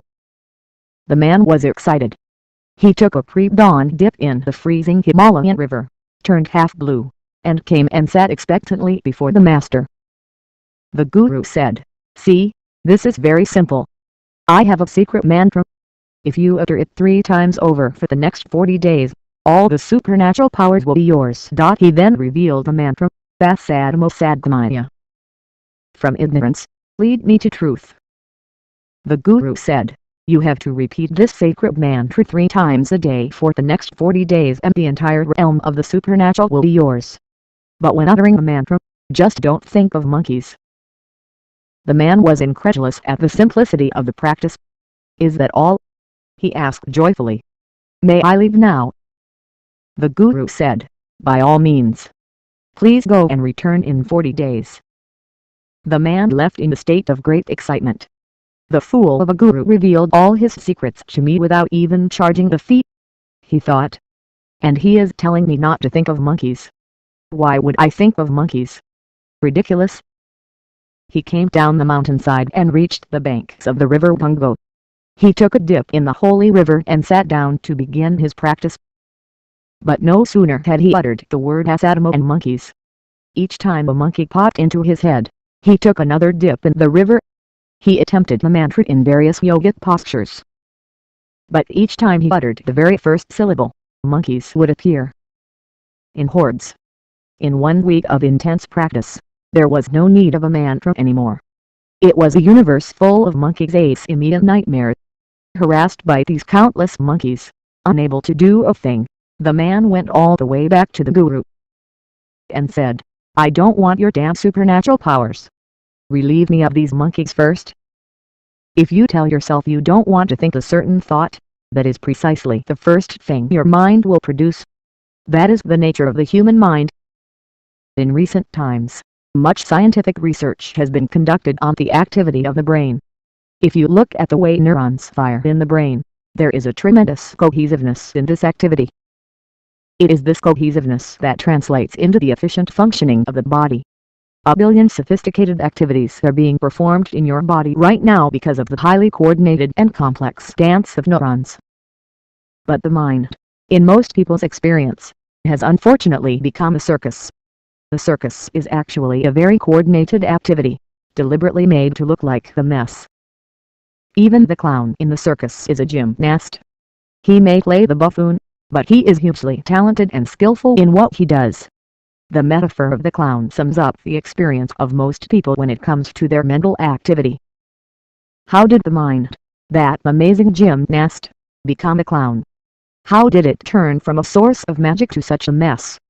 Why has this miraculous instrument become such a misery manufacturing machine? As noted earlier, every human being is essentially seeking pleasantness, within and without. When it comes to the outside, there are a million ingredients, and nobody has complete mastery over them. When it comes to the inner situation, however, there is only one ingredient, you. You can be the sole architect and creator of your inner life. But you don't know how. That is the rub. If you were in charge, for sure you would not manufacture misery for yourself. A fundamental freedom you have is to think whatever you want. What then stops you from thinking pleasant thoughts? The problem is just this, the fact that your mind is not taking instructions from you. Imagine a Paleolithic caveman punching a computer keyboard. What's going to come up on screen will look like a series of obscenities. The system of yoga is a technology to create a distinction between you and your mind. There is a space between you and what you have gathered in terms of body and mind. Becoming conscious of this space is your first and only step to freedom. It is the accumulated physiological and psychological content that causes the cyclical patterns in your life and even beyond. If you can be constantly conscious of this space between you and the body-mind, you have opened up a dimension of limitless possibility. There are only two forms of suffering in this world, physical and mental. Once this distance becomes a constant factor in your experience, you have reached the end of suffering. With the elimination of the fear of suffering, you can walk life full stride, unafraid to explore all that life has to offer. Your ability to use this immensely sophisticated body-mind phenomenon can be raised to a completely new dimension of experience and utility as you stand outside of them. This sounds paradoxical, but it is true. As the experience of space grows, the mind is no more the mess. It is a great symphony, a tremendous possibility that can take you to great heights. Yoga is a journey toward the reality in which you experience the ultimate nature of existence as borderless unity. This experience is possible only if you maintain that space between you and your body-mind. It is important to remember that this borderless unity is an experience, not an idea, philosophy, or concept. If you vouch for the oneness of the universe as an intellectual theory, this may make you popular at a dinner party or win you applause at a seminar. You may even get the Nobel Prize. But it does not serve any other purpose. The experience of borderless unity, on the other hand, can deliver you to another dimension altogether, a dimension of love and blissfulness, a dimension far beyond the cerebral. It can actually be damaging to an individual to see everything as one, intellectually. People often profess all kinds of fancy philosophical theories about becoming one with the cosmos, about loving the entire world, until life teaches them a good lesson. When it comes to money, the boundary between self and other is abundantly clear. At such times, there is no question of you and me being one. Once it happened. Shankar Pillai went to a Vedanta class. Vedanta is the school of Indian metaphysics that speaks of the non-duality of the self and the divine. The teacher, a learned philosopher, was in full swing. You are not just this or that, you are everywhere. There is nothing like yours and mine, everything is you, everything is yours. In essence, everything is one. What you see, hear, smell, taste, touch is not reality, it is all Maya, all illusion. This unbeatable Vedanta rhetoric was buzzing in Shankar Pillai's head. He went home and slept on it. He woke in the morning, totally fired up. Usually he loved to sleep, but because of this Vedanta, he sprang out of bed. The first thoughts in his mind were, there is nothing which is not mine. Everything is mine, everything is me. All that is in this world is me, and everything is Maya. You know, whatever the philosophy may be, hunger happens at regular intervals. So Shankar Pillai went to his favorite restaurant, ordered a big breakfast, and devoured it, saying to himself, the food is me, the one who serves is also me, the one who eats is also me. Vedanta. He finished his breakfast. When he was in such a high state of Vedanta, mundane issues like paying the bill did not occur to him. He rose and started walking out. When everything is yours, how can there be a bill? As he passed the cash counter, the owner happened to turn away to attend to some other chore. Shankar Pillai saw a huge heap of currency in the till. Immediately, Vedanta told him, everything is yours, you cannot differentiate between this and that. So because his pockets were quite empty, he put his hand into the box, took some cash, stuffed it in his pocket, and sauntered out of the restaurant. He was not out to rob anybody, he was just practicing Vedanta. Suddenly a few people from the restaurant ran up and caught him. Shankar Pillai said, who are you trying to catch? You are the catcher and the caught. What you catch is you, the one that catches is also you. When there is no such thing as you and me, who can I pay? The owner was bewildered. Only one thing was clear to him, my cash is in your pocket. But here was Shankar Pillai saying, the one who catches is also me, the one who is caught is also me. The owner didn't know how to deal with this kind of customer. At his wit's end, he took Shankar Pillai to court. There, Shankar Pillai continued his Vedanta. The judge tried in many ways to make him understand that he had committed a theft, but to no avail. Then the judge gave up and said, okay, 10 lashes on the backside. First lash. Shankar Pillai screamed. The judge said, don't worry. It's all Maya anyway. There is no such thing as pain and pleasure. Everything is Maya. Second / Shankar Pillai shouted, "Enough." The judge said, "The one who lashes is you. The one who is lashed is also you." Third / Shankar Pillai hollered, "Stop, stop. There is no such thing as starting and stopping. It is all Maya." It was like this all the way to 10 lashes. But before the 10 were done, Vedanta had been cleaned right out of Shankar Pillai. An intellectual understanding that is not backed by experiential knowledge can lead to mind games and deceptive states. But if oneness becomes an experiential reality, it will not produce an immature action. It will produce a tremendous experience of life that will leave you transformed forever. Universality is not an idea. It is an existential truth. It is individuality that is an idea. Yoga is simply chittavritti nirada. That means, if the activity of your mind ceases and you are still alert, you are in yoga. But don't try to forcibly stop the mental activity because you will go insane. With your mind, all the 3 pedals are throttles. There are no brakes and no clutch. Have you noticed this? Whatever pedal you hit, the mind only accelerates its speed. But if you don't pay any attention to it, thoughts will slowly subside, leaving you in a rich and vibrant silence. Sadhana. Remind yourself at least once an hour that everything you're carrying, your handbag, your money, your relationships, the heaviness in your heart and body, are things that you've accumulated over a period of time. If you become more and more conscious of this fundamental fact, even as a process of disidentification grows within you, balanced by a deep sense of involvement in everything around you, you will move from the misery and madness of the human mind toward meditativeness. Thinking yourself out of life. It is only because you exist that you can generate a thought. But your thought process has become so compulsive that your focus has shifted from the existential to the psychological. This has happened to such an extent that you have begun to believe that you exist because you think. The foundations of Western philosophy actually rest on the famous axiom by the 17th century French philosopher René Descartes, "I think, therefore I am." It is time to restate a fundamental fact. You are, therefore you may think. This has nothing to do with any philosophy, Eastern or Western. It is a simple existential reality. You can be, and still choose to think or not think. The most beautiful moments in your life, what you might consider moments of bliss, joy, ecstasy, or utter peace, were moments when you were not thinking about anything at all. You were just being. Even without your thoughts, existence is. What are thoughts really? Just information that you have gathered and recycled. Are you really capable of thinking of anything other than what has been accumulated by your mind?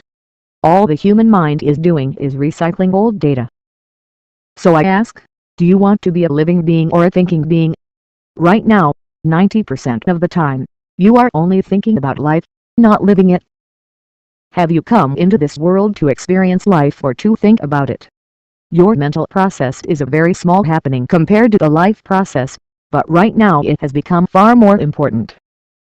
It is time for humanity to shift the significance to the life process once again. The need is an urgent one. Our lives depend on it. Once it happened. Aristotle, the father of modern logic, the intellectual giant of ancient Greece, was walking on the beach. A glorious sunset was before him, but he had no time for such petty occurrences. He was thinking seriously about some great problem of existence. For the intellectual mind, existence is always the problem, and Aristotle was out to solve it. Lost in solemn thought, he paced up and down the beach. There was another man on the beach who was doing something very intensely, so intensely that after a while even Aristotle noticed him. Those who are immersed in their own psychological realities usually end up ignoring life around them. They seldom have the eyes to look at a flower, the sunset, a child, or a smiling face. And if it is an unsmiling face, they have no inclination to make it smile.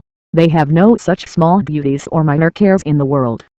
They are too busy cracking the great puzzles of existence. But this man's intensity was such that even Aristotle could not ignore him. On close observation he noticed that this man kept going to the ocean and returning, with great single-mindedness of purpose. Aristotle paused in his reflections to inquire, "What exactly are you up to?" The man said, "Please don't disturb me. I am doing something very important." He continued with his work with furious intensity. Aristotle's curiosity was piqued. He asked again, "But what are you doing?" The man said, "Don't disturb me. It is very important." Aristotle said, "What is this important thing?" The man showed him a little hole he had dug in the sand, and said, "I am emptying the ocean into this hole." He had a tablespoon in his hand. Aristotle looked at this and laughed. Now, Aristotle is the kind who can't spend a whole year without a single chuckle. It takes a heart to laugh. The intellect cannot laugh, it can only dissect. But even Aristotle laughed at this and said, "This is ridiculous. You must be insane. Do you know how vast this ocean is? How can you ever empty this ocean into this little hole? And above all, with a tablespoon? At least if you had a bucket, you might have stood some chance. Please give this up. This is utter madness." The man looked at Aristotle, threw the spoon down, and said, "My job is already done." Aristotle said, "What do you mean?" "Forget about the ocean being empty, even the hole is not full. How is your job done?" The other man stood up and said, "I am trying to empty the ocean into this hole with a tablespoon. You are telling me it is madness. But what are you trying to do? Do you know how vast this existence is? It can contain a billion oceans like this and more, and you are trying to empty it into the small hole of your head, and with what? With tablespoons called thoughts. Please give it up. It's utterly ridiculous."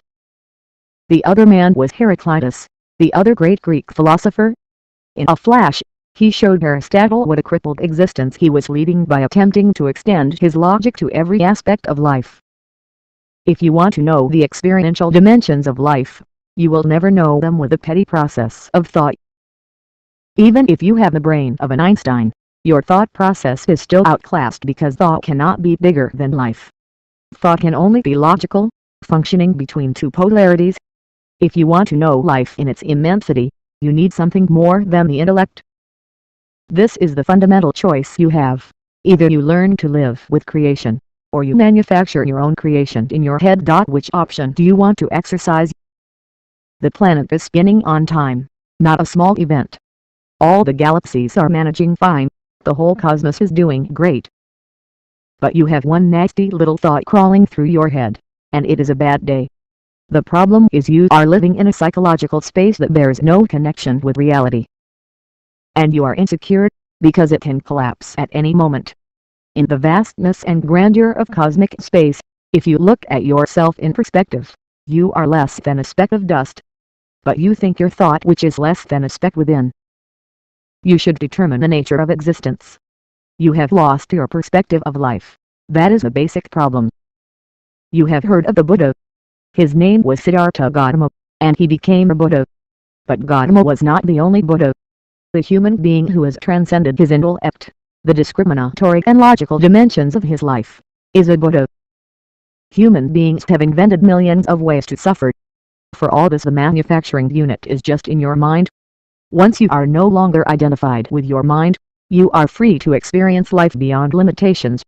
Being a Buddha means that you have become a witness to your own intellect.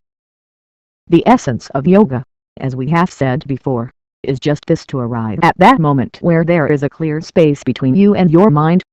Once this happens, the life of heightened clarity, perception, and freedom has begun. This is the birth of freedom. Limits of logic. Without logical thinking, you couldn't survive on this planet. But at the same time, too much logic is suicide.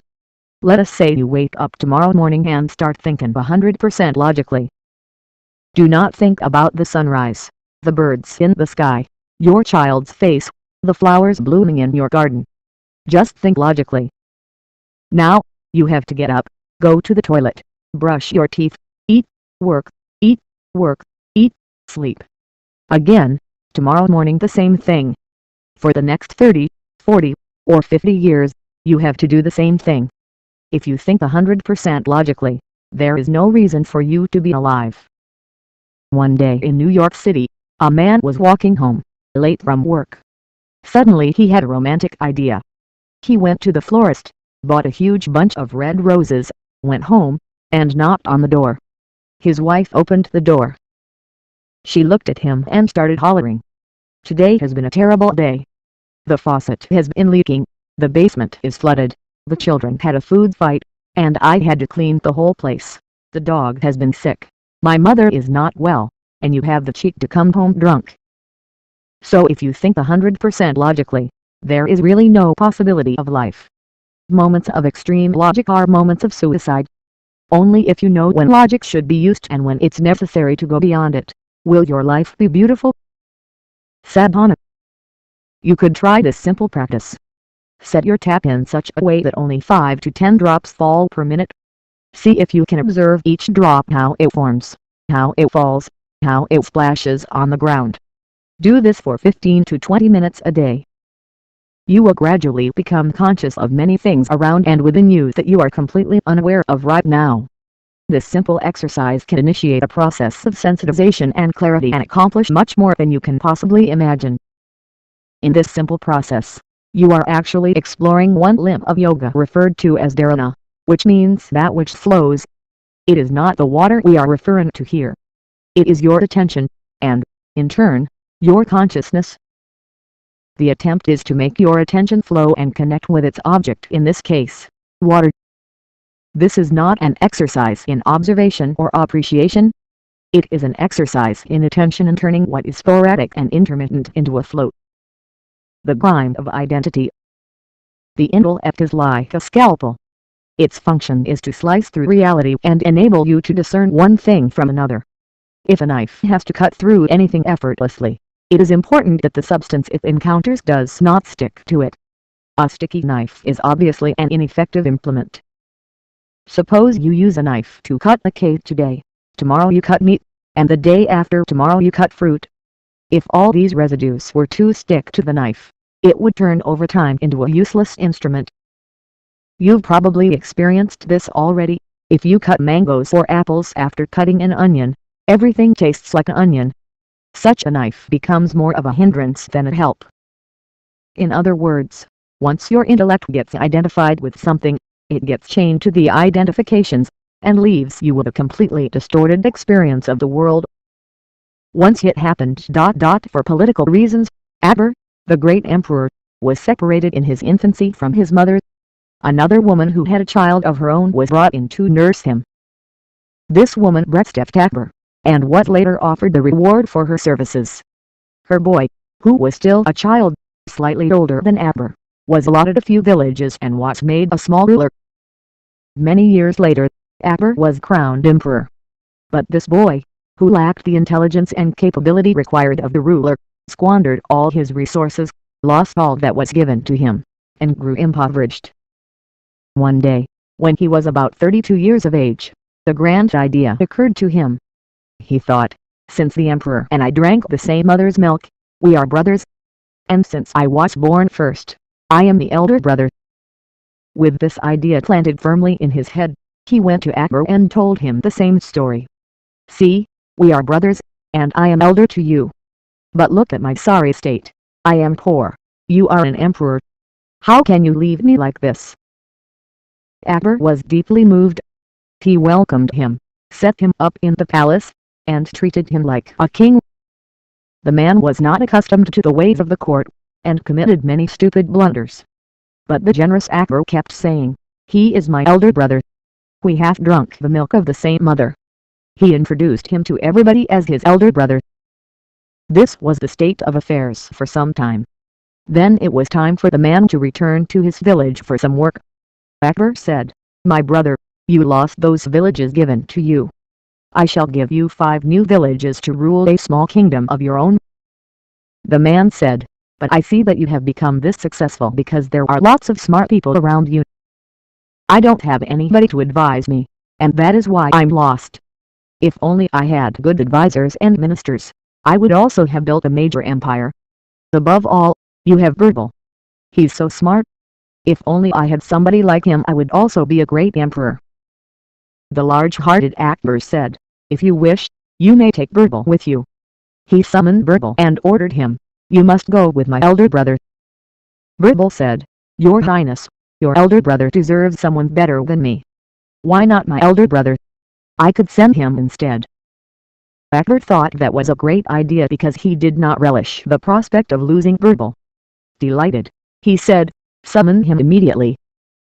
The next day this man was to leave for his new kingdom, and a grand farewell was organized in court. There was a mood of anticipation in the air, as everyone waited for Birbal to arrive with his elder brother. Finally, Birbal entered with a bowl in tow. What is this? Akbar asked. Birbal said, This is my elder brother. Akbar was furious. Are you trying to insult me and my brother? No, my lord, said Birbal. He is my elder brother. Both of us drank milk from the same mother. Once your intellect or buddhi, as it is termed in the yogic taxonomy, gets identified with something, you function within the realm of this identity.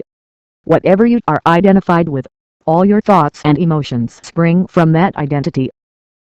Right now, suppose you identify yourself as a man, all your thoughts and emotions flow from that identification. If you identify yourself with your nationality or religion, they will flow from those identifications. Whatever your thoughts and emotions, these identifications are a certain level of prejudice. In fact, your mind is itself a certain kind of prejudice. Why? Because it functions from limited data and is fronted by an essentially discriminatory intellect. So, your mind, which should have been a ladder to the divine, is stumbling through endless mediocrity and, on some occasions, has become a straight stairway to hell. The identity around which the intellect functions is called ahankara. To continue with the earlier knife analogy, the hand that wields the knife is identity. Or in other words, it is your identity that manages and determines your intellect. When you use a knife, it is important not just to have a sharp blade, but a stable hand to hold it. Without a stable hand you can end up cutting yourself in a million different ways. Most of the suffering human beings undergo is not because of external situations. What is inflicted on them from the outside is minimal, the rest is all self-help. Once you are identified with something that you are not, the mind is an express train that cannot be stopped. If you put the mind on full steam and want to apply the brakes, it will not work. But if you are able to disentangle yourself from everything that you are not, if you disidentify, as it were, you will see that the mind turns just blank and empty. When you want to use it, you can, at other times, it will simply be empty, devoid of all psychological clutter. That is how it should be. But right now, you are identified with so many labels, and at the same time you are trying to stop your mind. This will simply not work. Irrespective of what you think you are, when death confronts you, every identification falls away. If human beings learned to drop these voluntarily, life would be blissful. If you do not encumber your intellect with any identifications, body, gender, family, qualifications, society, race, caste, creed, community, nation, even species, you travel naturally toward your ultimate nature. If not, death will demolish it all anyway. You need have no doubt about that exclamation point. If you employ your intelligence and make an attempt to reach your ultimate nature, this is called Jnana Yoga, or the yoga of knowing. Jnana yogis cannot afford to identify themselves with anything. If they do, that is the end of their journey. But unfortunately, what has happened to Jnana Yoga, at least in India, is that its proponents entertain several beliefs. I am the universal soul, the absolute, the supreme being. They know it all, from the arrangement of the cosmos to the shape and size of the soul. They have read all these things in a book. This is not Jnana Yoga. Any information you have about that which is not a living experience for you, is irrelevance. Maybe it is very wholly irrelevance, but it does not liberate you, it only entangles you. On a certain day, a bull was grazing on a field. He went deep into the forest, and after weeks of grazing on lush grass, became nice and fat. A lion, who was past his prime and having difficulty hunting his prey, saw this nice fat bull, pounced on him, killed him, and ate him up. His stomach became full. Then with great satisfaction, he roared. A few hunters were passing by. They heard the roar, tracked him down, and shot him dead. Moral of the story: when you are so full of bull you should not open your mouth. Very few people have the necessary intellect to pursue Jnana Yoga 100%. Most need a huge amount of preparation. There is an entire yogic process to make your intellect so razor sharp that it does not stick to anything. But it is very time consuming because the mind is a tricky customer. It is capable of creating a million illusions. Jnana Yoga as a part of your spiritual pursuit is a workable proposition. As an exclusive path, it is only for a very rare few. Sadhana. Just sit alone for an hour. No reading, no television, no phone, no communication, nothing. Just see in the course of this hour what thoughts dominate your mind, whether it is food, sex, your car, your furniture, your jewelry, or anything else. If you find yourself thinking recurrently about people or things, your identification is essentially with your body. If your thoughts are about what you would like to do in the world, your identification is essentially with your mind. Everything else is just a complex set of offshoots of these two aspects. This is not a value judgment. It is just a way of knowing what stage of life you're at. How quickly you want to evolve depends on your own choices. Soak the intellect in awareness. In the yogic system of classification, the mind has 16 dimensions. These 16 fall into 4 categories. There is the discerning, or discriminatory, dimension of the mind, or the intellect, the accumulative dimension of the mind, or memory, which gathers information, and what is called awareness, which is beyond both intellect and memory.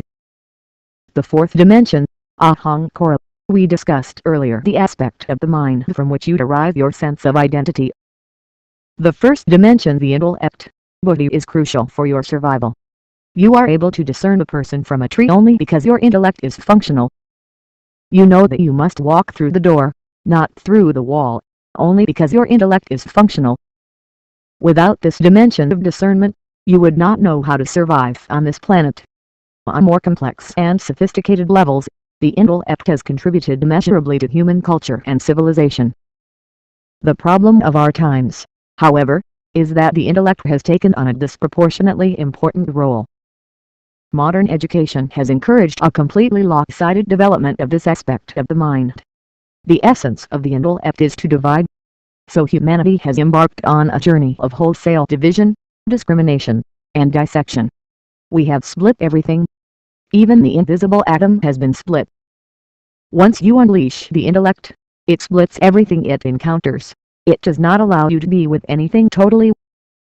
Although it is a wonderful instrument for survival, it is also at the same time the terrible barrier that stands between you and your experience of the oneness of life. How do we address this problem? Yogi offers us a way. In our times, it is not just a useful strategy, it is perhaps our only chance of reversing a journey that seems to be taking us headlong toward self-destruction. The intellect is becoming a barrier because you keep it constantly dipped in the accumulative part of the mind, your memory, manas. Examine this for yourself. You will find that every thought that arises in the mind has its roots in data you have already accumulated. The data may be gathered consciously or unconsciously. In any case, this basically means your intellect is perpetually immersed in the past. In such a state, nothing new is now possible. And so, the intellect loses its edge and becomes a trap. The accumulative part of the mind is, to put it simply, just society's garbage bin. It is merely the heap of impressions you have gathered from outside. Anybody you encounter stuffs something into your head and moves on. Your parents, teachers, friends, enemies, preachers, the news anchor on TV, just about everyone. You have no choice about who to receive from and who not to receive from. The moment you say I don't like this person, you often end up receiving much more from him or her than anybody else. You have the ability to process the information you receive, but that is all. Your ability to merely recycle the garbage you have picked up is what the mighty intellect has been reduced to. The blitzkrieg of information that your mind receives daily enters you only through your 5 sense organs. Your sense organs, as we have seen before, always perceive everything only in comparison. Where there is comparison, there is always duality. Suppose I were to show you my hand. While you are able to see one side, you cannot see the other. If I were to show you the other side, you would not be able to perceive this first side. Human perception through the sense organs is always piecemeal. It can give you an illusion of completeness but can never comprehend the whole. When you keep your intellect dipped in this limited, fragmented, accumulative dimension of your mind, you draw conclusions about life that are completely distorted. The more people become engrossed in thought, the more joyless they become. It is unfortunate. But let me be clear, thought in itself is not a problem. People who think with clarity should be joyful. Unfortunately, for many people, the more they think, the more incapable they become of smiling. The problem is just that they have enslaved their faculty of discernment to the limitations of their sense perception. But the same intellect can be sharpened if you allow it to soak in the other aspect of your mind, your awareness, chitta. If you want to reach your ultimate nature through the mind, you need to make the intellect truly discriminatory, in the ultimate sense. This does not mean dividing everything into good and bad, right and wrong, high and low, heaven and hell, sacred and profane. Instead, all it means is learning to discern the real from the illusory, what is existentially true from what is psychologically true. If you soak your intellect in your awareness, the discerning dimension of your mind can turn into a miraculous tool of liberation. It can become razor sharp, slice through what is true and untrue, and deliver you to a different dimension of life altogether. Learn to place your intellect in the sheath of your awareness rather than in the sack of memory and identification. Once you do, this tremendous instrument can cut its way effortlessly toward the ultimate. Sadhana. If you consciously walk a tightrope, you have no choice but to be aware. If your intellect is constantly choosing between good and bad, it has become a prejudiced intellect. And when it is busy sorting the world into good and bad, you will most definitely fall off the tightrope. Don't take the tightrope literally. You could just try bringing a certain precision into the physical movements of the body. For instance, if you see a straight line on the floor, try walking in perfect alignment with that line, maintaining an easy gait. This is not about becoming self-conscious, but about becoming precise or exact. Try this with your body and see. Bring precision into every movement, every gesture. This is one way of dipping your intellect in awareness. Awareness is aliveness. What do we mean by the word awareness, anyway? What does it signify? And how can we access it? First and foremost, let us make an important distinction. Awareness is not mental alertness. Mental alertness will only enhance your ability to survive in the world. It is a dog-like alertness useful in self-preservation but not in self-expansion. Awareness is not something that you do. Awareness is what you are. Awareness is aliveness. The dimension of the mind that modern societies have completely ignored at their own peril is awareness, or chitta. This is intelligence that is completely unsullied by memory. This is the deepest dimension of the mind and one that connects you with that which is the very basis of creation. When you are in touch with this dimension, you are in a state of heightened awareness, which allows you to be fully conscious and intoxicated at the same time and with no external stimulus whatsoever. When you learn to access chitta, being blissful is entirely natural. Sleep, wakefulness, death, these are all just different levels of awareness. Suppose you were dozing and somebody shook you awake. Boom! The whole world comes back in a single moment. That is not a small thing. You recreated the whole of existence instantly. The world, which was obliterated in your experience, pops back. Not in 7 days, in just a moment. How do you know whether the world exists or not? Only by your experience. There is no other proof. So, awareness is that which can either create or obliterate this existence. That is the magic of awareness. You can pitch your awareness up to different levels. As you notch it up further and further, whole new dimensions of existence open up in your experience. Worlds that nobody had imagined in their wildest possible dreams become a living reality for you. When you are asleep, the world does not exist because you are largely unaware. But even in sleep, you are not completely unaware. The difference between a sleeping person and a dead person is one of awareness. Similarly, between a wakeful person and an awakened or enlightened person, there is a difference.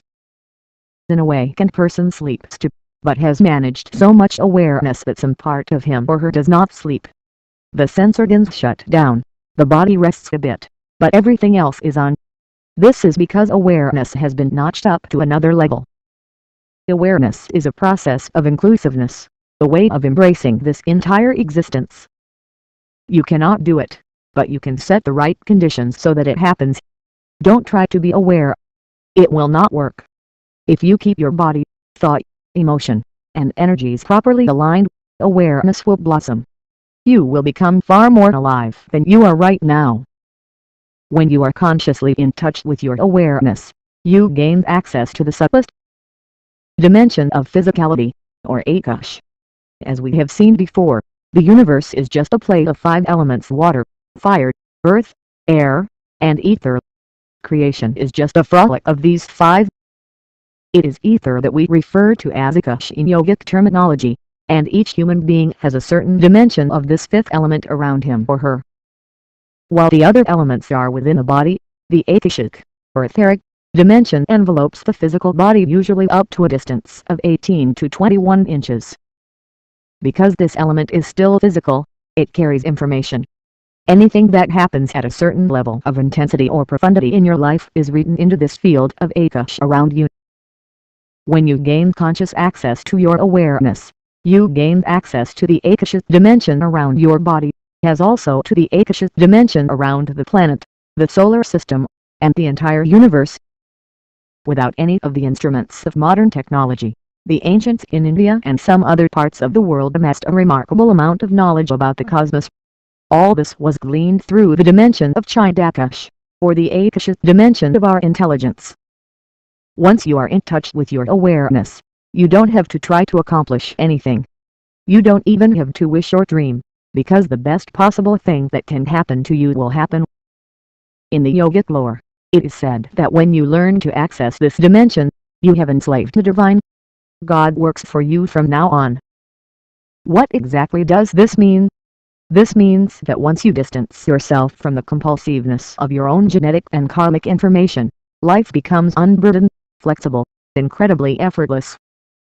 This is a dimension beyond intellect, beyond identification, beyond memory, beyond judgment, beyond karma, beyond divisions of every kind. This is the intelligence of existence itself, in which life always happens exactly the way it should, with absolute and unfaltering ease. Sadhana. If you are aware at the moment of death, you will be aware beyond death also. Start practicing with sleep. Sleep is nothing but temporary death. Every night you are presented with a tremendous possibility, the possibility of becoming aware of the dimension beyond death. You can try this experiment tonight. At the moment that you move from wakefulness to sleep, make an attempt to be aware. This practice can be done in bed. If you can be aware of the last moment when you make the transition from wakefulness to sleep, you will be aware throughout your sleep. You will see it is a lot of work. So here is another thing you can do. If you are used to waking up to an alarm, substitute it with a sound, a tune, or chant that reminds you of your awareness. You can easily train yourself to make this association. It can become an alarm for your awareness. Of course, you cannot use an alarm to go to sleep. But the fact of the matter is that unless you completely disidentify from your body, it is not easy to move consciously from wakefulness to sleep.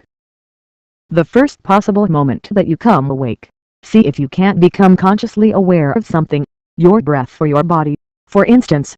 This will help you later when you want to go to bed. If you achieve waking with awareness and moving from wakefulness to sleep in awareness, you are deathless. This means that when it comes to shedding the body, you will do it in full awareness. Even getting close to that moment will change the way your body and mind function, and will alter the quality of your life quite phenomenally. Knowing without thought. Have you ever watched the beehive closely? It doesn't matter whether you have studied the most advanced level of engineering, there is still something to learn from a beehive. What a fabulous feat of engineering it is! This is truly the best apartment complex you could imagine, exquisitely designed and structured, and amazingly resilient. In no kind of weather have you ever seen the beehive falling off a tree, have you? Although it is a magnificent piece of work, do the bees have engineering plans in their heads? No. These plans are there in their bodies. They know exactly what to do because of a blueprint in their systems. Spiritual knowledge or knowing was always transmitted like this, not by thought, not by word, but in the same way that bees transmit the understanding of how to build beehives across generations. Once this knowing is transmitted or downloaded, as it were, everything that you need to know is right within you. When you download a certain type of software onto your computer, you don't have to understand how all of it works. You don't have to read every word that is written in the software. You press one key, and it produces a result, another key, another result. Suddenly, you have a different kind of phenomenon. I make a distinction between knowledge and knowing. Knowledge is essentially accumulated information. All information is only related to the physical nature of existence. Knowing, on the other hand, is a living intelligence. With or without you, it still is. You are either in it or you are not. That is the only choice you have. There is an intrinsic intelligence within you that, as we have seen earlier, is capable of transforming a piece of bread into a human being. The most sophisticated machine, including the brain, was created by this intrinsic intelligence. Right now you are just trying to use a limited section of your brain, and you think that is intelligence. No. There is something within you that can create an entire human brain in all its magnificent complexity and capability. That something functions in an altogether different way.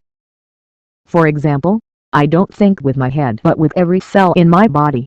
This makes my thinking an organic, seamless, and integrated process. There is a certain level of integratedness about it, because it involves all of me. I don't have much thought in my mind at all, unless I choose to think. Nothing has ever been out of place in this existence. Things have only been out of place in human societies. Between this piece of life and that piece of life, there can be a comparison. But for the intelligence that is making all life happen, there is no context, no comparison, because there is no other. You cannot say whether it is now in place or not. It is always in place.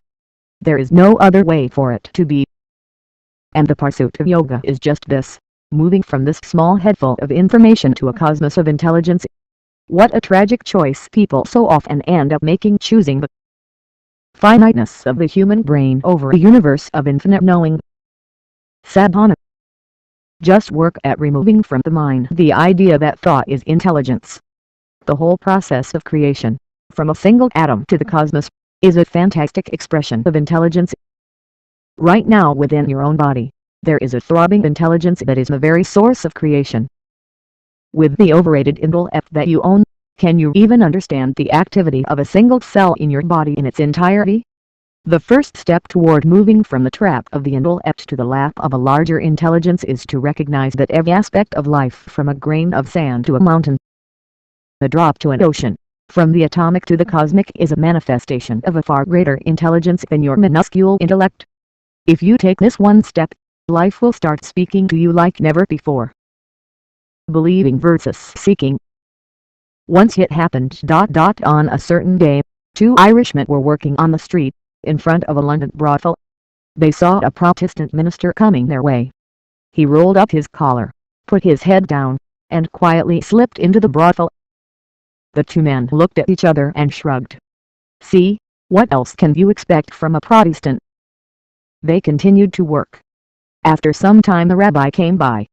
He had a muffler around his throat, almost covering his face. He ducked into the brothel too. The men were deeply pained and shook their heads sadly. What has happened? Times have gone bad. The religious man in a brothel. Why is this happening? After a while the local bishop came along. He looked this way and that, tightened his cloak around himself, and slipped into the brothel. One of the men turned to the other and said, "One of the girls must be really sick." The moment you get strongly identified, you lose your perspective on life. Ideas of good and bad, right and wrong are all your mental constructs. They have nothing to do with life as such. What was considered to be moral 100 years ago is intolerable today. What you think is very good, your children despise. Your ideas of good and bad are just a certain level of prejudice against life. The moment you get identified with your limited ideas of morality, you become completely twisted. Your intellect functions around these identifications in such a way that you never see the world as it is. If you want an element of spirituality to enter your life, the first thing you must do is drop these rigid ideas of virtue and vice, and learn to look at life just the way it is. One of the biggest problems in the world today is that right from a person's childhood, an inflexible system of morality has been imposed on the mind. Whatever you consider good, you naturally get identified with it. Whatever you consider bad, you are naturally repelled by. This attraction and aversion is the basis of all strong identification. The nature of your mind is that whatever you are averse to dominates it. Moralists and preachers have for generations told humanity to eschew evil thoughts. That is a surefire strategy to achieve the reverse. Now, if you try to resist that supposedly evil thought, it becomes a full-time job. There is nothing else going on in your head. The idea of moral superiority has been the source of too many inhuman acts to be ignored. Most people who believe they are virtuous are hard to live with. Besides, they spend most of their lives trying to avoid what they consider wrong or sinful. That usually means they are constantly thinking about it. Avoiding something is not freedom from it. Such morality is based on exclusion. Spirituality, on the other hand, is born of inclusion. The essential nature of our humanity has been so suppressed and distorted that the substitute of morality has been brought in to bring some order and sanity to our lives. This has happened because we have not done anything to keep our humanity active. If your humanity were active, there would be no need for morality at all. Morality always differs from person to person, according to time, place, situation and convenience. But wherever humanity has found its expression, at any time in history or in any culture in the world, it has always been the same and will always be. On a superficial level, in terms of our values, morals, and ethics, each one of us may be different. But if you know how to pierce a person deep enough to touch this humanity, each one of us is the same. To impose morality, you don't need any involvement with people, you just have to dole out the diktats. Be good, speak kindly, if you speak in anger, the consequences will be dire, and so forth. But if you want to kindle the humanity in a person, it takes much more involvement. It means giving yourself. Morality is worthwhile because it helps ensure social order, but it is capable of wreaking inner havoc. Since nobody can live by the morals prescribed by most religions, most of humanity lives in the state of perpetual guilt, shame, and fear. This is a tragically crippled existence. Humanity will also bring social order, but it requires no external enforcement whatsoever. Make a list of all the things that the major religions of the world call a sin, and you will find that just to be alive is a sin. If you are born, it is a sin. If you menstruate, it is a sin. If you copulate, it is a sin. Forget all this. Even if you so much as eat a chocolate, you could commit a sin. Since the very process of life is a sin, you live in perennial guilt and terror. If people were not so racked by fear and guilt, the temples, mosques, and churches in the world would not be as congested as they are now. If you were naturally joyful, you would go and sit on the beach, or listen to the whisper of the leaves on the trees. Only because religions have instilled such a sense of fear and shame are you ashamed of your very biology. Now you have to go to some place that is considered holy to wash it off. People will always find ways to subvert values, morals, and ethics. But when you are naturally joyful, you are naturally pleasant with the world around you. Spirituality does not mean moving away from life, it means becoming alive to the core, in the fullest possible way. With age, physical agility may diminish, but the level of joy and aliveness need not. If your level of joy and aliveness is declining, you are committing suicide in installments. Unfortunately, all kinds of belief systems are passed off as spirituality today. The spiritual process is always a quest. There is a significant difference between believing and seeking. Believing means you have assumed something that you do not know. Seeking means you have realized that you do not know. This brings an enormous amount of flexibility. The moment you believe something, you bring a certain rigidity into the very life process that you are. This rigidity is not just in attitude, it percolates into every aspect of your life and is the cause of an enormous amount of suffering in the world. Human society reflects the inner experience of human beings. creating human beings who are flexible and willing to look at everything in a fresh, unprejudiced way, rather than being stuck in beliefs and opinions, definitely makes for a different kind of society. Yoga is a method that has worked wonderfully for me, and for millions of people. It is an entirely scientific method that originates not in faith or belief but in a profound understanding of the human mechanism. Nor does it come from some naive sense of optimism. The premise is simple. If you have a good seed and if you create the right atmosphere, it will sprout. Creating the right atmosphere of body and mind is the only work. You do not have to do anything else. No teachings of morality, no metaphysical discourses are needed. If your humanity is stirred, you are a beautiful human being. All that is considered to be negative in the world actually springs from limitation. The limited identity that we impose upon ourselves is what sets us up as me versus the other. It is in this space of division and separation that all crime and negativity is born. So, striving for the infinite is an insurance against all negative tendencies. As a race, humanity now needs to liberate life, rather than control it. From limitation to liberation, this is the way. The wishing tree. Your mind can be in 5 different states. It could be inner, meaning it is not activated at all. It is in a rudimentary state. If you energize it, it becomes active but scattered. If you energize it further, it is no longer scattered, but starts oscillating. If you energize it further, it becomes one-pointed. If you energize it still further, it will become conscious. And if your mind is conscious, it is magic, it is a miracle, it is a bridge to the beyond. Inner minds are not the problem. Someone who is very simple-minded and whose intellect is still not effervescent has no trouble. He eats well and sleeps well. It is only people who think too much who cannot eat and sleep properly. Simple-minded people perform all the activities of the body far better than the so-called intellectuals of the world. There is a certain peace in them because you need some intelligence to create disturbance and chaos. An inert mind is closer to animal nature than the human. The moment you pump in some energy, the mind becomes active, but it is often scattered. When some people begin their spiritual practices, they may experience a new level of effervescence that they may not be able to handle, unless they are in congenial atmospheres. They may interpret this mental effervescence, powered by new energy levels in the system, as disturbance. There is a pervasive paranoia among people, a tendency to fear everything that is new. But in reality, all they are doing is moving from inertness toward a higher level of aliveness. Once those who have very scattered minds start spiritual practices, they reach a place where the mind becomes less diffuse. But now it starts oscillating one day, it moves this way, another day, the other way. This is, however, a huge improvement over being scattered, where the mind moves every moment across 10 different places. If the mind was already oscillating and is energized further, then slowly it becomes concentrated, or, as we say in yoga, one-pointed. That is far better than the previous state. But the highest state is when the mind becomes conscious. In terms of instruments, it is not your computer, car, or spacecraft, but the human mind that is the most miraculous if only you could use it consciously.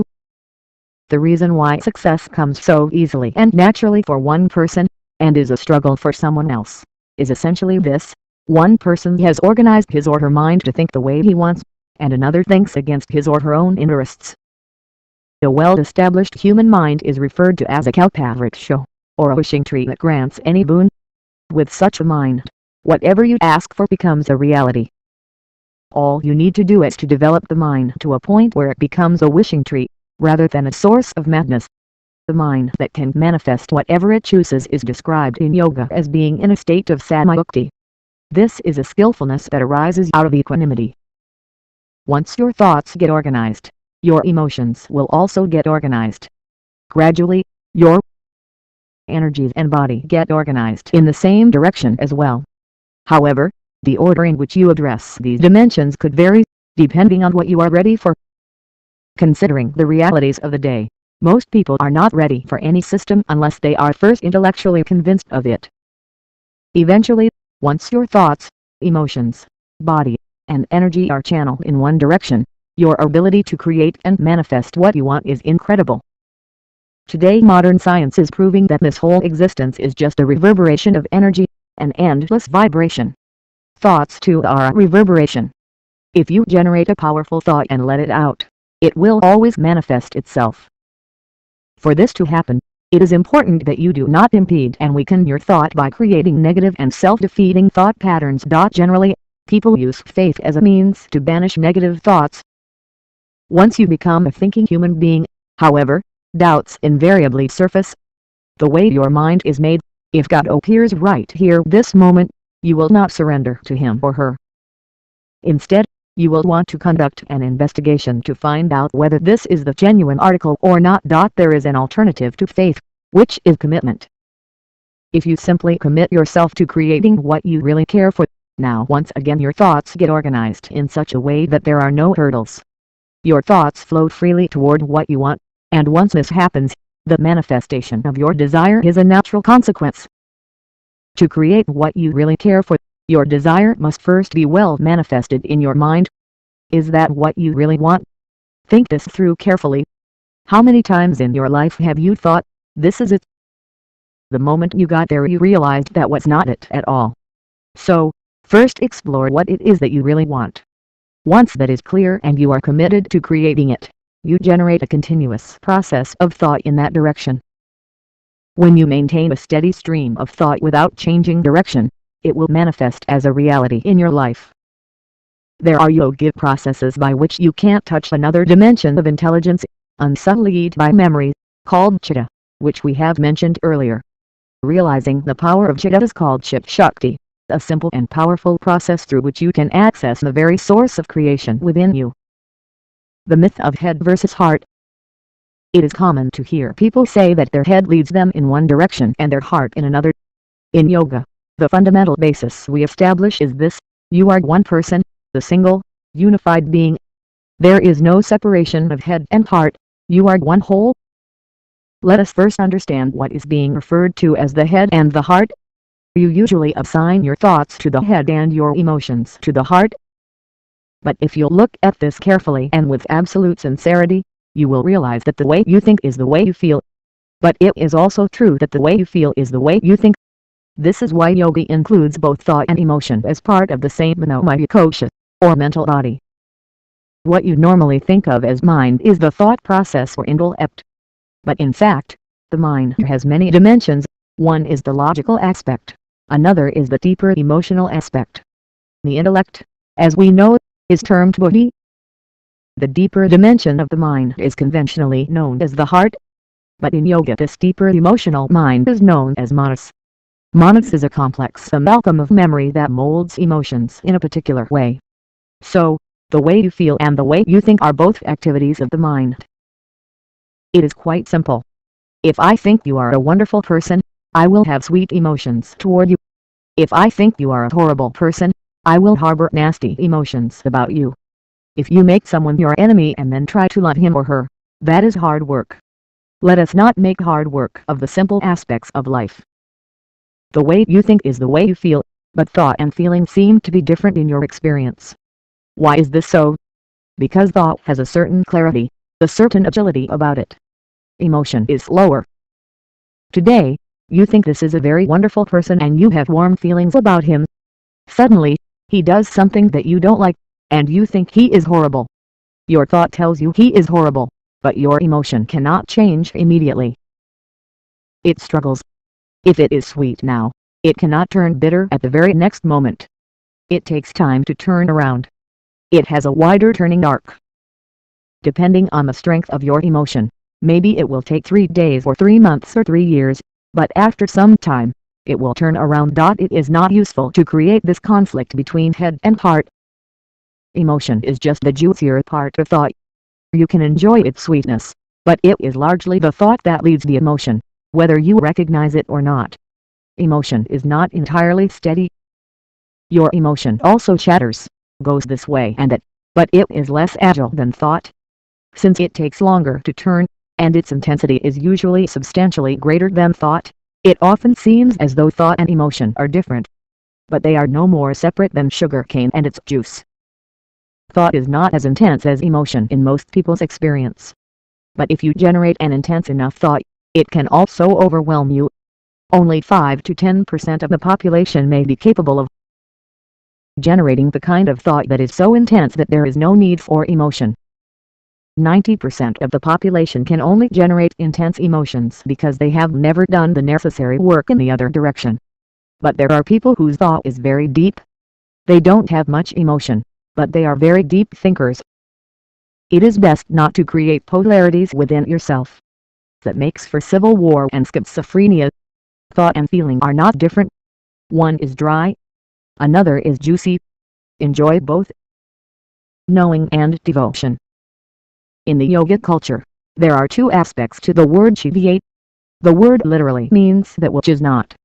Everything that is has come from that which is not. If you look up at the sky, you will see many stars and celestial objects, but still the biggest presence out there is a vast emptiness. It is in the lap of this nothingness that the dance of creation is happening right now. This emptiness, which is the very basis of creation, is referred to as Shiva. Another dimension of Shiva is Adi Yogi, the first yogi, who opened up the incredible science of yoga for humanity. The yogic culture moves seamlessly from invoking Shiva as the basis of creation to invoking Shiva as the first yogi. Thus Shiva becomes personified as Shiva. Is this contradictory? Not at all.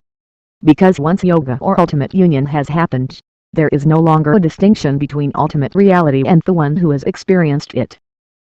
In accordance with this logic, the yogic culture offers two ways to reach the ultimate state, becoming everything or becoming nothing, the path of jnana, knowing, or the path of bhakti, devotion. If you want to experience Shiva, or the dimension beyond the physical, you either come to terms with the laws that govern the non-physical realm or you dissolve into this dimension, because it spells freedom from the laws that govern the physical realm. If you want to experience a mountain peak, you either elevate yourself to that level, or simply look up. These are the two fundamental ways. Otherwise, no meeting is possible. Through knowledge, you aspire to meet that which is not face to face. Through devotion, you strive to obliterate your limited and rigid persona and move toward a more flexible state from which you approach the dimension beyond the framework of your likes and dislikes. These likes and dislikes are the very basis of your persona. The endless nature of human desire is an expression of longing for infinite nature or life beyond physical existence. Infinity and zero are just positive and negative expressions of the same reality. Devotion means dropping the dualities of like and dislike, attachment and aversion. It means what's fine and what's not fine do not exist for you anymore. Everything is fine. When a devotee says God is everywhere or everything is God, he is essentially saying everything is fine. By believing that God is everywhere, he or she arrives at a deep state of acceptance that is transformative and liberating. Bhakti is all-encompassing and all-inclusive. It does not discriminate. This is the nature of the ultimate reality as well. Since ancient times, devotion has been seen as the most important spiritual path, because it is the quickest. But it has its own pitfalls. The path of knowing is harder, but it is an eyes-open path. Devotion, on the other hand, is an eyes-closed path. With knowing, every step you take, forward or backward, you know where you are going. With devotion, whether you are moving toward your liberation or you have fallen into a pit, you have no clue. Generally, for most people, emotion is more intense than thought. That is why devotion has been glorified above all other paths. But without the right understanding and wisdom, walking the path of devotion can lead to all kinds of delusions. Devotion is a tool to transcend the dual nature of logic. But instead of transcending logic, one may end up denying logic altogether. So, standing on a stable platform of logic before going into the fluid state of devotion becomes important. Conversely, many people believe that devotion has no place in the logical realm. But this is not true. Logic is essentially a cutting tool, an instrument of discernment. If your logic is lie-to machete, when you consider something, it will fall into two pieces. But if the scalpel of logic you employ is very finely honed, you can cut through something, and still seem to leave it in one piece. When a fine swordsman uses his sword to cut a tree, it is said even the tree should not know, it should still stand as one. If your intellect becomes this refined, you will find devotion fits in perfectly with your logic. Devotion can be very beautiful, joyous, ecstatic, but without the clarity of knowing, it could lead to stagnation. On the other hand, without emotion, spiritual practices can become barren, dry, and lifeless. Without bhakti, jnana becomes simply a hair-splitting exercise. As I said earlier, if you want to experience a mountain peak, you either elevate yourself to that level, or simply look up. The devotee knows that if you manage to ascend to meet the peak, you still only stand beside the peak. But if you become the valley, you hold the entire mountain in your lap. Yoga and intoxication. According to legend, Adi Yogi drank somarasa, the intoxicating juice of the moon. He simply imbibed the distilled essence of the moonbeams and was described as constantly drunk. Yogis are not against pleasure. They are unwilling to settle for little pleasures, that's all. They know if you drink a glass of wine, it just gives you a buzz, but tomorrow morning it gives you a headache and more. Yogis are not willing to settle for that. To enjoy intoxication you must be totally drunk yet fully alert. I have never touched any substance, but if you look into my eyes you will see that I am always stoned. I am totally drunk and fully aware. This is one of the pleasures that the science of yoga offers. The end goal is not just intoxication. This blissful state eliminates the fear of suffering. In this state of nameless ecstasy, there are no concerns about self-preservation. This is what makes the human being capable of being and acting in a way that can sometimes seem superhuman to others. Only when the gnawing anxiety of self-preservation is completely eliminated from your mind would you dare to explore life. Otherwise you only want to protect it. Once the fear of suffering is dropped, you can plunge into any situation without hesitation. Even if you are damned to eternal hell, you will happily go there because you have no fear of suffering. When everybody was talking about going to heaven, Gautama the Buddha said, "You say everything is fine in heaven, so what will I do there? Let me go to hell and do something to help others, because anyway I cannot suffer." As long as the fear of suffering persists, you will not dare to explore the deeper dimensions of life. Only this body needs to be protected, nothing else within you needs protection. If you are willing to drop the ideas, philosophies, and belief systems you are currently attached to, you can recreate your entire life with the very next moment. Love mantra. And what about love? Is there such a thing as unconditional love? Can it truly exist between two human beings? These are frequently asked questions. One day Shankar Pillai went to a park. He saw an attractive woman seated on a stone bench. He settled down on the same bench. After a few minutes he moved a little closer. She moved away. He waited for a few minutes, then moved a little closer. She moved away. When he did this again, she moved to the very end of the bench. He went very close and put his arm around her. She shoved him away. Then he went down on his knees, plucked a flower, handed it to her, and said, "I love you like I have never loved anybody in my life." The sun was setting. He had a flower in his hand. He looked at her with a melting gaze. Above all, the ambience was right. She thought. Nature took over and they had their way with each other. The dusk deepened into night. Shankar Pillai suddenly sprang to his feet and said, "It's 8 o'clock. I need to go." She said, "What? Now? You just said you loved me more than anyone else." Yes, of course, but my wife will be waiting." Generally, we have made relationships within frameworks that are comfortable and profitable for us. People have physical, psychological, emotional, financial, and social needs to fulfill. To fulfill these needs, one of the best ways is to tell someone, "I love you." This so-called love has become something of an open sesame mantra. You can get what you want by saying it. Love is a quality, not something to do with somebody else. Every action that we do is in some way to fulfill certain needs. If you see this, then there is a possibility that you can grow into love as your natural quality. But you can go on fooling yourself into believing that the relationships you have made for convenience, comfort, and well-being are actually relationships of love. I am not saying there is no experience of love at all in these associations, but it is within certain limitations. It does not matter how many times true love has been proclaimed, If a few expectations and requirements are not fulfilled, things fall apart. This is essentially the mutual benefit scheme. There is really no such thing as conditional love and unconditional love. There are conditions and there is love. When you talk about love, it has to be unconditional. The moment there is a condition, it just amounts to a transaction. Maybe a convenient transaction, maybe a good arrangement, but that will not fulfill you or transport you to another dimension. It is just convenient. Love need not necessarily be convenient, most of the time it is not. It takes life. You have to invest yourself. If you have to be in love, you should not be. The English expression falling in love is very significant. You don't climb in love, you don't stand in love, you don't fly in love, you fall in love. Something of you should fall or melt away to accommodate the other. There is a distinction between a transaction and a love affair. A love affair need not be with any particular person, you could be having a great love affair with life itself. What you do or do not do is in accordance with the circumstances you are in. Our actions are always molded by the demands of external situations. But love is an inner state, and how you are within yourself can definitely be unconditional. Acts of love can become tedious and stressful over a period of time. You realize love is not something that you do, love is the way you are. Sadhguru. Love is never between two people.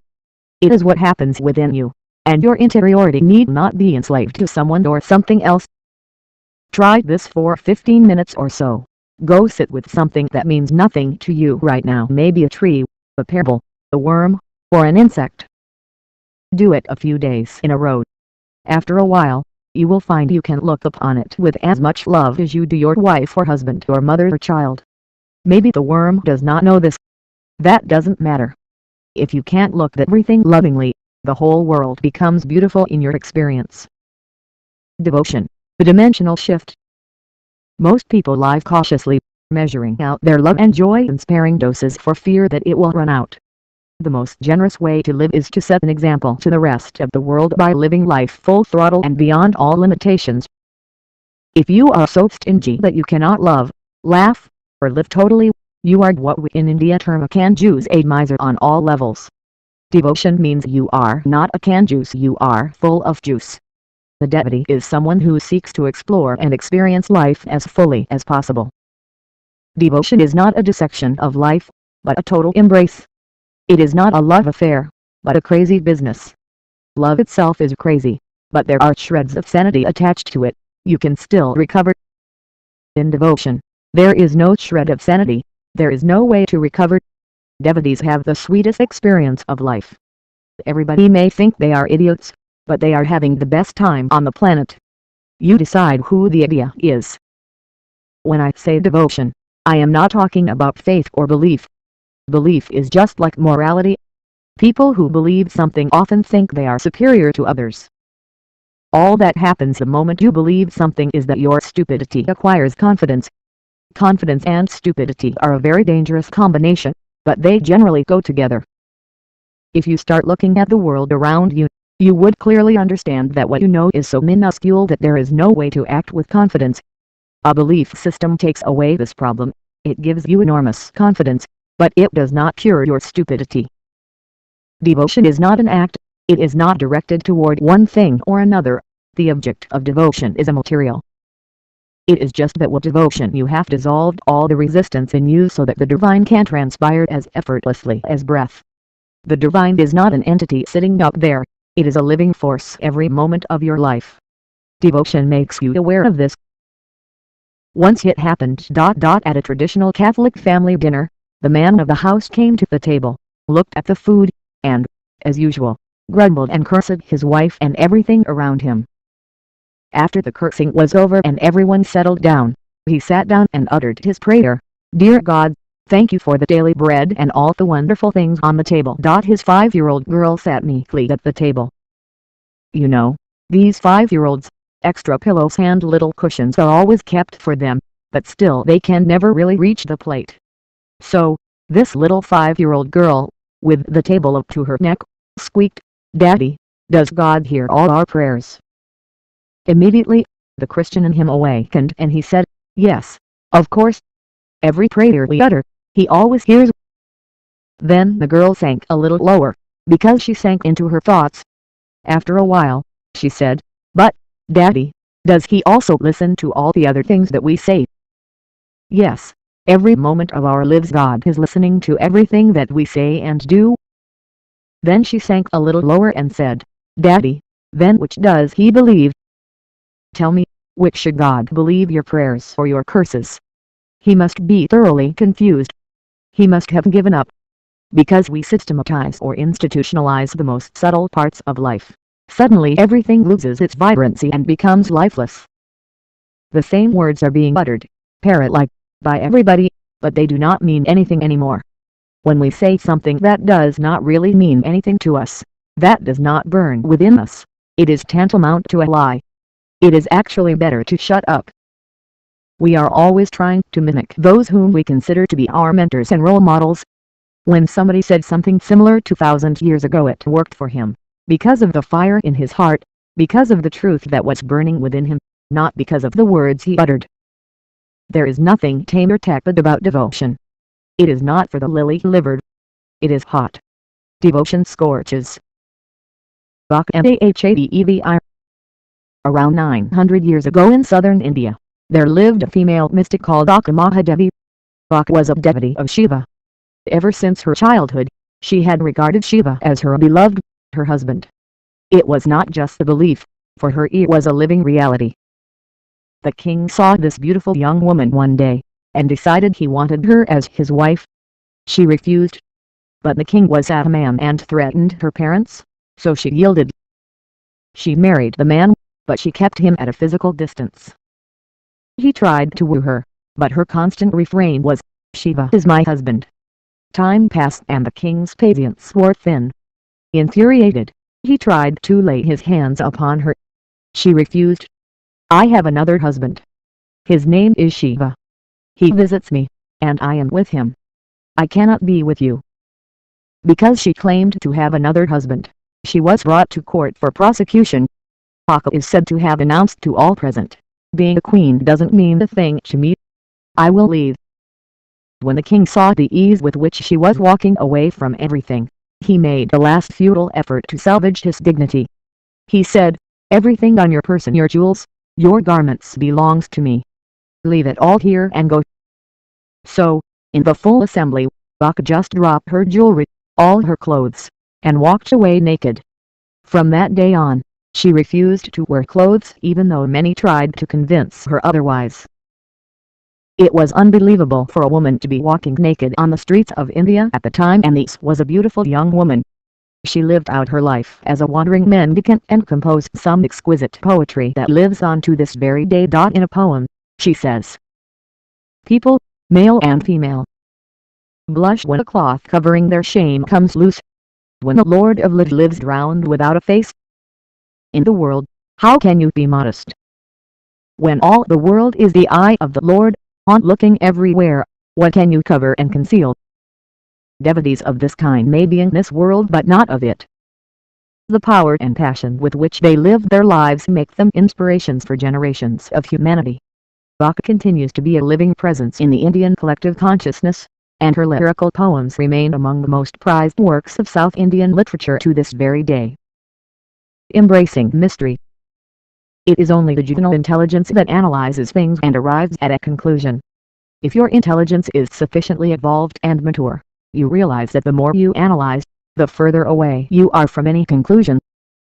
If you go deeply into any aspect of life, you will move further and further away from any conclusion. Life becomes more mysterious than ever before. The more you delve into life, you see that it is an endless and unfathomable process. You cannot get it because you are it. When you realize experientially that every atom, every grain of sand, every pebble, every piece of life from the smallest to the biggest is unfathomable, you will naturally bow down in utmost devotion to everything. If you simply sit here and breathe, you will know life better than through any deep analysis. As we dissect everything, wanting to excavate truth from physical nature, we enter into the minute dimensions of particle science. From protons, neutrons, and electrons to neutrinos, bosons, and supersymmetric particles, We seem to be going deeper and deeper. But all this is still only in the realm of physical nature. Dark matter, we are told, comprises more of the universe than matter, and this dark matter is not composed of atoms at all but of particles of a still unknown type. Pick up a glass of water and take a look at it. What do you really know about it? Why, for instance, do hydrogen and oxygen combine to become water? Or pick up a pebble and gaze at it long and hard. Why does it have this particular shape, size, grain, texture? Or just look at yourself. Why are you the way you are? Many would reply, oh, my father, my mother, and here I am. But why are you like this? What is the basis of this form, this body, this individuality?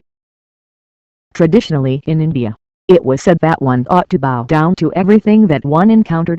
It did not matter if it was a tree or a cow or a snake or a cloud, you just bow down to it.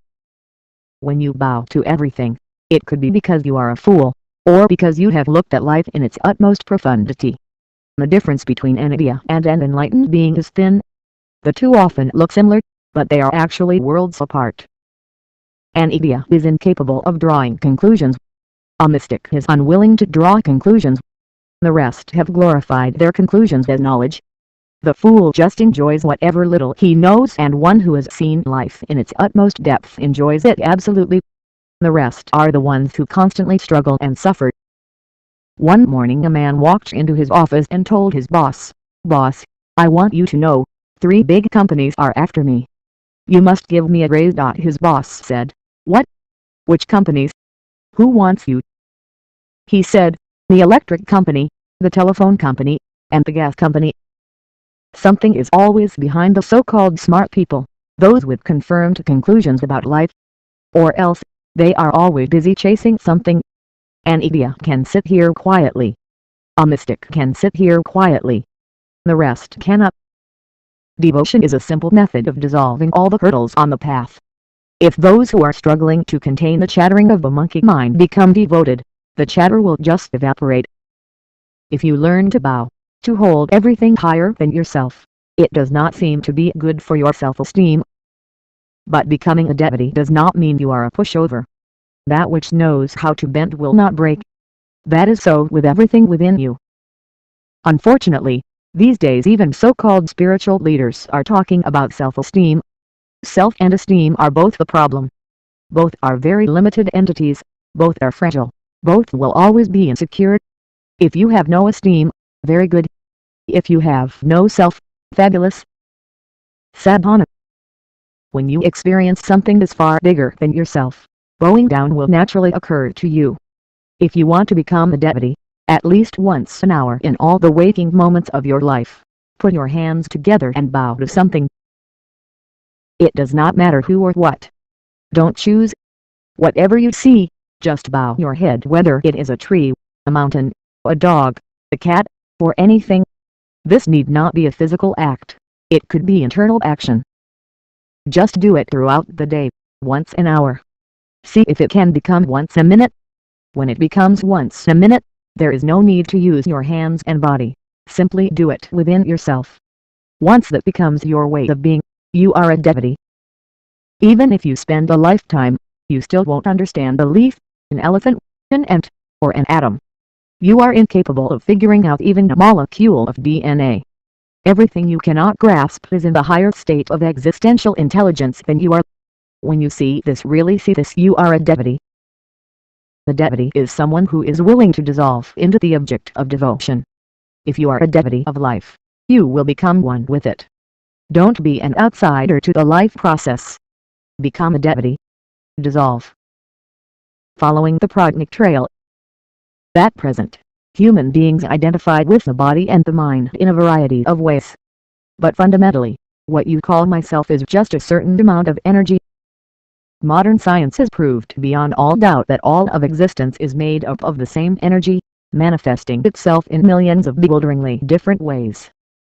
When Einstein gives us the formula E=mc, he is, to put it simply, saying that everything in the universe can be seen as just one energy. Religions all over the world have been proclaiming the same thing using somewhat different terminology when they assert that God is everywhere. Modern science has arrived at its conclusions through mathematical deduction. Religion has arrived at its conclusions through belief. But the yogi is a hard nut who will not settle for deduction or belief. He or she seeks to experience the ultimate through the enhancement of individual perception. Consequently, the yogic tradition does not mention God, or deny it either. The human longing to expand is actually just an expression of the ultimate formless intelligence that is the very source of who we are. Instead of trying to find the source of our longing, we try to give it expression in the outside world. Due to the nature of our outward-bound senses, we are deceived into believing that outward expression will somehow bring fulfillment. When you misinterpret the expression as the cause, it will only bring entanglement, not freedom. The sole aim of every individual's life energies is to touch the infinite, the very core of our making. They know no other aim. Your mind may be thinking of money or a new house, your body may be longing for food or sleep, but your life energies are always longing to break the boundaries set by your physical and mental structures. Slowly, in the process of living, many people have stopped following the trajectory of their life energies. The result is that they start believing that they are separate or autonomous entities. But separateness is a myth. The content of both your physical and mental bodies has been gathered from the outside. They belong to you, but they are not you. If you want to go the way your body is going currently, you should know that it is going straight to the grave. Similarly, whatever you know as the mind is a complex mess of all the stuff that it has been accumulating. The objectives of the mind are entirely self-created. They may seem to be fine right now, but they usually take you completely away from the process of life. So, if you go the way your mind goes, you should know you are heading toward an alternative psychological creation. It may be fascinating, stimulating, or even comforting for a length of time, but it bears no relation at all to existential reality.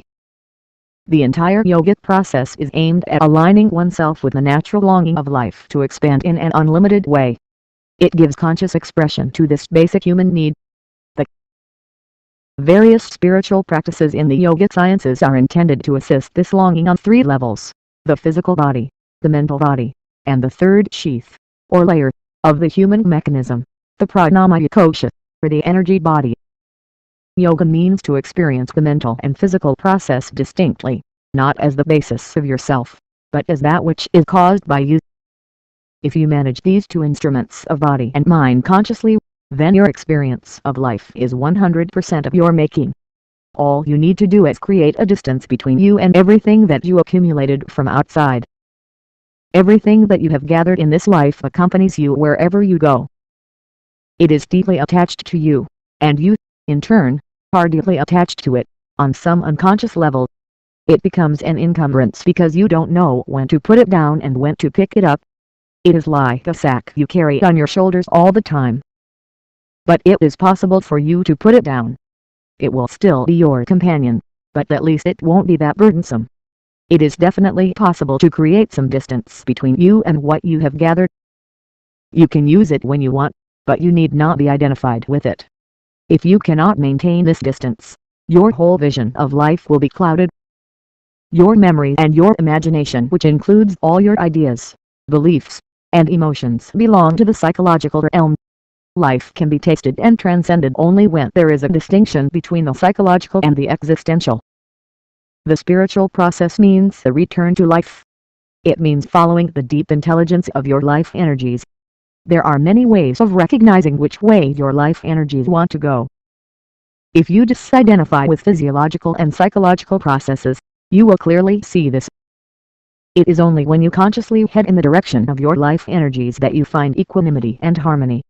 It is only in such a stable state that you would dare to explore the highest levels of exuberance and venture into the deepest mysteries of life. Pain, not suffering. In my motorcycle days, I used to ride all over the country. One day when I was in a remote area, a freak accident occurred, and my calf muscle was slashed right up to the bone. So I went to a local clinic and asked the doctor to fix my leg. The doctor examined the wound and said there was no way he could, because he had no anesthetic facility. He suggested that I rush to a bigger hospital and seek immediate medical attention. I said I didn't have the time, that I had to continue my journey because I had a schedule to meet. I told him he had to fix it. He refused. I was bleeding profusely. After much argument, he gave in because a pool of blood was gathering where I stood. So without any anesthesia, he began to put my muscle together, which took about 52 sutures on 3 different levels. Through this entire process, I was having a conversation with him. He was sweating and puffing through it all. After it was over, he asked me incredulously, "Is there no pain in your leg at all?" There was pain. Terrible, unbearable pain. But pain is a natural phenomenon, and it is good. Without it you wouldn't know if your leg was chopped off. But suffering is another matter altogether. Pain is bad enough, why make it worse with suffering? Suffering is entirely self-created, and every human being has the choice to suffer or not to suffer. It doesn't take much intelligence to choose the latter. The Karmic Conundrum. Once it happened. On a certain day, Shankar Pillai was sitting in a bar with his buddies. Suddenly, the clock struck 8. Shankar Pillai put down his glass, rose, and starting walking toward the door. His friends said, "Hey, what's the problem? Where are you going? Why don't you finish your drink?" But Shankar Pillai kept walking wordlessly, zombie-like, toward the door. The friends laughed and said, "Okay, now we know. It's 8 o'clock and you have to be home. You're afraid of your wife, aren't you? What are you, a man or a mouse?" Shankar Pillai stopped, turned around, and said, "I am the man of the house. If I were a mouse, my wife would be afraid of me." He walked slowly home. His wife's rule was that he should reach home by 8. Today, the man-mouse argument and his slow, inebriated pace had delayed him. His wife was sitting on the porch, rolling pin in hand. She glowered at him and said, "You fool, once again drinking. Come here and I'll show you." Shankar Pillai was a frail but agile man. He walked toward her meekly, but then suddenly leapt over her and ran into the house. She rose and lumbered in after him. He made her run all over the house, confident that she would never be able to catch him. After much running around, he darted into the bedroom and dove under the bed. She rushed behind him. She was a big woman and could not slip under the bed. He lay there, secured, as she hollered, "You coward! What are you doing there under the bed? Come on out. Are you a man or a mouse?" Shankar Pillai replied, "I am the man of this house. I have the freedom to lie down wherever I want." It was the only place he could be at that moment, but he needed to claim it was his freedom. Unfortunately, most human beings are doing much the same thing. They are labeling their compulsions, their limitations, as their choices. If you can't joyfully do whatever is needed in a given situation, this is freedom. But limiting yourself to doing only what you like is a horribly compulsive way to live. This compulsiveness is the trick of karma, that ancient word that has been mangled by popular usage across the world. What exactly is karma? Karma literally means action. Action is of 3 kinds. It could be in terms of the body, mind, or energy. Whatever you do with your body, mind, or energy, leaves a certain residue. This residue forms a pattern of its own, and these resultant patterns stay with you. When you gather a huge volume of impressions, slowly these shape themselves into tendencies, and you become like an automatic toy, a slave to your patterns, a puppet of your past. Karma is like old software that you have written for yourself, unconsciously. Depending on the type of actions that you perform, you write your software. Once you write a certain type of software, your whole system functions accordingly. Based on the information from the past, certain memory patterns are formed and keep recurring. Now, life is just cyclical. This is why the same patterns keep returning in your life. There are a few variations, but they remain essentially the same, repeating themselves across generations. After a while, this repetitiveness can be deadly. It is important to see that these patterns rule you from within, not from without. No one has to exercise any external control upon you. Your inner autocrat rules you all the time. You may think it is a new day. Circumstances may change, but internally you are experiencing the same thing over and over again. And so, the more things change, the more they stay the same, not physically but experientially. You are helplessly stuck in the karmic rut. Freedom is now an empty word because the way you think, feel, and understand life, even the way you sit, stand, and move, is conditioned by your past impressions. From the moment you were born, your parents, your family, your education, your friends, where you lived, and where you traveled, all this decided everything about you. Karma is imprinted on every aspect of life. It is imprinted on your mental memory, the fundamentals of your body, your chemistry, your very energy. These are all backup systems. Even if you lose your body or your mind, you still do not lose your karma. The backup systems are so efficient. What you consider to be your personality, the bundle of traits and tendencies that you are, is because of information you have gathered unconsciously. These tendencies have been traditionally described as vasanas. The word vasana literally means smell. Depending upon what type of garbage is in the bin today, that is the kind of smell that will emanate from it. Depending upon what type of smell you emit, you attract certain kinds of life situations to yourself. Suppose today there is rotten fish in the garbage bin. It may stink for you, but many other creatures are drawn to it. Tomorrow, if there are flowers in the garbage bin, it smells different and still other creatures are drawn to it. When I first went down south to the city of Coimbatore almost 30 years ago, I stayed as a guest in a physician's house. He was a gregarious man and told me of an incident that happened in his family. They were from a coastal region in India, and his elder daughter was particularly fond of fish. She was studying up north in the hills of Dhirajan, where she did not get fish to eat, so whenever she came home for her vacation, she wanted to have it every day. His wife was a vegetarian, but she would cook fish even though she did not eat it. There is a particular small dried fish that you would know if you are from that part of the country. It has an incredible odor. If it is being carried in a truck, you would like to drive 2 miles behind the truck or hold your breath as you pass it. Cooking it in the house is a pretty good strategy to evict your neighbors from their home. This girl wanted that particular fish to be prepared. So as they were frying this dried fish, it was as if the entire house was being fumigated.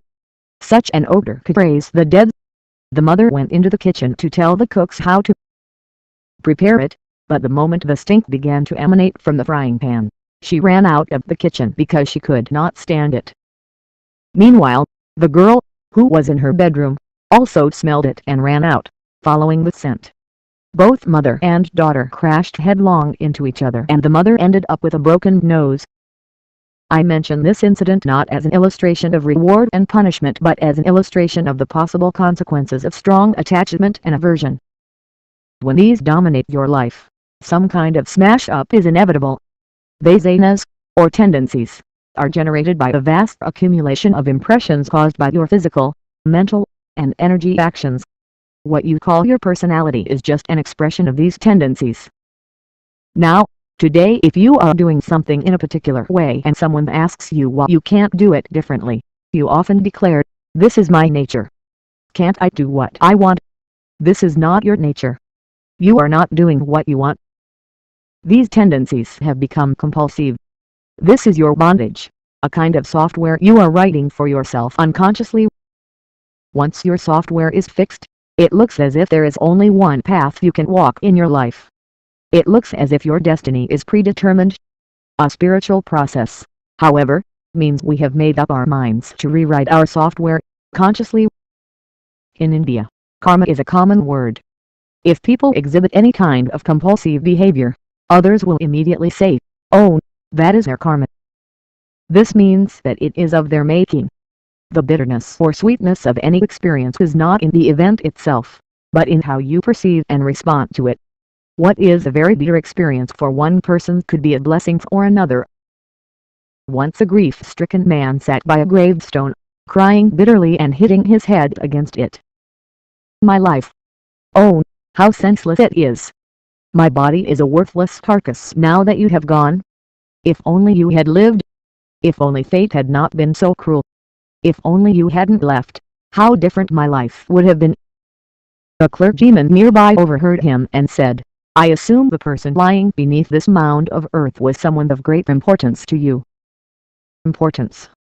Yes, indeed," wept the man, wailing even louder. "It was my wife's first husband." So, the quality of your life is always decided by how you experience life, not by what life offers you. It is important to remember that karma is not a negative word. Karma is what gives stability and structure to your life. Every moment, impressions are flooding in torrents into your system through your 5 sense organs, and each of them is being recorded. There is nothing wrong with this stored information. It is very useful for your survival. If you deleted all of it, you would not know how to handle even the simplest aspects of life. The spiritual process does not seek to demolish this storehouse of karmic impressions, but helps you to become more conscious of it, and establish a little space, which allows you to stand outside of it. So, your software is not in itself the problem. It turns into a problem only if it becomes the ruling factor in your life. To talk of good karma and bad karma is like talking of good bondage and bad bondage. There is no such thing. Karma is just your own creation. It is neither good nor bad. It is software that can be useful if you have some freedom from it. This is all the spiritual process aims to do: loosen the grip of karma upon you. Whatever be the nature of your past karma, there is enough awareness in a human being to take complete charge of the karma of the present moment. If you want any kind of transformation, any kind of forward movement in your life, it can only happen if you break the cyclical patterns of karma. Anything that is cyclical suggests constant motion, but it doesn't really go anywhere. If you are sensitive to life, you realize this early. If you are less sensitive, you realize this as you grow older. Everything may seem to be going your way. Your professional life may be flourishing, your capital may be increasing, your family may be thriving, but you are not really getting anywhere. The faster you achieve your success, the faster you realize this. When you are in a certain state of insufficiency, you keep thinking that everything will be okay once your dreams are realized. But if all the things you dreamt of happen very quickly, you suddenly realize that, although everything is happening as you thought it should, life still remains unfulfilled and your longings persist. Until you break this cycle, there is no real choice in your life. Sometimes, you may have felt you have experienced a breakthrough. Things seem to have changed, and everything seems great for the next 3 days, but on the 4th day, you fall back into the same rut. Hasn't this happened to you any number of times? That is because there is no freedom of thought, emotion, action, and, above all, no freedom of experience as long as you are in the karmic grip. At the same time, avoiding karma is not the answer either. Avoidance may give you some balance and stability in day-to-day life, but slowly it saps you of life and joy. This is very negative karma in itself. Denying, suppressing, or avoiding life brings more bondage than freedom. The desire, "I don't want karma," is itself a big karma. The very process of living is itself a dissolution of karma. If you live every moment of your life totally, you dissolve enormous amounts of karma. When you experience everything that comes your way absolutely, when you experience every life breath with utmost intensity, without the distractions of thought and emotion, devoid of any psychological drama, you are liberated from the very process of birth and death. You are not only more alive, you are life itself. Yogi offers a way to distance yourself not just from your karma, but from the very source of karma, which is the discriminatory intellect. It offers you the choice every moment of your existence to be either a victim or a spectator or the very master of your life. With a certain amount of effort and practice, we all can write a software of joy and well-being for themselves. Sadhana. When you realize that all your material achievements are of value only in comparison with those who don't have them, this is joy that springs from another's deprivation. Can you really call this joy? Isn't it actually a kind of sickness? It is time everyone addressed this.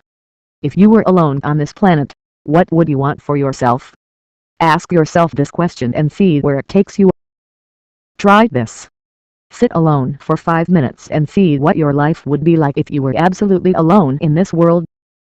If there were nobody or nothing to compare yourself with, what would you truly long for?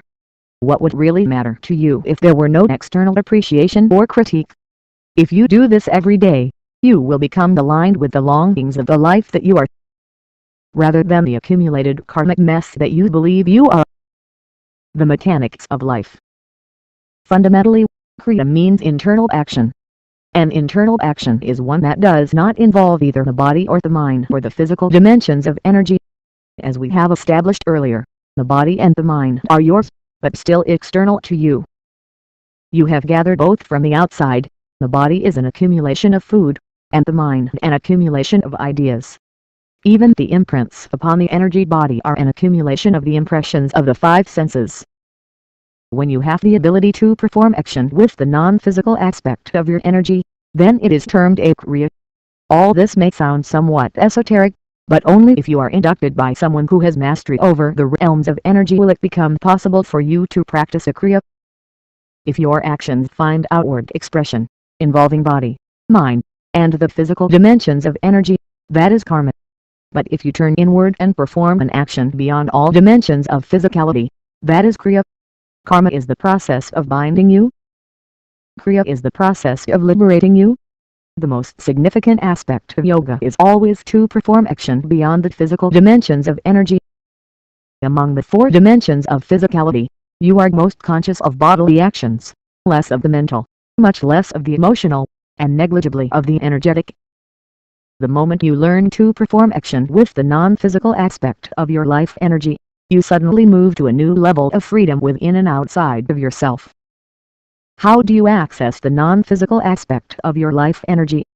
The yogic practices, which involve postures, breath, attitudes of the mind, and energy activation, are all essentially oriented toward aligning the first three layers of the body, the physical, the mental, and the energetic body.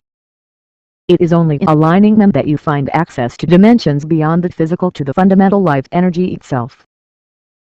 I have seen any number of people who start doing a simple Kriya, and suddenly become so creative that they are able to achieve things that they never imagined possible in their lives.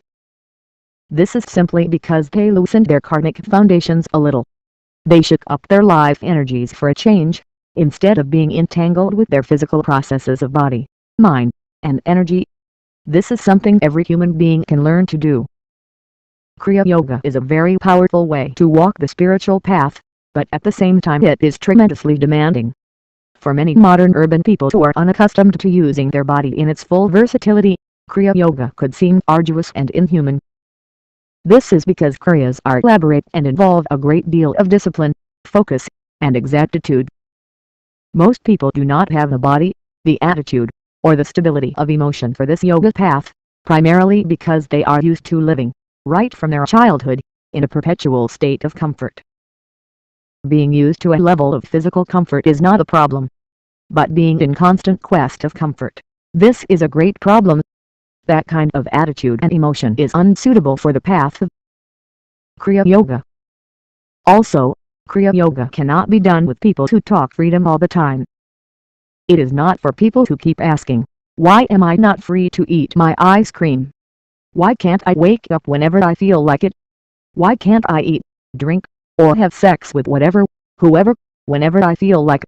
If you take the path of Kriya, a certain fundamental discipline has to be brought into all physical, psychological, and emotional processes. If you want to hit the peak of your consciousness, this discipline is essential.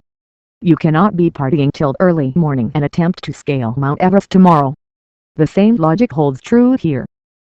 When you are given the certain Kriya Yoga regimen, you have to follow it. You may understand the need for the discipline as you go along, but it can't never be fully explained. And if it has to be explained, the essence of the Kriya will be lost. This is because Kriya is a tool to transcend the framework of logic and experience in order to access those non-physical dimensions that are considered spiritual or mystical. If I wanted to teach you Kriyas just as practices, it would be simple to put them in a book from which you could learn and memorize them. But for the Kriya to be a live process, to be imprinted in your system in a certain way, it needs a certain discipline, dedication, and receptivity. When you walk a completely new terrain, if there is no trust in the one who guides you, then the journey becomes unnecessarily long and difficult. Generally, on the path of Kriya, most gurus make the disciples wait. Traditionally, when students went to a guru to learn Kriya Yoga, they might well have been told to sweep the floor for a year, and then wash the dishes for another. If their trust still did not waver, then the Guru might consider initiating them into the Kriyas. There is a reason for this. Once you empower people in a particular way that makes their system vibrant beyond normal standards, they can cause great damage to themselves if their attitudes and emotions are not as they should be. But in today's world, to get that kind of time with people, to arrive at that kind of trust and then imprint these Kriyas, is difficult. It is not impossible, but the chances are remote. I spent 21 years of my life transforming a powerful Kriya, the Shambhavi Mahamudra, in order that it might be taught to large numbers of people in today's world. Certain aspects that could empower people either to harm themselves or others, or influence the elements around them have been firewalled, so only the physical, psychological, and spiritual benefits remain. For those 2 decades I deliberately stayed away from all forms of public outreach, because my entire focus was primarily on recrafting the Kriya to ensure that it could be widely imparted without any adverse effects. Kriya Yoga as a full-fledged path is important only for those interested in exploring mystical dimensions. If your concern is only well-being or if you are just seeking realization, Kriyas can be used in a small way. But Kriya Yoga as an exclusive path is not necessary because it requires too much application. If you follow the path of Kriya very intensely without guidance, it may take a few lifetimes to bear fruit. If you have someone to actively guide the process, Kriya can be a most powerful and magnificent way to explore the inner nature and mystical phenomena. Otherwise, Kriya is a somewhat roundabout route. What you are seeking on this path is not just well-being, blissfulness, or realization. Instead, you want to know the very mechanics of life-making, you want to know the engineering of life. That is why it is a much longer process. People on the Kriya path have a completely different kind of presence about them because of the mastery over their energies. They can dismantle life and put it back together. If you are pursuing the path of Jnana, for example, your intellect could become razor sharp, but there is still very little you can do with your energies. Similarly, on the path of Bhakti, or devotion, there is nothing much you can do with your energies. If you are on the path of karma, you can do many things in the external world, but you can do nothing with yourself. Kriya yogis, on the other hand, can do whatever they wish with their inner world, and achieve a great deal in the outer world as well. Sadhana. The very way the karmic structure works in every human being is essentially cyclical. If you observe very closely, within a day the same cycles are happening many times over. If you are very observant, you will see that every 40 minutes you are going through a physiological cycle. Once you see that, then with the necessary attention and awareness you can ride the cycle and move toward transcendence from the limitations that these cycles set. So, every 40 minutes, life presents you with the opportunity to become conscious. Every 40 to 48 minutes, there is also a shift of dominance in the way the breath is moving through the right and left nostrils. It is dominant in the right nostril for a length of time, and then in the left. Become aware of this so you know at least something about you is changing. This awareness can be further enhanced into awareness of the solar and lunar influences upon the body. If you bring your physical system in sync with the lunar and solar cycles, your physical and psychological health is guaranteed. The Energy Labyrinth. The yogic system offers us a comprehensive and elaborate view of the anatomy of the human energy body. It has mapped 72,000 channels in the energy system. The prana, or energy, moves through these channels. These 72,000 channels spring, in turn, from 3 basic channels.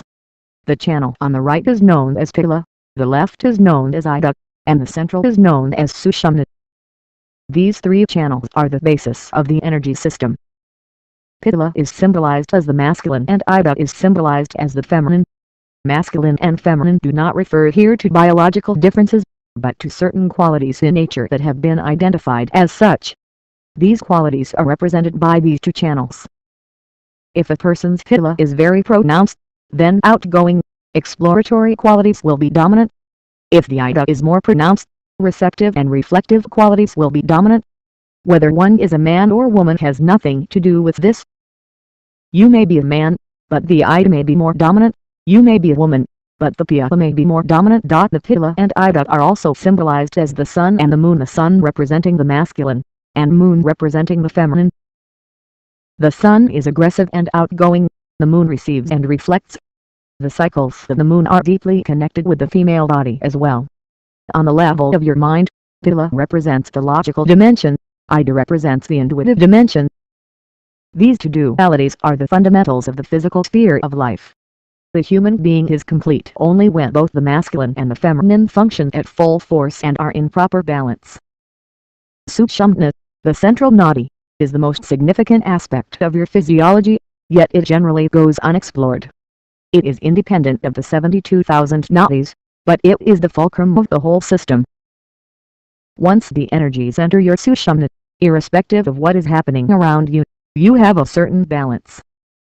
Right now, you may be reasonably balanced, but if the outside situation is challenging, you will also be disturbed. Once energies enter the Sushumna, however, your inner way of being becomes independent of the outside, because it is independent of the 72,000 nadis. There is a great deal of chakra talk nowadays. Chakra means wheel, and has a very specific meaning and significance in the yogic system. These days there are wheeled alignment centers that claim to balance your chakras, clear your blocks, and heal you of ailments, past, present, and future. Lots of people are doing chakras these days. It has become a huge fad, but it can be dangerous. It is time to approach this very subtle subject with care and precision. The nadis do not have a physical manifestation. If you cut a body and look inside, you will not find them. But as you become more aware, you will notice the energy is not moving at random but in established pathways. The chakras are powerful centers in the physiology where the nadis meet in a particular way to create an energy vortex. Like the nadis, the chakras are of a subtle nature and do not have a physical existence. They always meet in the form of a triangle. The moving part in the machine is always a circle, because a circle is capable of movement with least resistance. These energy centers are so named because the wheel suggests movement toward dynamism. There are 114 chakras in the body. 2 are outside the body and 112 are within the body. Among these 112, there are 7 major chakras. For most people, 3 of these are active, the remaining are either dormant or mildly active. You do not have to activate all 114 chakras to live a physical life. You can live quite a complete life with just a few of them. If you were to activate all 114 chakras, you would have no sense of body at all. The purpose of yoga is to activate your energy system in such a way that your body consciousness is constantly being lowered, so you can sit hearing the body, but are no longer the body. In southern India, there was a legendary yogi named Sadhguru Brahmendra. He was a nirkaya, which literally means bodiless yogi. He had no sense of body. Wearing clothes does not even occur to a person in such a state. He just walked around naked. Also in such a condition, there is no sense of home, property, or physical boundary. One day, he happened to walk into the king's garden on the banks of the river Kaveri. The king was sitting there, relaxing with his queens. Sadhguru Brahmendra wandered into the garden, unaware of his own nakedness. The king was furious. Who is this fool that dares to walk naked in front of my women? He sent his soldiers after him. The soldiers ran behind Sadhguru Brahmendra, calling out to him. He did not turn back. He continued to walk. Angered, one of the soldiers took out his sword and struck him, severing his right arm. Sadhguru Brahmendra did not even break his stride. He continued walking. Seeing this, the soldiers were wonderstruck and terrified. They realized that this was no ordinary man. The king and his soldiers ran after him, prostrated, begged his forgiveness, and brought him back to the garden. He lived in that garden for the rest of his life, and finally shed his body there. There are innumerable instances like this in the yogic tradition. When your energies are in a heightened condition, the sense of the physical is so diminished that it is even possible to go without any external nourishment for days on end. What exactly is the role of the chakras within the system? There are 7 fundamental chakras. The Muladhara, which is located at the perineum, the space between the anal outlet and the genital organ; Swadhisthana, which is just above the genital organ; Manipuraka, which is 3/4 of an inch below the navel, Anahata, which is below the point where the rib cage meets the diaphragm, Vishuddhi, which is at the pit of the throat, Agna, which is between the eyebrows, and Sahasrara, also known as the Brahmarandra, which is at the fontanelle on top of the head. The chakras are the 7 different dimensions through which your energies find expression. Experiences that happen within you, anger, misery, peace, joy, and ecstasy, are different levels of expression of your life energies. If your energies are dominant in Muladhara, then food and sleep will be the most dominant factors in your life. If your energies are dominant in Swadhisthana, pleasure will be most dominant in your life. This means you enjoy your physical reality in many ways. If your energies are dominant in Manipurika, you are a doer, you can accomplish many things in the world. If your energies are dominant in Anahata, you are a very creative person. If your energies are dominant in Vishuddhi, you will develop a powerful presence. If your energies are dominant in Agna, then you are intellectually realized. Intellectual realization can bring you to a certain state of peace and stability within yourself, irrespective of what is happening outside of you. These are just different levels of intensity. The pleasure seeker has more intensity to his life than someone whose life is just food and sleep. The man who wants to initiate something in the world has much more intensity than a pleasure seeker. An artist or a creative person lives his life more intensely compared to these 3 people. If you move into Vishuddhi, it is a completely different dimension of intensity, and Agna is higher still. If you hit your Sahasrara, you will explode into unexplained ecstasies.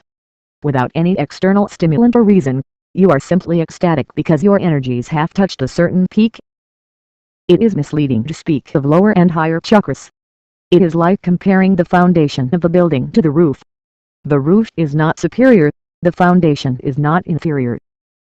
The quality, lifespan, stability, and security of a building depend, to a large extent, more on the foundation than on the roof.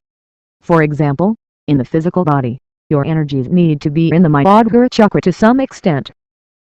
Mula means the root or source, and Adhara means foundation. In the engineering of the body, this is the base. If you wish to grow, you need to cultivate this. At the same time, chakras have a spiritual dimension, not just the physical one. If you bring the right amount of awareness to it, the same Muladhara can be transformed to a point where you become absolutely free of the compulsive need for food and sleep. The chakras fall into one of 2 different dimensions. The Muladhara, Swadhisthana, Manipurika, and related chakras are more concerned with keeping the body stable and rooted. These are qualities associated with the earth, with self-preservation. When your energies are dominant in these chakras, your qualities are earthy and you are more in the grip of nature. The upper chakras, the Vishuddhi, Agna, Sahasrara, and related chakras, are centers that draw you away from the pull of the earth. They are concerned with the longing for the infinite. They make you receptive to a force that we customarily refer to as grace. The middle chakra, Anahata, is a balance between the 2. It is like the transition between your lower and upper chakras, between survival instincts and the instinct toward liberation. It is symbolized by 2 interlocking triangles, one pointing downward and another upward, forming a 6-pointed star. Many religious traditions have used the star as a sacred symbol, because some enlightened beings in these cultures realized their original nature through the Anahata, and discovered the interlocking triangles of this chakra within themselves. The Vishuddhi chakra, located in the pit of your throat, literally means filter. If your Vishuddhi becomes powerful, you have the ability to filter everything that hinders you. Or in other words, once your Vishuddhi is very active, you grow so powerful that external nature has no influence over you. Indian iconography depicts a Yogi, or Shiva, with a blue throat, because he is capable of filtering all the poisons of the outside world and preventing them from entering his system by stalling them in his throat. If your energies move into the Agna chakra, located between your eyebrows, you are intellectually enlightened, but still not experientially liberated. The great mystic philosopher of 8th century India Adi Shankara walked all across the land, defeating legions of scholars in metaphysical debate. His logic was unbeatable, because the union experienced in Agna endows one with an extraordinary level of intellectual insight and perception. The 7th chakra, Sahasrara is actually located just outside the body. For most people, it is dormant. Through spiritual practice or a very intense way of living, you can activate this. If you hit your Sahasrara, your experience is no longer intellectual, it is experiential. You now explode into unexplained ecstasies and the deepest mystical realms start opening up. Sometimes you can attain ecstasies that can turn uncontrollable, if there is not sufficient spiritual practice to create the necessary physiological and psychological balance. In the Indian tradition, these ecstatic mystics were termed abhihutas. They were in such altered states of consciousness that they often had to be fed and taken care of by those around them because they were incapable of handling the worldly aspects of life on their own. Fundamentally, any spiritual path can be described as the journey from the Muladhara to the Sahasrara, an evolution from one dimension to another. There is a wide spectrum of spiritual practices in the yogic system that enables one to move one's energies from one chakra to another. However, from the Ajna to the Sahasrara, there is no path. You have either to leap or fall into it.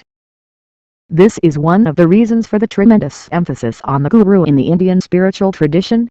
To make the leap from the Ajna to the Sahasrara takes immense trust. Suppose you were confronted by a bottomless abyss, and someone asked you to plunge into it. You would either have to be utterly crazy, extraordinarily courageous, or absolutely trusting to do it. Almost no one has the kind of courage it takes. Very few are mad enough to live their lives with total abandon. Most people live with caution and the overriding need to protect their boundaries. So, for 99.9% of the people, what is needed is trust. Without trust, they will never make the leap.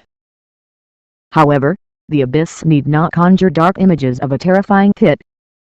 Instead, it signifies the space free of all possibility of hurt and suffering, an entirely new dimension that is flawlessly non-repetitive, the dimension beyond comparison and context that leaves you not as an individual but as all-encompassing infinite nature, in a stillness beyond bliss. And so, the leap is worth it.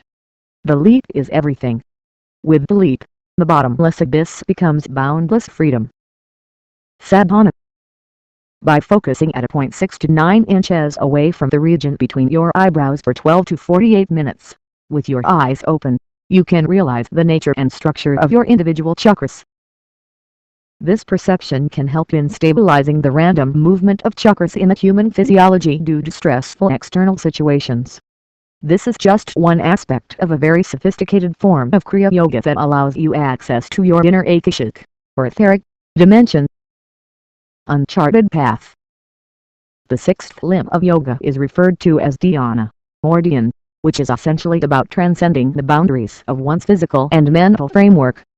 Dhyan traveled from India to China along with the Buddhist monks, where it was referred to as chant.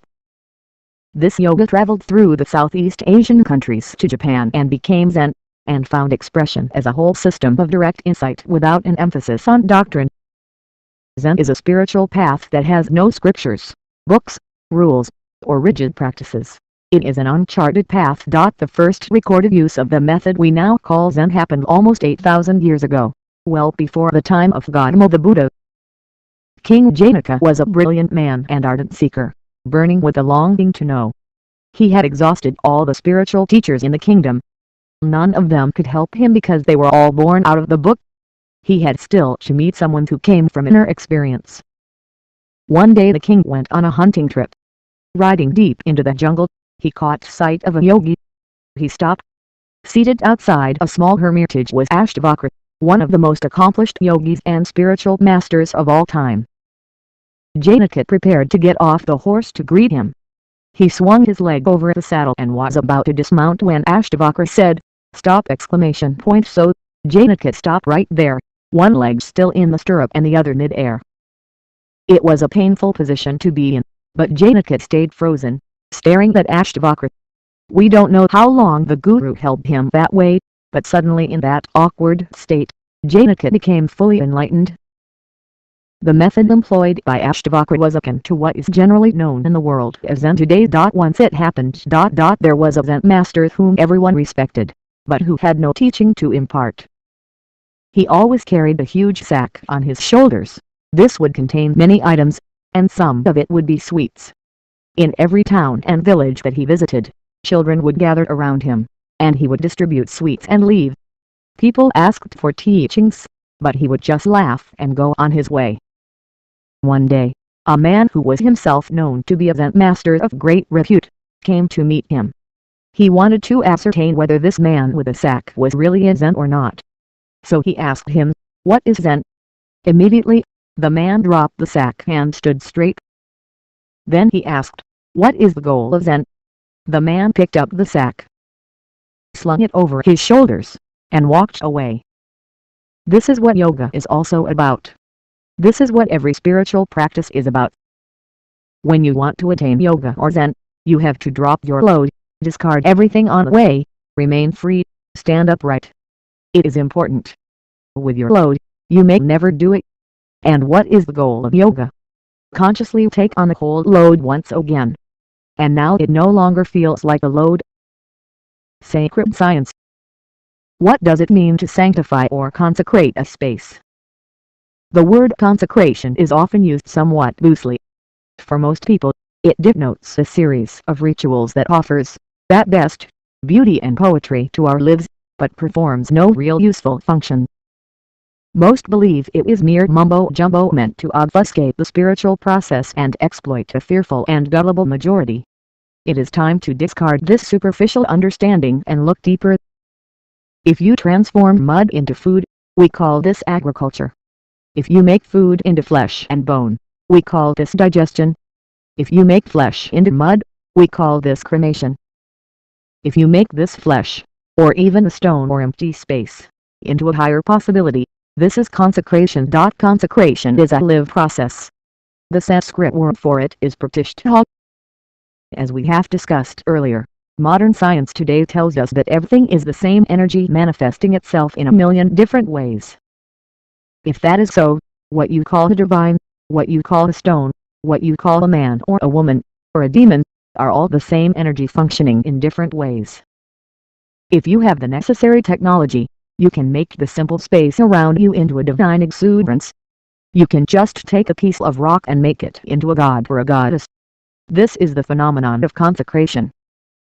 An enormous amount of knowledge about consecration has been perpetuated across generations since ancient times, particularly in India. This is because regardless of how good your life is, or how long you live, at some point the fundamental human longing to get in touch with the source of creation will invariably assert itself. If the possibility to access these deeper dimensions is not created and made available to every individual who seeks, then society has failed to provide authentic well-being for its citizens. It is because of this awareness that the Indian culture built numerous temples on every street. The idea was not to create temples that were in competition with one another. The idea was simply that no one should live in a space that is not consecrated. It is tremendous good fortune for a human being to live in a consecrated space. When you do, the very way you live becomes distinctly different. You may ask, can't I live without it? You can. If you know how to make your very body into a temple, going to the temple is not so significant. Yes, you can consecrate your own body. But the question is, are you able to keep it that way? All spiritual initiations have been aimed at consecrating this very flesh into a temple-like space. After that, all that is needed is maintenance. Doing a spiritual practice every day is one way of trying to maintain the human system in a high state of vibrancy after an initiation. I have given powerful consecrations to people at various times, sometimes formally, sometimes informally. To consecrate an inanimate object, a rock, for example, costs an enormous amount of life. Making human beings into living temples is much more inexpensive and eco-friendly, and besides, they are mobile. There are many advantages, but the problem is human beings have to dedicate a certain amount of time, energy, and focus to maintenance, otherwise it will not work. When people in the world are too distracted and unwilling to make themselves into living temples, building stone temples becomes necessity. The basic purpose of building the temple is to benefit the majority of people who have no spiritual practice in their lives. If one can do some spiritual practice in such a consecrated space, it is doubly beneficial. Particularly for those who do not know how to make their own body into a temple, the outer temple is invaluable. Consecration, or pratishtha, is done in various ways, but generally by using rituals, mantras, sounds, forms, and various other ingredients. Constant maintenance is required. The rituals in the temples are not for your sake. They are to keep the deity or energy form alive. What is a deity? A deity is a tool for a specific purpose, to achieve fulfillment in different aspects of life. In fact, the traditional word for deity is yantra, which literally translates as machine or a working energy form. Traditional wisdom has always advised people against keeping stone idols at home. If you keep them, you must maintain them every day with the right kind of processes. If a deity is consecrated through mantras, and if the necessary maintenance does not happen on a daily basis, the deity becomes a withdrawing energy and can cause immense harm to people who live in the vicinity. Unfortunately, many temples have become like this because of improper maintenance by people who do not know how to keep them alive. Prana pratishtha is different in that it uses your own life energies to consecrate something. When you consecrate a form in this way, it does not need any maintenance. It is quite literally forever. When I fulfilled my life mission, which was the consecration of the dhyana linga, it was through prana pratishtha. This is why there are no rituals in this shrine. None are required. The dhyana linga does not need any maintenance because its vibrancy will never fluctuate. Even if you take away the stone part of the structure, it will remain the same. Irrespective of physical changes that may happen over time, the energy form will not perish. This is because the real form is made of a non-physical dimension. It is indestructible. The Indian temples were never places of prayer. The tradition was that you had a shower first thing in the morning and went directly to the temple, sat there for a while, and only then began your day. The temple was like a public battery charging space. Most people have forgotten this nowadays. They just go to temples, ask for something, bounce on the temple floor, and then leave. This is quite pointless. The idea is to sit and imbibe the energies of the place. At the Dhyanalinga Yogic Temple in Coimbatore, you are not required to believe in anything to reap its benefits. You are not required to pray, or make any ritual offering. You are encouraged to just close your eyes and be in the space for some time. If you were to try it for yourself, you would discover that it is a tremendous experience. The Dhyanalinga is in the highest level of intensity that any form can be. Even if those who do not know anything about meditation come and sit there, they become meditative by their own nature. That is the kind of remarkable tool it is. If I were given the necessary support and opportunity, I would like to consecrate the whole planet. This is what I am good at, turning thin air into a very powerful vibrant space, turning a piece of metal or stone into a divine reverberation. It is my dream that someday all of humanity should live in a consecrated environment. Your home should be consecrated, your street should be consecrated, your office should be consecrated. All the places where you spend your time should be consecrated. When you live in such a space, your evolution need not stick to the Darwinian scale. You can simply leapfrog ahead to a state of ultimate well-being and freedom. In India, most ancient temples were built for Shiva, or that which is not. There are thousands of Shiva temples in the country, and most of them do not have any idol as such. They generally have a representative form, a linga. The word linga means a form. When creation began to happen, or when the unmanifest became manifest, the first form that it assumed was that of an ellipsoid, or a three-dimensional ellipse, which is what we call a linga. It started as an ellipsoid, and then took on many other shapes and forms. If you go into deep states of meditativeness, you will find that before a point of absolute dissolution, once again the energy takes on the form of a linga. Modern cosmologists have identified that the chord of every galaxy is always an ellipsoid. So, generally in yoga, the linga is considered to be the perfect and fundamental form in existence. It is the first form and the final form. In the space between, creation takes place. What lies beyond is that which is not or Shiviate. So, the linga form is actually an opening in the fabric of creation. For physical creation, the front door is a linga and the back door is a linga. This makes the temple an opening in the fabric of the physical. you could fall right through it and go beyond. That is what makes it such a tremendous possibility. Interestingly, lingas are found all over the world.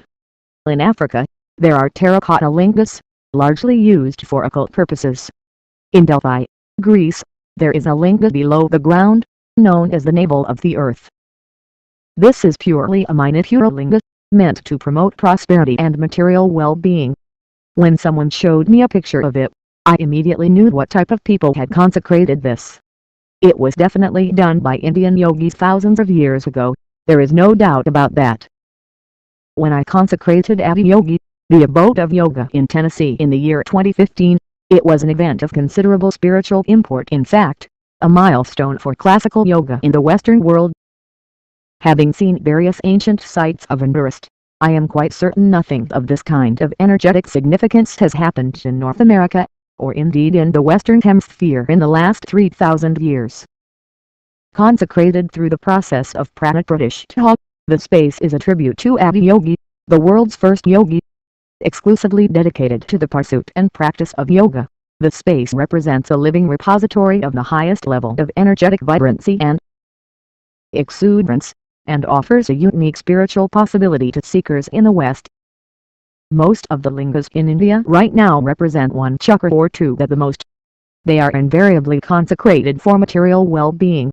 There are some Dhanapata lingas consecrated to promote peace and joy as well. The uniqueness of the Dhyana linga is that it has all 7 chakras energized at their peak.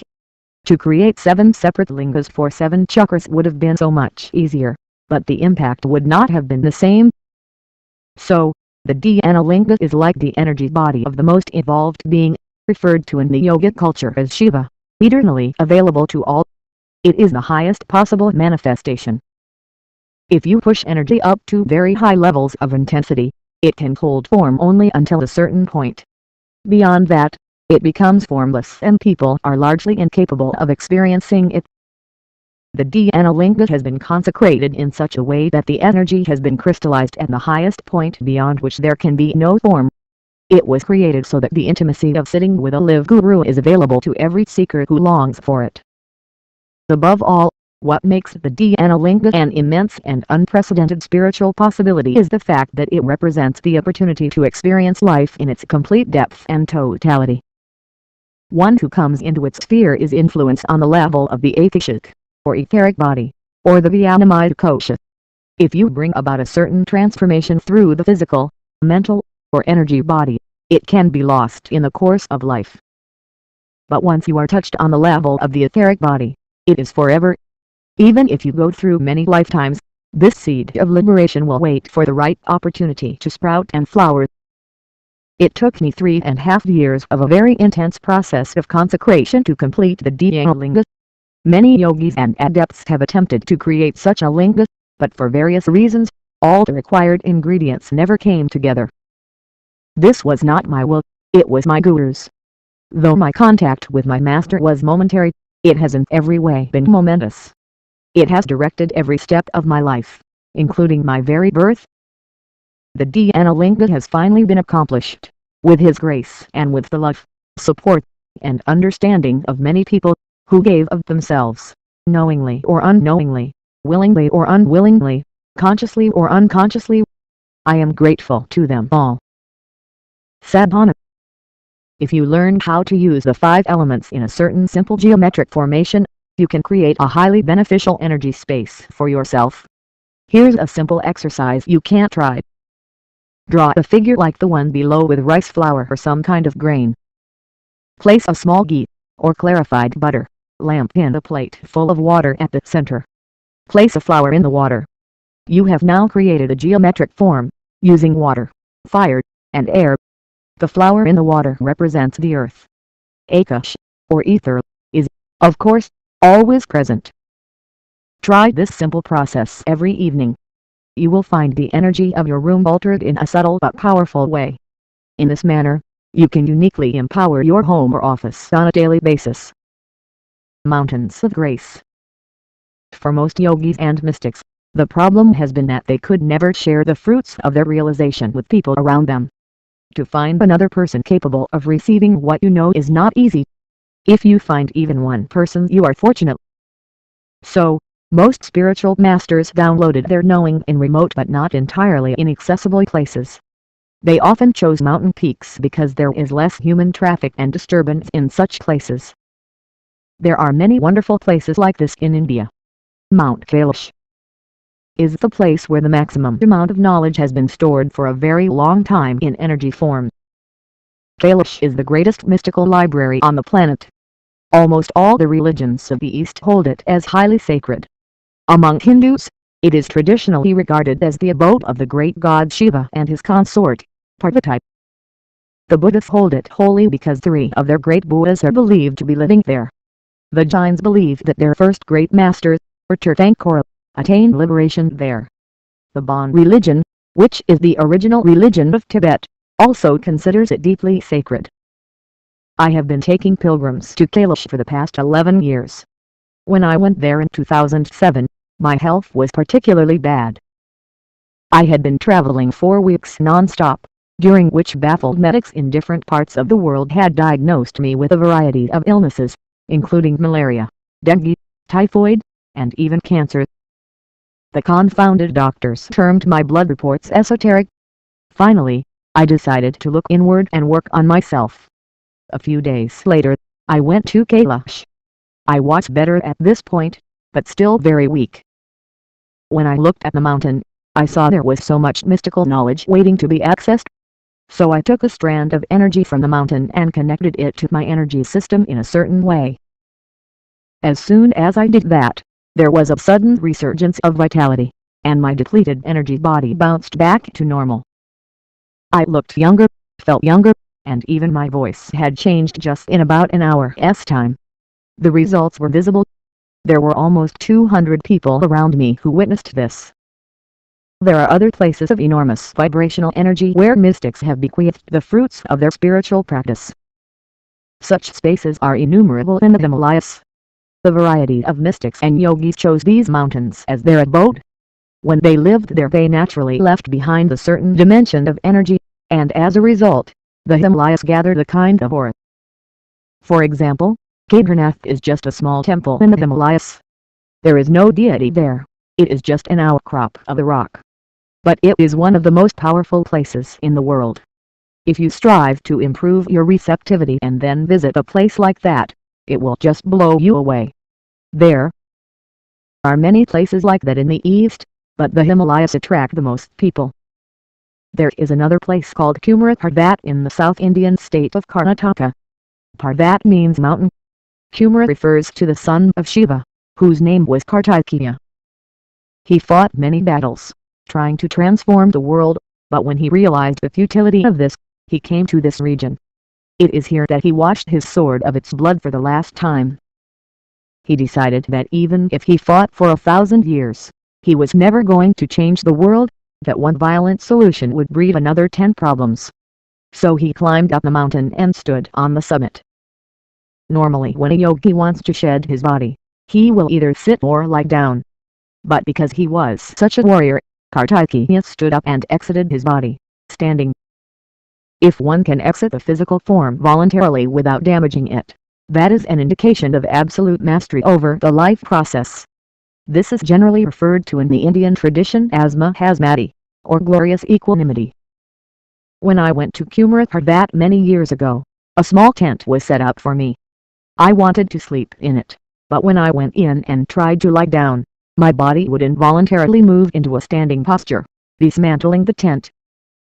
The whole night I was not able to sit, my body would only stand. That is when I started seeing what Kartikeya's life was all about. Although he lived thousands of years ago, what he left behind is still vibrantly alive.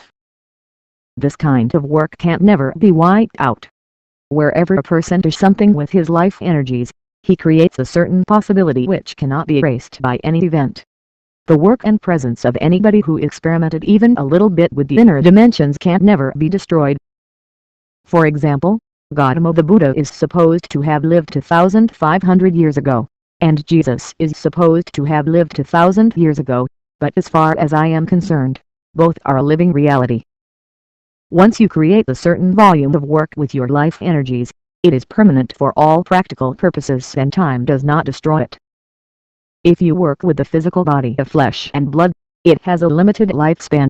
If you use your mind, the lifespan of that work is much longer. But if you work with your fundamental life energies, then the result is timeless. The Silver Peaks. Ever since my infancy, there was always a certain mountain peak in the background of my gaze. Only when I was 16 years old and discussed this with my friends did I realize that nobody else had mountains in their eyes. For some time I thought I should locate that peak, but then I put the idea aside. Suppose there were a spot on your spectacles. You'd get used to it after a while. It was just like that with my mountain peak. It was only much later when the flood of memory returned to me, and when I was looking for a place to establish the Dhyanalinga, that I began to search for the peak that had dominated my vision. I traveled everywhere. I made the 760-mile ride from Goa to Kanyakumari on the southernmost tip of India about 11 times. Along every road and mud track, I have probably ridden thousands of miles. Then just by chance one day, many years later, I came upon a village outside Coimbatore. As I was driving round the bend, I saw the seventh hill of the Velayadari Mountains. There it was, the mountain that I had seen since my childhood. The moment I set my eyes upon that peak, one that had lived within me for my entire life, it vanished from my inner vision and became a living reality. Suddenly I knew this would be the most conducive space for my life work. If you ask me, which is the greatest mountain on the planet, I will always reply, Velayadari. I was born with an imprint of these mountains in my eyes, and they have haunted me ever since. They lived within me and have been my very own navigating system, my inner radar. These mountains aren't just a matter of geography for me. They are a reservoir of all that I needed to know to create the Dhyanalinga. The word Velayadari literally means silver mountain, and this range is so named because these mountains are covered with cloud for a large part of the year. They are also known as the Kailash of the South because Adi Yogi, or Shiva himself, spent a little over 3 months upon these mountain peaks. When he came here, he was not in his usual blissful mood. He was intense and despondent, and that energy is still evident today. It produced a string of yogis through the tradition who were of the angry sort. They did their spiritual practice here and acquired that quality. They were not angry about anything in particular. They were simply in a certain state of intensity. Above all, this mountain is very important for me because this is where my guru left his body. This mountain is like a temple, a living shrine, for us in this yogic tradition, a torrent of divinity, a cascade of grace. The way of the mystic. There is a great curiosity in certain circles about mystical experiences. Many claim to have had extraordinary paranormal experiences which they cite as proof of their spiritual evolution. A common word in people's spiritual lexicons nowadays is samadhi, which is seen as a certificate of mystical attainment. What is samadhi? It is a certain state of equanimity in which the intellect goes beyond its normal function of discrimination. This, in turn, loosens one from one's physical body such that there is a space between you and your body. There are various types of samadhis, which for the sake of understanding, have been classified into 8 types. Among these 8 there are 2 broad categories, Savikalpa and Nirvikalpa. In the case of Nirvikalpa samadhi, there is only a single pointed contact with the body. The rest of the energy is loose and uninvolved with the physical. These states are maintained for certain periods to help practitioners establish the distinction between themselves and their bodies. Samadhi is a significant step in one's spiritual evolution, but it is still not the ultimate. Experiencing the certain type of samadhi does not mean you are released from the cycles of existence. It is just a new level of experience. When you were a child, you experienced life in a particular way. When you move into your adulthood, you have another level of experience. You experience the same things in a totally different way at different points in your life. Samadhis are just like this. Some people may go into a certain level of samadhi and stay there for years because it is enjoyable. In this condition, there is no space or time and no bodily problems because the physical and psychological barriers have been broken to some extent. But this is only temporary. The moment they come out of this state, all the bodily needs and mental habits return once again. Generally, compared to someone who is sober, someone who is slightly drunk has a different level of experience and exuberance. But everyone still has to come down at some point. All samadhis are a way of getting high without any external chemicals. If you go into these states, a new dimension does open up for you. But the crucial thing is that it does not leave you permanently transformed. You have not moved into another reality. Your level of experience has deepened, but you have not become free, in an ultimate sense. Most enlightened beings never stayed in samadhi states. Gautama Buddha never sat and meditated for years on end after his enlightenment. Many of his disciples went into very long meditations for years. But Gautama himself never did this because he must have seen it was not necessary for him. He practiced and experienced all the 8 kinds of samadhis before his enlightenment, and he discarded them. He said, "This is not it." He knew this was not going to take him to realization. Samadhi is just a heightened level of experience, a kind of inner LSD without any external input, which causes altered levels of perception. The risk is that you could get caught up with it, because it is far more beautiful than the current reality, but even the most beautiful experiences, as we know, can become a drag with time. If you have made realization the top priority in your life, then anything that does not take you one step closer toward your ultimate freedom is meaningless. Let us say you are climbing Mount Everest. You will not take one step sideways because every iota of energy is needed to reach the peak. Now if you have to reach the peak of your consciousness, you need every iota of energy you can muster. And still it is not enough. Now, you would not want to perform any action that would distract you from the main purpose. What is this self-realization? You might wonder. After all that most people are looking for is health, well-being, wealth, love, and success. Do you really need self-realization? Let us look at this in the simplest possible way. Isn't it true that the more you know about your computer, the better you can use it? Isn't it true that your ability to use a device or instrument is directly proportional to your knowledge about it? Isn't it true that someone with a high level of dexterity and expertise can use even a simple instrument in a seemingly magical way? Have you seen some people riding on a piece of plastic they call a surfboard, doing incredible things? Just a piece of plastic, and what amazing feats of agility and grace they can perform.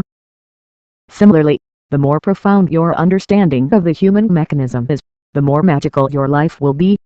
In every culture, there have been a few people who performed certain actions that made others believe in miracles. All these actions that are known as miracles are just born of a more profound access to life that some have enjoyed. That access, as I have said time and again, is available to everyone who cares to look deeper. Tantra, a technology for transformation. Today, there are many practices associated with the occult sciences masquerading as spiritual processes. Let us say I am in India and you are in America. I want to send you a flower, but I am not willing to take the journey that Columbus took. If I make this flower suddenly land in your lap, this is occult. There is nothing spiritual about it. It is just another way of handling the physical dimension of life. In India, we have many sophisticated occult processes.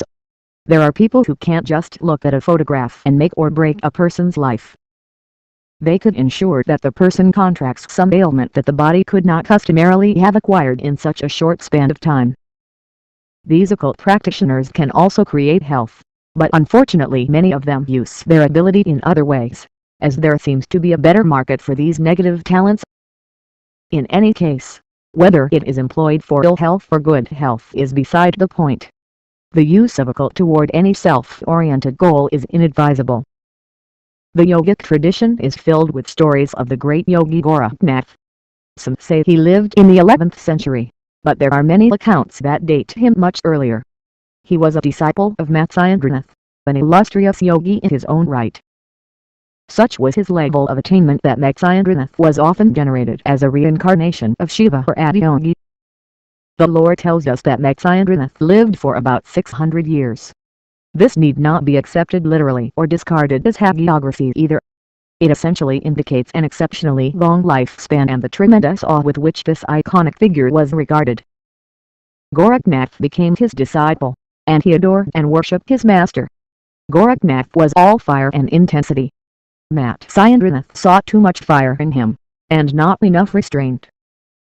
Fire burns through many things, so Goraknath started burning through the walls of ignorance, and suddenly he had enormous power. Matsyendranath saw that he was running a little ahead of himself, so he told him, "Go away for 14 years. Don't stay near me. You are imbibing too much from me." This was the hardest thing for Goraknath to do. If Matsyendranath had said, "Give up your life," he would have done it at once. Go away was something he could not bear. But since that was what his beloved master demanded of him, he went away. For 14 years, he counted the days and hours, waiting for the moment when he could return. The moment the period was over, he came rushing back. When he came, he found a disciple guarding the cave where Matsyendranath lived. Goraknath said, "I want to see my master." The yogi who was guarding the cave said, "I have no such instructions, so you had better wait." Goraknath flared up. He said, "I've waited for 14 years, you fool. I don't know when you came here. Maybe you came here the day before yesterday. How dare you stop me?" He pushed him aside and went into the cave. Matsyendranath was not there. Goraknath came back and shook the disciple and said, "Where is he? I want to see my master now!" The disciple said, "I have no instructions to tell you where he is." Goraknath could not contain himself. He used his occult powers, looked into the disciple's mind, and identified where Matsyendranath was. He then started heading in that direction. His guru was waiting for him halfway. Matsyendranath said, "I sent you away for 14 years, because you were beginning to become occult-oriented. You were losing sight of the spiritual process and beginning to enjoy the power that it gave you. When you come back, the first thing that you do is use occult to open up your brother disciple's mind. Another 14 years for you." And so he sent him away again. There are many stories about Goraknath making forays into this forbidden realm, and Matsyendranath punishing him again and again. At the same time, Goraknath evolved finally into the greatest disciple that Matsyendranath ever produced. This is how the practice of occulting has always been treated in the yogic culture. It was never treated with respect. It was seen as a way of misusing life, of encroaching into areas where you should not. It was practiced only by certain types of people obsessed with power or money. At the same time, occult is not always a negative thing. It has earned this reputation through misuse. Occult is essentially a technology. No science or technology is intrinsically negative. If we start using technology to kill or torture people, then after some time we think, enough of this damn technology. That is what has happened to occult. Too many people misused it for personal benefit. So, generally on the spiritual path, occult is shunned. What is often referred to as occult is broadly what we know as Tantra. In the current understanding in society, Tantra is about using very unorthodox or socially unacceptable methods. But in its classical sense, Tantra simply means technology. It has nothing to do with unbridled sexuality. It is important to make a clear distinction between the occult kind of Tantra and spiritual Tantra. These two were divided as left-hand Tantra and right-hand Tantra, and are completely different in nature. Left-hand Tantra involves various rituals which may seem weirder than queer to many. The left hand is very external. You need materials and elaborate arrangements to make it happen. Occult practices, generally referred to as left-hand Tantra, gave people powers to communicate across distances, to appear in two different places at the same time, and use energies to their own benefit and to the detriment of others. Right-hand Tantra is more internal. It is about enabling you to use your energies to make things happen. You use all the simple aspects of life as a subjective science to turn inward and do something with yourself. The left-hand Tantra is a rudimentary technology and more available to the uninitiated, while the right-hand Tantra is highly refined and only available through powerful initiations. Tantra is a certain capability. Without it there is no spiritual process. If you have no Tantra in you, you have no technology to transform people. All you have are words. Words can be inspirational and directional, but not transformative. The scholar cannot be labeled a guru. Without a technology for transformation there is no master. So there is no guru without tantra. Today there are too many people claiming to be gurus, but all they are doing is rehashing the scriptures. A true guru's work is to overhaul the entire human mechanism from acquired cyclical patterns of karma toward its ultimate possibility. It is like the mechanic's job, removing karmic warts. If there is no tantra or technology in him, you cannot call that person a guru. Serpent power. The word kundalini literally means energy. It refers to a certain type of energy within every human being which is largely latent and unmanifest. The kundalini has always been symbolized in the yogic tradition as a coiled cobra. The coiled cobra knows stillness of a very high quality. When the snake is motionless, it is so absolutely still that even if it is lying in your way, you will miss it. Only when it moves do you see it. But these coils hold a hidden volatile dynamism within themselves. So Kundalini is referred to as a coiled cobra because this tremendous energy exists within each and every human being, but until it moves, you never realize it is there. To live a full-fledged physical life, a minuscule amount of this physical energy is adequate. Only when the need to transcend physicality happens do you need a burst of energy which will launch you beyond this reality. It is like the difference in the quantum of energy required in air travel and in the rocket launch. Flying within the atmosphere is one thing and breaking the atmospheric barrier for space travel is quite another. Similarly, transcending physicality requires another dimension of energy altogether. There is not a single Indian temple where there is no image of a snake. This is not because this is a culture of serpent worshippers. It signifies that a sacred space holds the possibility of arousing the unmanifest energies in you. Snakes are known to be highly perceptive creatures. The snake is particularly drawn to a person who is meditative. In the tradition, it is always said that if a yogi is meditating in a place, there will be a snake somewhere nearby. If your energies become still, the snake is naturally drawn to you. Though physically there is a world of a difference between a snake and human being, it is very close in terms of its energy system. If you encounter a cobra in the wild, you might find it coming into your hands without any resistance because its energies and yours are so akin to each other. Unless your chemistry shows alarm which it interprets as danger, the snake has no intention of giving up its venom, which is its wealth, the medicinal properties of which are being increasingly acknowledged in the world today. Historically, of course, the snake has received much bad press because of the biblical story of Adam and Eve. But if you examine the tale closely, you'll see it is the snake that initiated life on this planet. Otherwise there was just a dumb couple who didn't know what to do with themselves. You and I wouldn't have been here without that wonderful serpent. Ultimately, the rising of the Kundalini energy sets the basis for a much larger perception of life. Traditional images of Adi Yogi, or Shiva, depict a snake with him to indicate that his perception is at its peak. Only if energy rises to a certain level of intensity and volume can reality be perceived in its utmost purity. Otherwise every other karmic imprint that we have will interfere with the way we perceive reality. Joy is a rare visitor in most people's lives. The intention of this book has been to make it your lifelong companion. Joy is not some elusive spiritual goal. It is simply the background milieu that is needed for any aspect of your life to unfold magically and wonderfully. If joy is not the ambience of your life, even life's most pleasurable activities become burdensome. The issues of life around you can be addressed to the best of your capabilities. But once joy is your constant companion, you are no more an issue in your life. After that, life is a journey of endlessly unfolding celebration and discovery.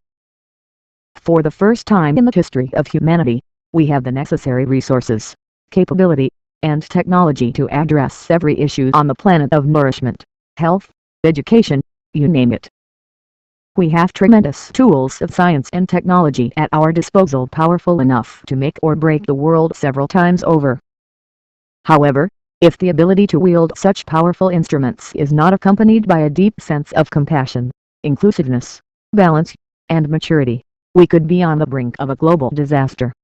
Our relentless pursuit of external well-being is already on the verge of annihilating the planet. Never before has a generation of people known the comforts and conveniences we have today. And yet, we cannot claim to be the most joyful or loving generation in history. The vast number of people live in states of constant anxiety and depression. Some are suffering their failure, but ironically, many are suffering the consequences of their success. Some are suffering their limitations, but many are suffering their freedom. What is missing is human consciousness. Everything else is in place, but the human being is not in place. If human beings stopped obstructing the path to their own happiness, every other solution is at hand. You cannot transform the world without transforming the individual. My life's work has been dedicated to empowering human beings to take charge of their own destinies and bringing them to a state of joyful inclusiveness so that the possibility that we are does not pass us by as a generation. Your joy, your misery, your love, your agony, your bliss, lie in your hands.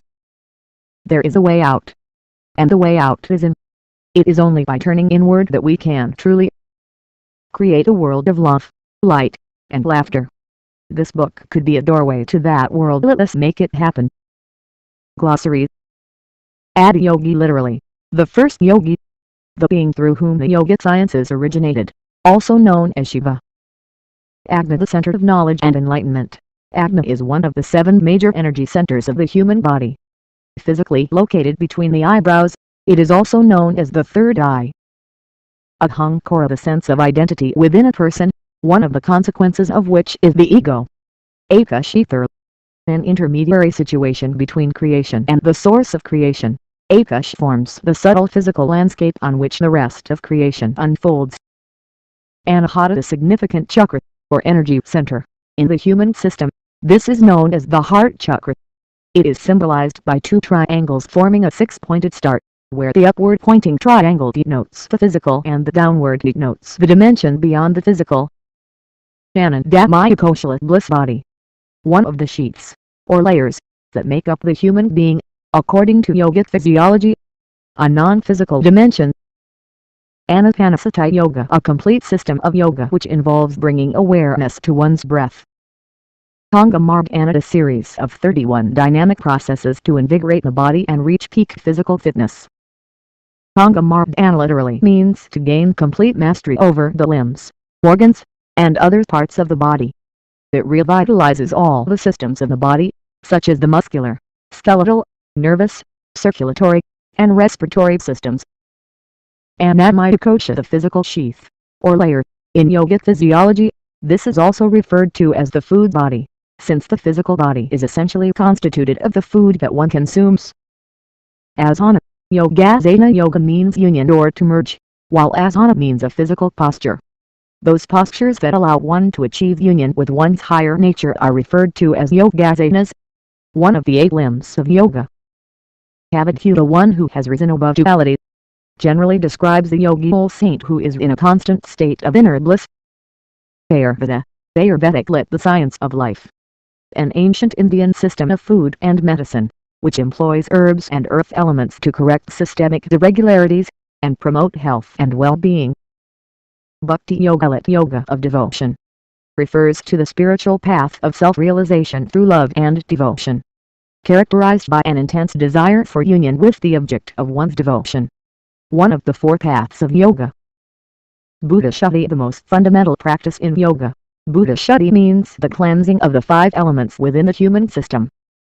Buddha Siddhi, the state where one has gained mastery over the 5 elements within the human system, a level of expertise that promotes well-being and the ability to access dimensions beyond the physical. Brahmarandra, Brahma means the ultimate and Randra means opening or cavity. Another name for the Sahasrara chakra, which is located at the fontanelle, or the soft spot at the top of an infant's head. Buddhi, faculty of discrimination, analysis, logical and rational thought, the intellect. Chakra lip wheel also refers to the junctions of nadis in the energy body. Though 7 major chakras are associated with the human body, there are a total of 114 chakras, 2 of which are outside the human body. Chidakash, or Chidakasha, the etheric dimension of intelligence. Chitta, pure intelligence, unsullied by memory. The deepest, most fundamental dimension of the human mind. The person in touch with this dimension is said to have access to the source of creation. Chit Shakti, the power of the mind. Also a meditation designed by Sadhguru to enhance the power of the mind. Dharana, a yogic process in which the subject maintains an unwavering focus on an object and establishes experiential contact with it. One of the 8 limbs of yoga. Dhyana, or dhyana, yogic process of maintaining focus in which either the subject or object is absorbed into the other. One of the 8 limbs of yoga. Dhyana linga, a powerful energy form at Isha Yoga Center in India. It was consecrated by Sadhguru exclusively for the purpose of meditation. Jnana yogi, attainment of a state where one's intelligence is employed to reach one's ultimate nature. One of the 4 paths of yoga. Guru, lit dispeller of darkness. A spiritual master, a realized being who guides spiritual seekers toward liberation. Hatha yoga, a form of yoga involving physical postures and practices, used as both a purificatory and preparatory step for meditation and higher dimensions of spiritual experience. Vital, one of the 3 major pranic channels in the human body. Located on the left side of the body, it is feminine and intuitive in nature. Kalpavriksha, a wishing tree. In yoga, a well-established mind is referred to as a kalpavriksha. Karma, action. Used to refer to the composite expression of past actions, which binds one to the body and determines many aspects about a person. Karma yoga of action. The science of performing actions that liberate rather than entangle a human being. One of the 4 paths of yoga. Kriya yoga, lit internal action. Transforming one's inner energies to reach one's ultimate nature. One of the 4 paths of yoga. Kundalini, fundamental life energy, which rises upward through the practice of yoga. Depicted as a snake coiled at the base of the spine. Linga, the first or primordial form. A perfect ellipsoid, it is the fundamental form in the cosmic geometry. Mahasamadhi, highest form of equanimity that entails the complete dissolution or neutralization of the personal and the universal, whereby all traits of individual nature are transcended. Also known as nirvana, and Mahaparinirvana in other Eastern spiritual traditions. Mana, the dimension of the mind, distinct from the intellect, which is a complex amalgam of memories, and molds thoughts and emotions. Mandala refers to the physiognomic cycle, a time period of 40 to 48 days, which is a natural period of many physiological processes in the body. Manipurika, the chakra, or energy center, located a little below the navel. It is associated with the vital energy needed for survival and active engagement in the outside world. Manomaya kosha, the mental body. One of the 5 sheaths of the yogic physiology. Muladhara, located at the perineum. The Muladhara is the foundation of the energy body. Nadi, the channels through which the life force, or prana, flows in the energy body.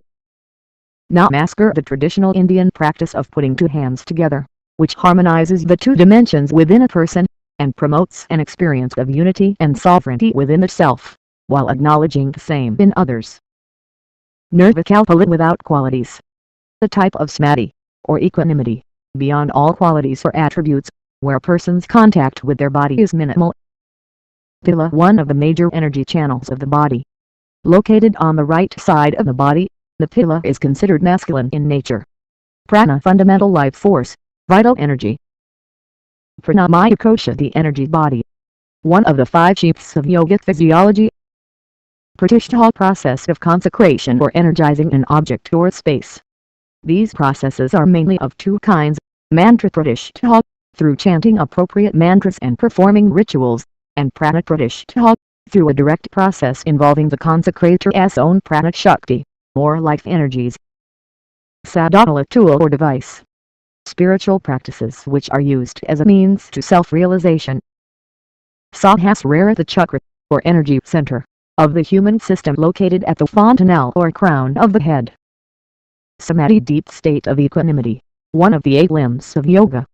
Greatly celebrated in the Indian spiritual tradition, the experience of samadhi is therapeutic and deeply transformative in nature. Some for the repetitive and cyclical nature of the physical world and the domain of karma, which offers the necessary stability for the making of life.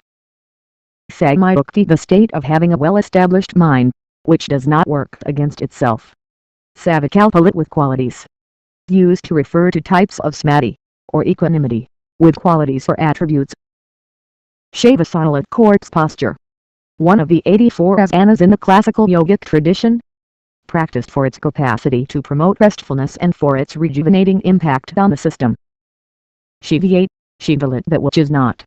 Used to refer to limitless space, also refers to Adi Yogi, the first yogi, who experienced a state of union with this limitless space. Sushumna, the central channel in the energy body which conducts Kundalini, or the life force. Surya Kriya, the powerful process of activating the sun within. Surya means sun, and Kriya means an inner energy process. Designed as a holistic process for health, wellness, and inner well-being, Surya Kriya is also a complete spiritual process. Surya Namaskar, an ancient yogic practice, which is not only a way of balancing the system, but also a way of becoming receptive to the sun, based on the logic that all life is solar-powered. Surya Shakti, a yogic practice which stimulates the sun within the human system. Swadhisthana, abode of the self, the chakra or energy center situated just above the genitals. Tamas inertia refers to one of the three qualities of existence, the other two are rajas, or dynamism, and sattva, or equanimity. Tantra technology, the technology of spiritual transformation. Vasanas, tendencies or inclinations, subliminal traits in the human being, the residue of desires and actions. Vedanta, end of perceivable knowledge. The philosophy or the teachings of the Upanishads, the speculative and metaphysical commentaries on the Vedas. Vyayamakosha, one of the 5 layers of the body, which is known as a transitory body. It facilitates the transition from the physical to the non-physical. Visheshnana, extraordinary knowing or knowing beyond sense perception. Vishuddhi, one of the 7 major chakras. Vishuddhi is the center of power and vision. It is located at the pit of the throat. Yantra, lip form, an energy form, which can be designed and consecrated in different ways to bring prosperity and well-being to one's life. Yogalit, to yoke or unite, the state of being where the individual experiences a state of union with existence. Also refers to the ancient spiritual science, which gives methods and technologies to reach that state. Yogi, one who has known the union of existence, the person who is in a state of yoga. Inner Engineering Online Program. Designed by Sadhguru, Inner Engineering Online is a 7-session course that empowers you to create your life the way you want it.